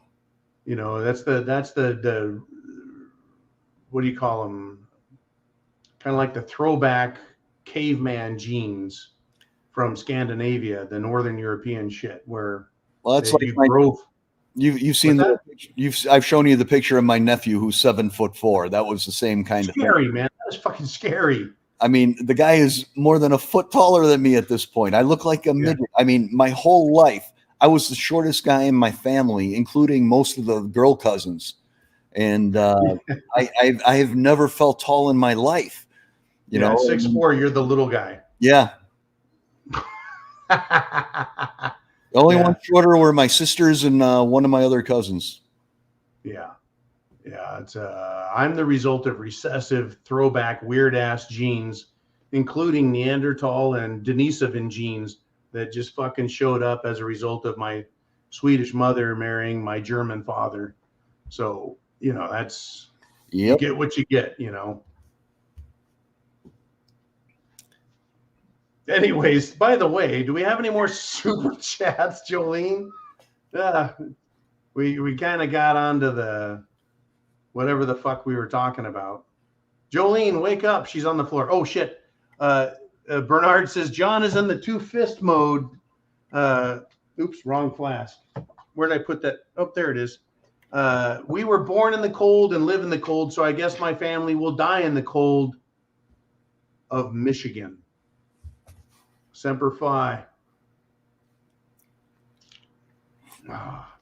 That reminds me of a joke. What do you call an Irishman with 2 beers in his hands? Ambidextrous. Irish handcuffed. I went with the supposed obvious. You know what's fucking funny? We're at 4 hours and 12 minutes, and we have 296 fellow patriots and Americans still here. And you'll notice I scared the other 300 off. Nice work, man. You'll notice the Marine Corps form on that salute, right? Straight hand comes up the arm, perfectly straight, hands not cupped, and straight, and it would come right to where the bill of your cover would be. I can't tell you how many times I was punched or kicked or made fun of for fucking that one up. Cottage Farm with a $50 super chat donation. Cottage Farm, you are one interesting cat. All right, and a great question. John, when things get worse, I might be on the road with my little travel trailer. What do you recommend? Number one, I don't know where exactly you're at, but let's assume you're on the West Coast in a very nasty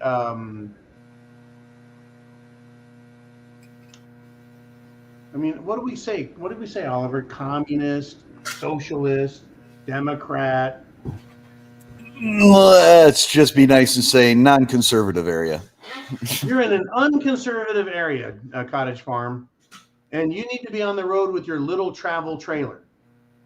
One of the big parts or problems with escaping the West Coast is gas stations. I would recommend, of course, heading out the least traveled highway.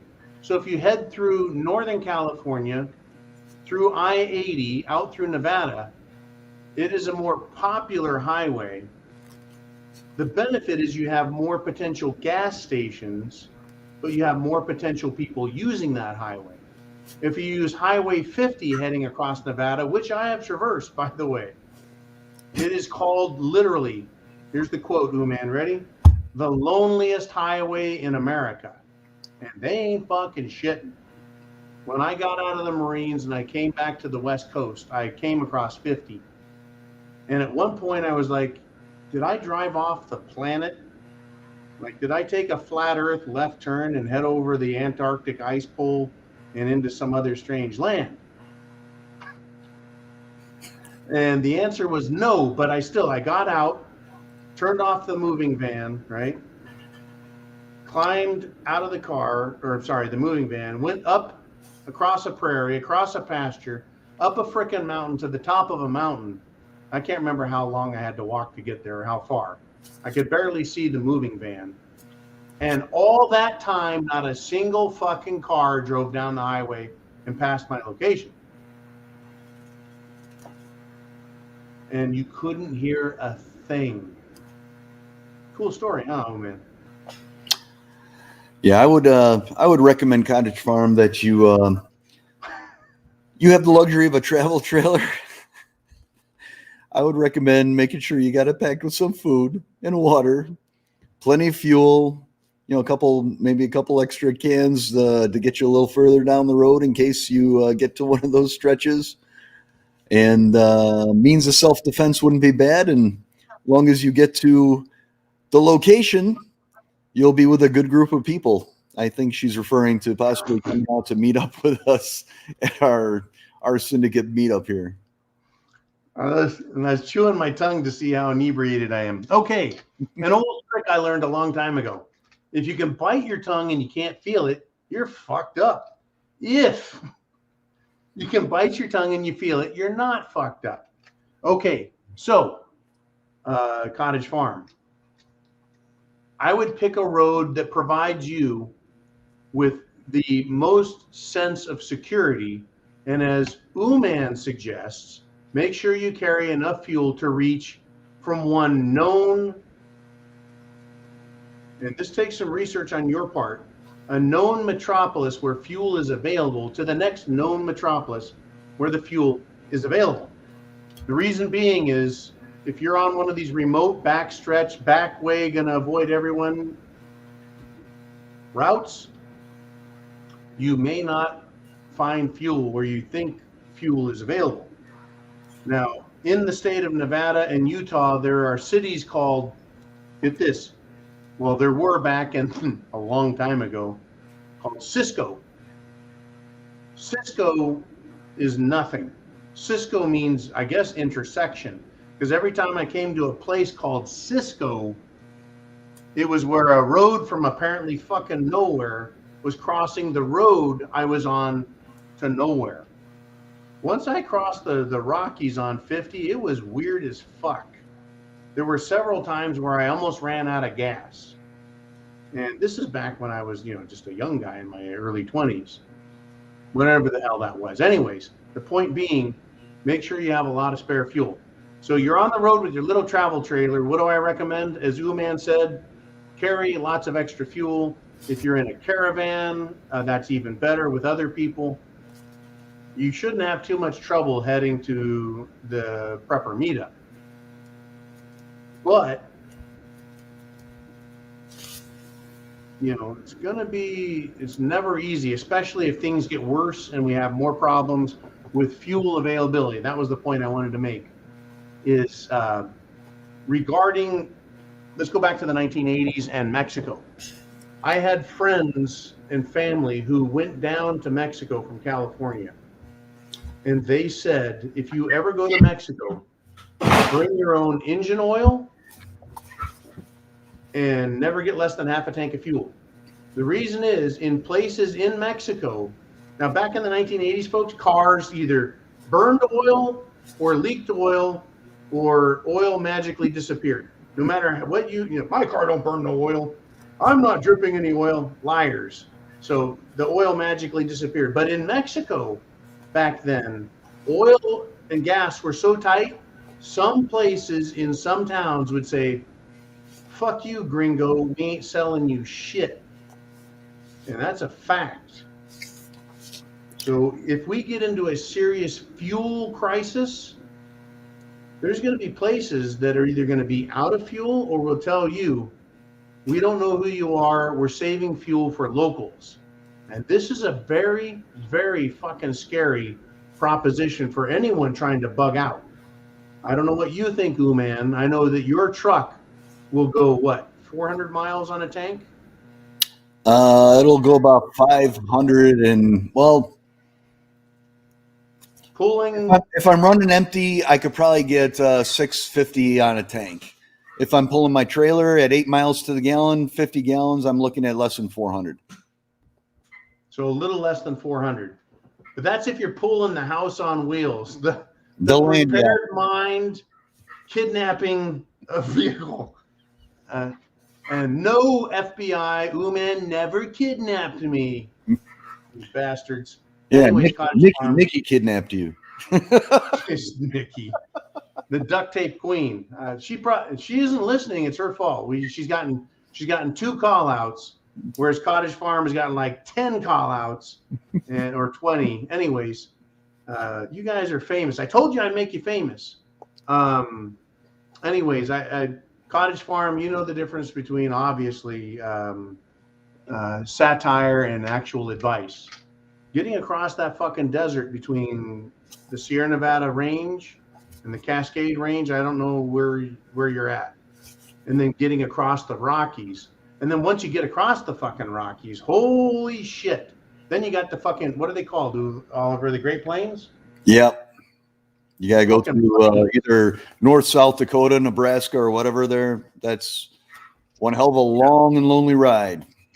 I remember driving towards Colorado from Kansas. And I was like, hey, look, the Rockies. I'll be there in 5 minutes. And I was like, an hour later, hey, look, the Rockies. I'll be there in 5 minutes.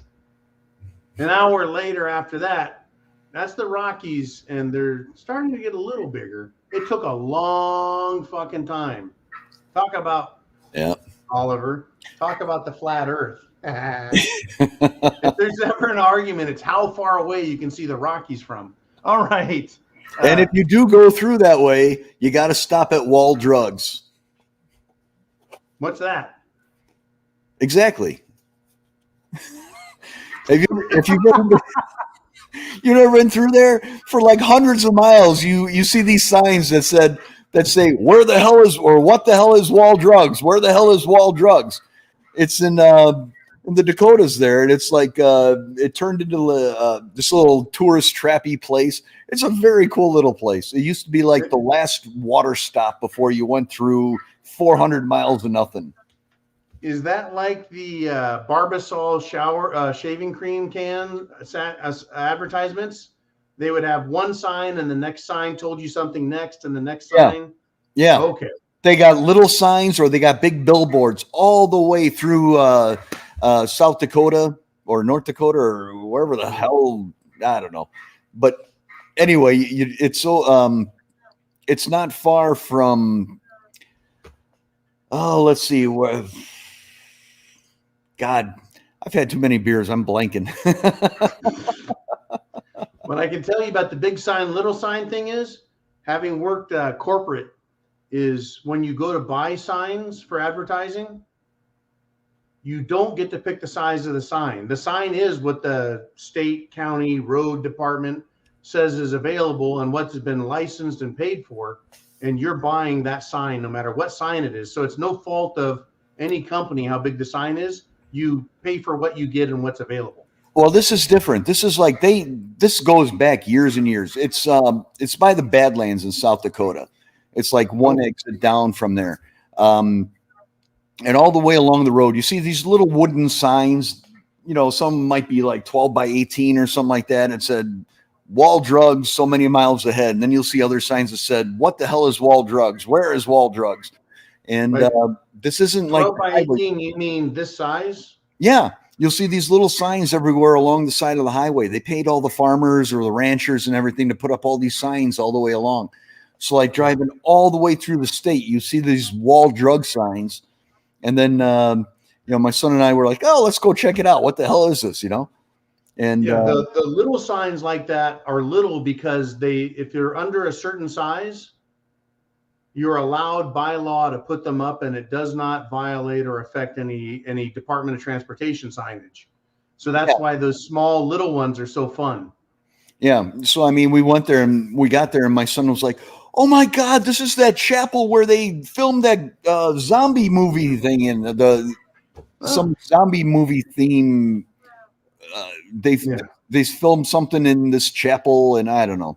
I don't watch the zombie movies, so I had no idea what he was talking about, but that was like the coolest thing for him. So here's the thing about those little signs is you're looking for it, you're looking for it, you're looking for it, and there it is. And then you're fucking focusing on it because it's so small, trying to read it. Because you have to know the next message. So why not just let them put up a bigger fucking sign so you can pay more attention to the road instead of staring at the little sign? One more instance of retarded government regulation fucking up the system and probably causing more accidents than not. All right. How's that for... What was the question? Sorry, Cottage. We got a little off track there. All right. No, we answered. I think we answered that particular series of stuff. I believe we did. Oh, right. Oh, Mile Hyde, 5280. I wonder if he's anywhere near Denver. All right. $4.99 super chat. He says, I'm 6'6" now, down from 6'7". I'm right there with you, brother. Up 275 from down at 230 pounds. My fighting weight. No, you fought at 230. Awesome. At 18 years old, I deadlifted a 6-cylinder full block Corvair engine. I think Corvair, were those aluminum? Those were those rear engine air cooled. Yeah, they were air cooled, but were they aluminum or steel? I think they were steel. I think you're right, because they were supposed to be an incredibly cheap way to build a car, air cooled, rear engine, and then they all caught on fire at any speed, according to Ralph Nader. Because they all caught on fire. I thought they lost control because it was rear engine and the front was too light. They got over like 70 and they would go off the road. Well, that was part of it, but the Fieros were more notorious for that. No, I didn't know about that, about the Fiero. I just knew the Corvairs. Ralph Nader, the way he killed them was unsafe at any speed, not just over 60 or 70. Yeah. So a big fuck you to Ralph Nader. All right. It was a great car. The Corvair was a great car. It was an interesting concept. Another great idea that got killed because of some left-wing fucking screwball. All right, Blue Cord Devil.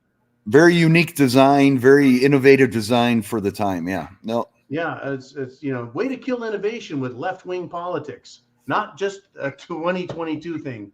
Blue Cord Devils, why are we still going? Don't you guys talk faster, John?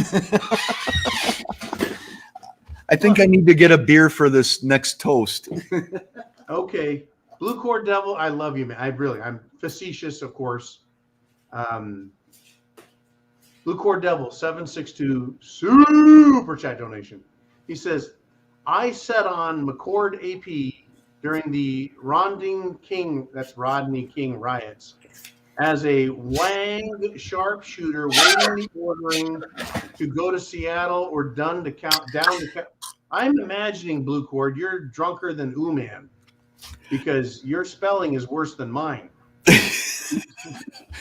Should I hit Blue Cord with the wrench to get rid of him for tonight, and then we could reinstate him later?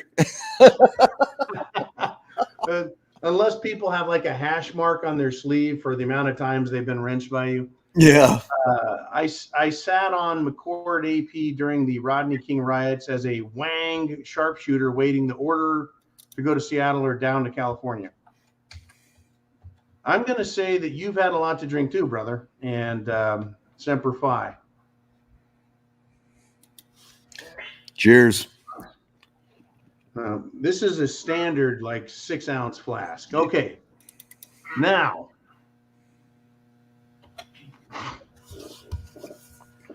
Brad Jones asked a very important question with a $2 super chat.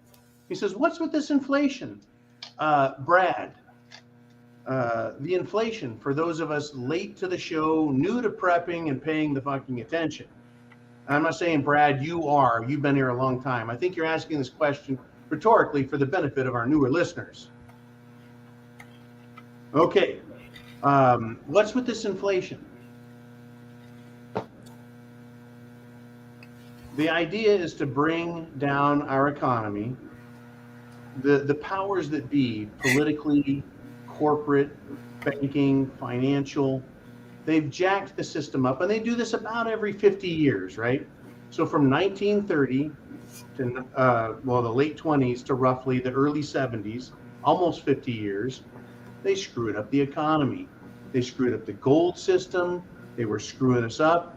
They crashed the system. We had the reset and the SHTF economy of the 1970s. About the same period of time later, here we are in 2022. They fucked the whole system up. They screwed everything up. We have massive inflation, massive shortages, massive problems. It's just how far down will they bring us economically? How far down will they bring us financially?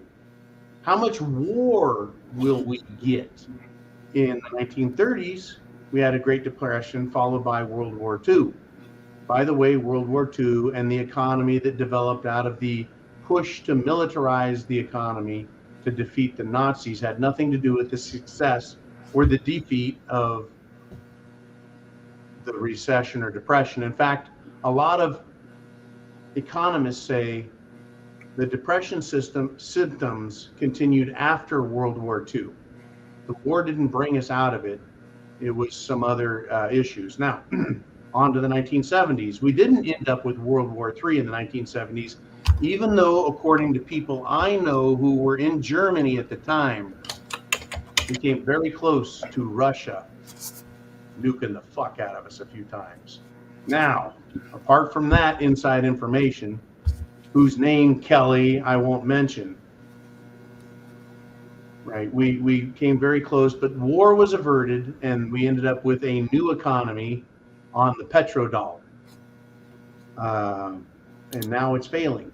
The inflation is to hide the destruction of the financial, monetary, and economic systems. We need some form of war, conflict, or an excuse to blame the problem on. Unfortunately, this time we're blaming Russia and Putin for it, even though, as stated here on the Prepared Mind channel, we had an economic crash in September of 2019 that was covered up with a bunch of paper to hide the fact that the bankers and the government and the corporate assholes caused this. And it could no longer be covered up. And we've been entering into this money printing cycle that cannot be defeated with more money printing. They were able to do it from 2008 to 2019 with quantitative easing, which failed. They tried quantitative tightening or whatever the fuck they called it, ended up in the taper tantrum, which was a whoops, we can't fix the economy with that. And then we got 2019, and then they were like, oh shit, we screwed it up again. Cerveza bug, oh no. And then when Cerveza bug failed, they went, Putin, bad. And now here we are with massive inflation, can't be hidden, can't be printed out of. Get ready for SHTF, even bigger inflation, bigger economic depression, even though they're like, it's only going to be a recession in the second half of 2023. Grab your ankles, folks. We're in big trouble. Like they say in an airplane, in the event of a water landing, your seat cushion may be used as a flotation device.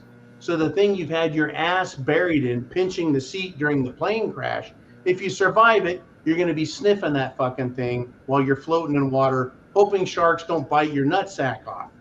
Oliver, was that awesome or what? That was awesome, John. I mean, completely improvised. I don't know where this shit comes from. It's like the universe speaks to me about how to describe the fucked up scenario we're in. I love you all. John out.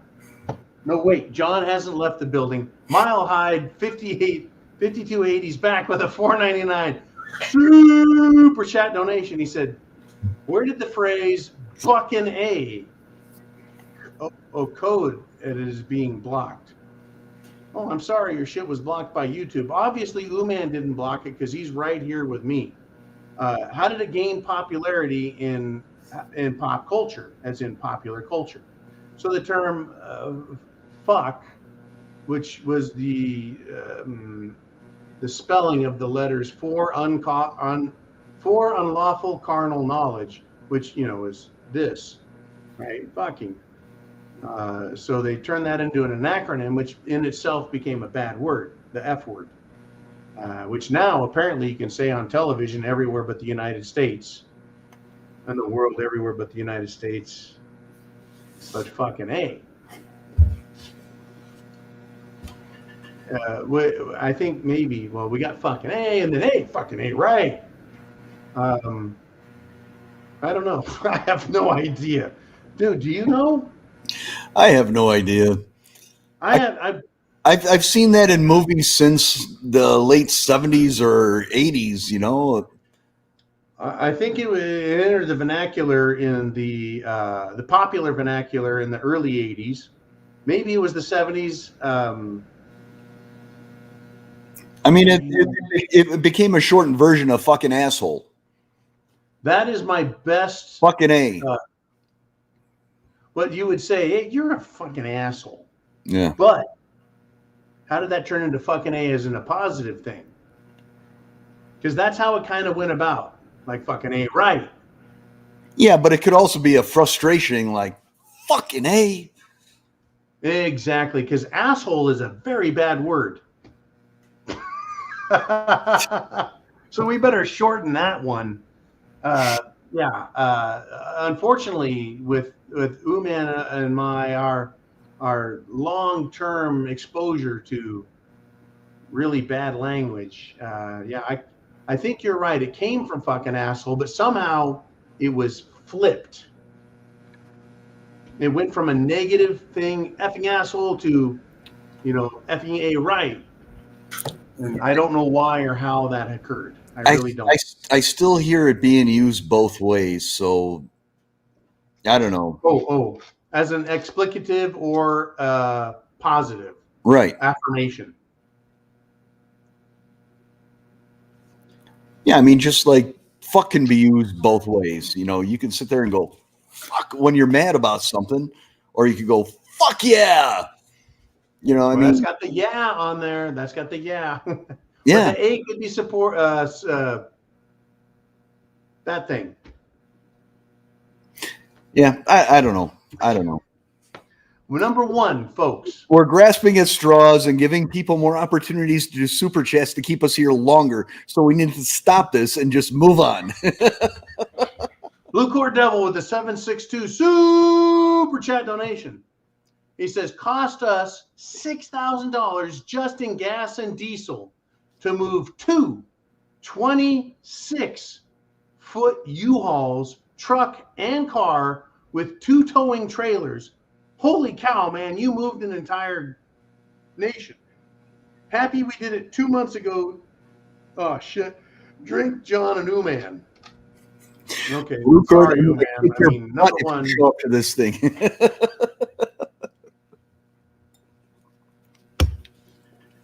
Okay. I'm going to be in big trouble probably in the next 20 minutes because, as you know, the more you drink, the more you drink. That was brilliant. Thank you, Blue Cord. Now, folks, understand. Mile Hyde 5280 said it became popular from the movie Joe, starring Nicolas Cage. I did not know that. Nicolas Cage starred in, I've never even heard of the movie Joe. I know he was in the movie Valley Girl, which I thought was his first major movie debut that got out there. If you remember what a Valley Girl is, I was in 6th and 7th grade when For Sure. For Sure, man. That shit became popular in 83, 84. I don't remember a movie called Joe either. I don't remember it, but it doesn't mean it doesn't exist. I watched a movie that I accidentally recorded in 1989. It was really, really stupid, and it had an Academy Award-winning actor in it. Later, he became popular. So yeah, some of these actors start out with some crazy movie roles. Jim Carrey was in a movie before everyone remembers, and they think his first role was in Deadpool. He was actually in a movie called Once Bitten, which was really a comedy about vampires in LA. I love that movie. I think it was on either Netflix or Amazon or something a few months back. Someone told me about that. Like, I think I found a Jim Carrey movie from weird places. All right, let's move on before we get trapped again. Oh, God. Brad June, $2 super chat. Ooman needs his own show. He's great. Ooman has his own show. I got my own channel. I don't do live streams because I can't come on here and just talk like you, John. Yeah. I mean, you guys have a gift for that. That's why I love Ooman so much, is he is a great guy and he's fun to talk to and converse with and all kinds of other stuff. Just like Crispy Bacon, it's like he's got an itty bitty tiny channel, and then you got Red October channel. He's got an itty bitty, and he's like, I want to keep it that small. Right? He doesn't want to get big. I didn't want to get big. It just fucking happened, and I'm like, okay, then let's do it. Kind of a snowball effect. Yeah, there it is. All righty. And it looks like we're all done. I do believe so. So let's say goodnight quickly. Thank you, everybody, for coming and playing with us and putting up with my nonsense while John was dealing with his internet connectivity issues. I have no control over the pinkness of my channel. And it's funny how you're doing the signing off, and I'm like, and you're like, I got to go to sleep. I actually have a real job, unlike you dumb Swedish son of a gun. Anyways, thank you, everyone, for all the support. And folks, all 286 of you who are still here, thank you, Jolene. She's also saying, get the fuck off the air, John. We're sorry, Mom. I'm going to oh shit. God, knock it off. I'm going to okay, Cottage Farm, $10 super chat says watch the movie Upgrade. I don't know what the movie Upgrade is. And I've never heard of it either. So what is Upgrade, Cottage Farm? And I can't believe you're still here. Oh, if you're on the other side of the Rockies, the sun is probably still up. Yeah, she's West Coast. So like I said, I owe her a call afterwards about the meetup. So. Okay. Well, yes. Semper Fi. God bless America. What's that? I said good night, everybody. Oh, okay. So you're doing a 2-for-1, like two get the fuck outs. I could hit the button that makes you disappear, and then it's just me. But where's the fun in that? I could hit this button, which does nothing apparently. I guess I'm not in control of anything anymore.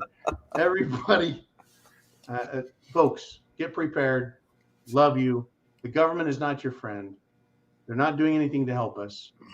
We all need to be prepared. What else do I need to say?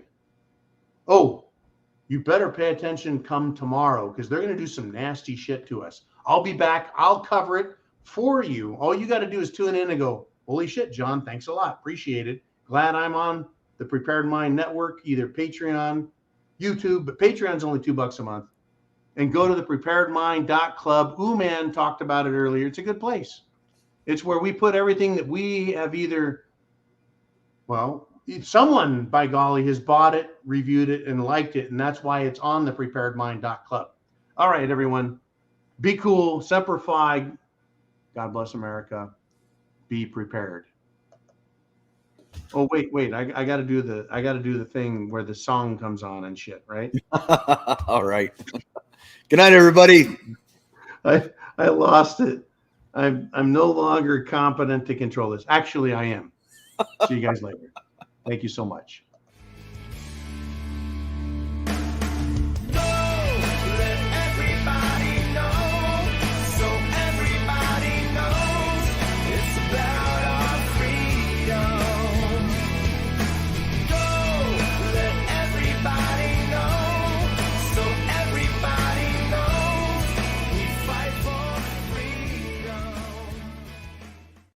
Idiots can't be wrong, can they?